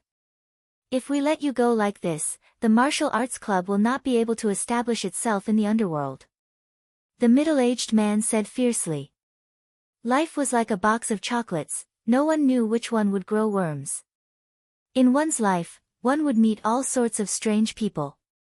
Some people would share the same attribute as you and become your friend, but most people would become strangers who brushed shoulders with you.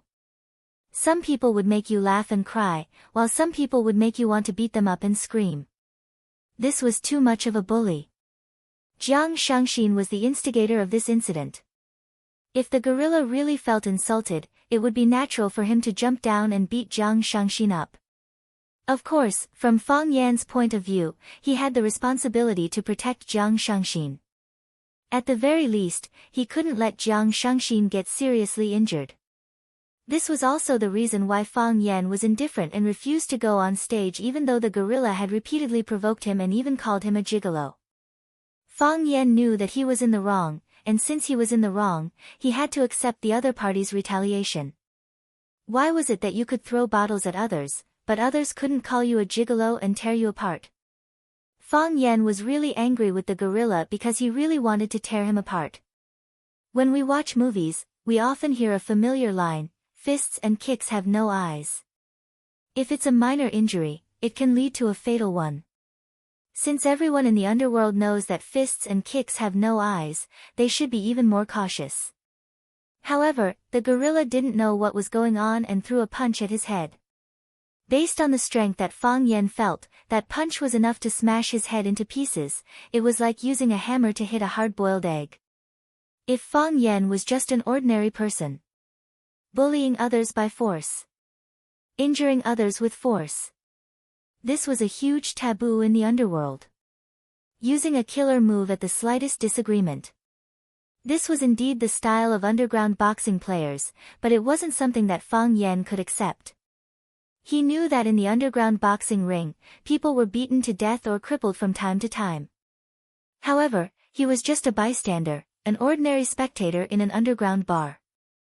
It was not appropriate for Chindachui to deal with him with the methods and moves that he used to deal with underground boxers.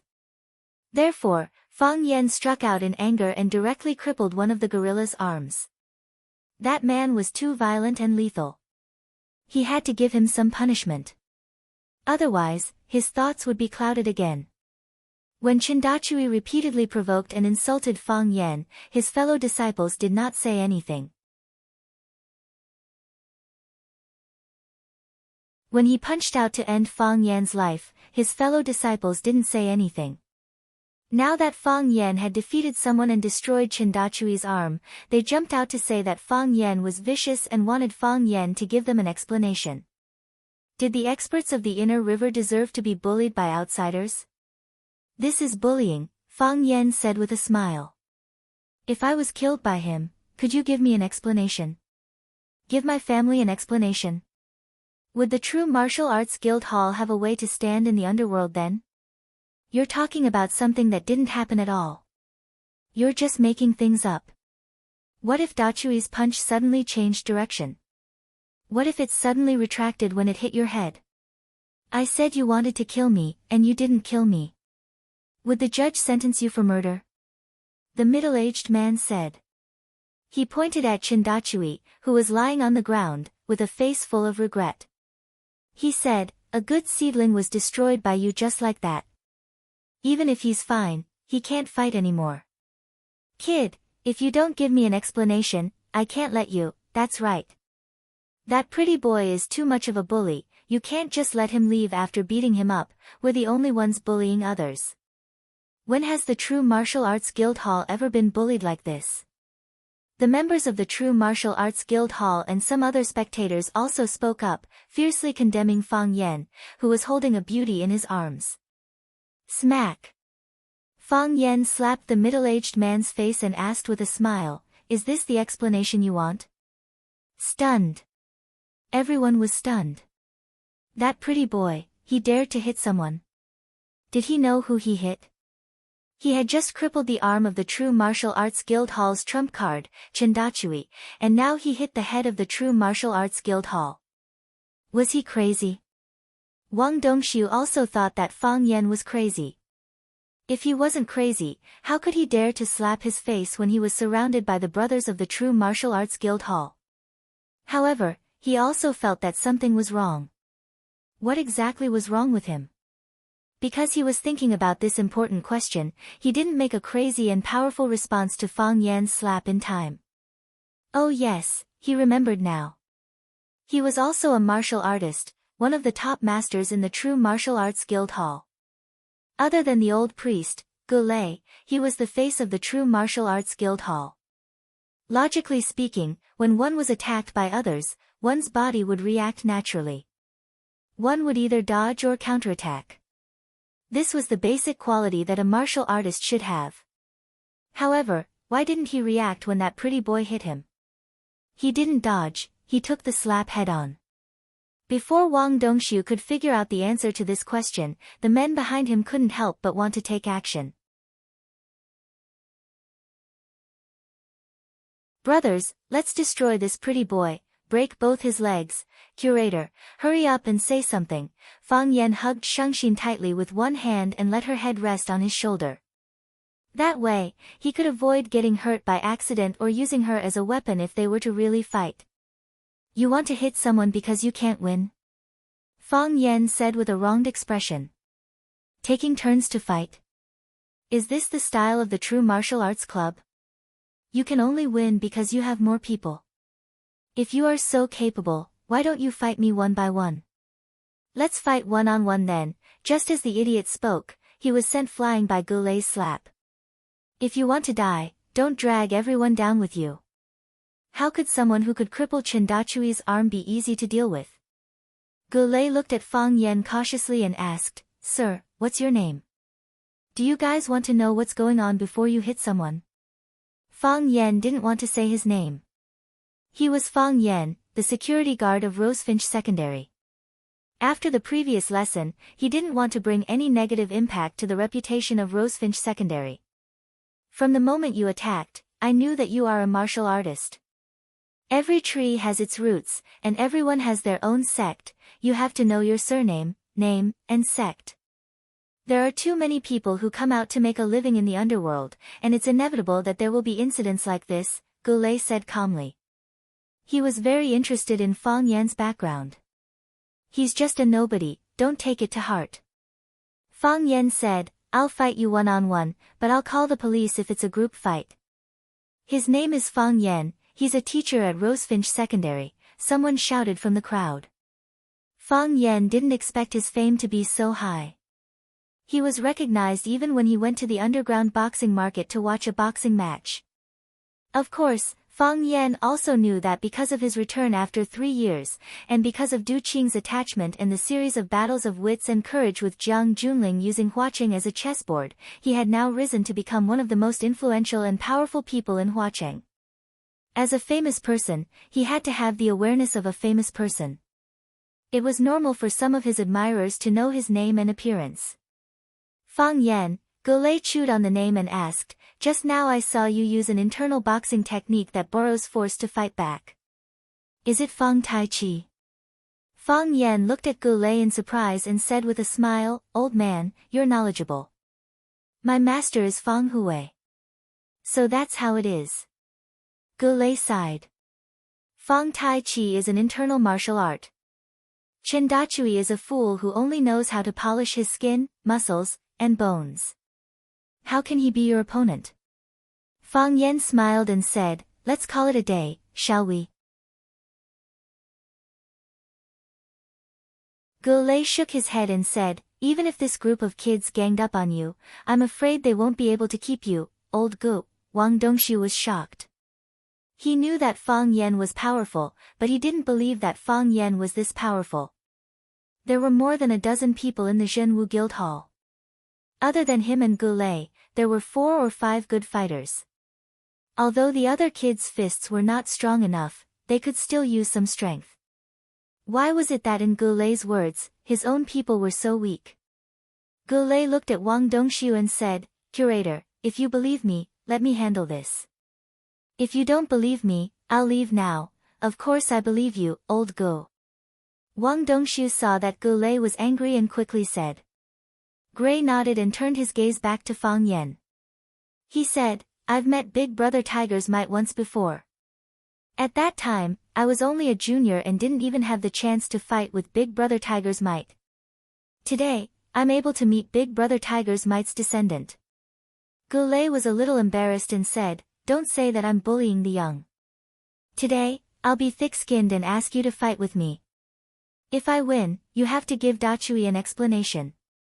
If I lose, I'll forget about what happened today. Dachui's medical expenses and his future compensation will be borne by me. What do you think of that? Why would I say that you're bullying the young? You can't bully me anyway, Fang Yan said with a serious face, even if I leave now, you can't stop me. Why do I have to fight with you? Goulet's face turned green and white. His mouth was wide open, and he didn't know how to continue. This kid, bullying an old man, did dogs eat his conscience? You're tuning in to the Blissful Bookshelf YouTube channel. We're so grateful for your support and don't forget to subscribe to join us on this incredible journey through captivating stories. Your generosity through donations truly makes a world of difference, as it's the primary source of revenue that allows me to expand and enhance this channel for you. Thank you from the bottom of my heart for being a part of this adventure.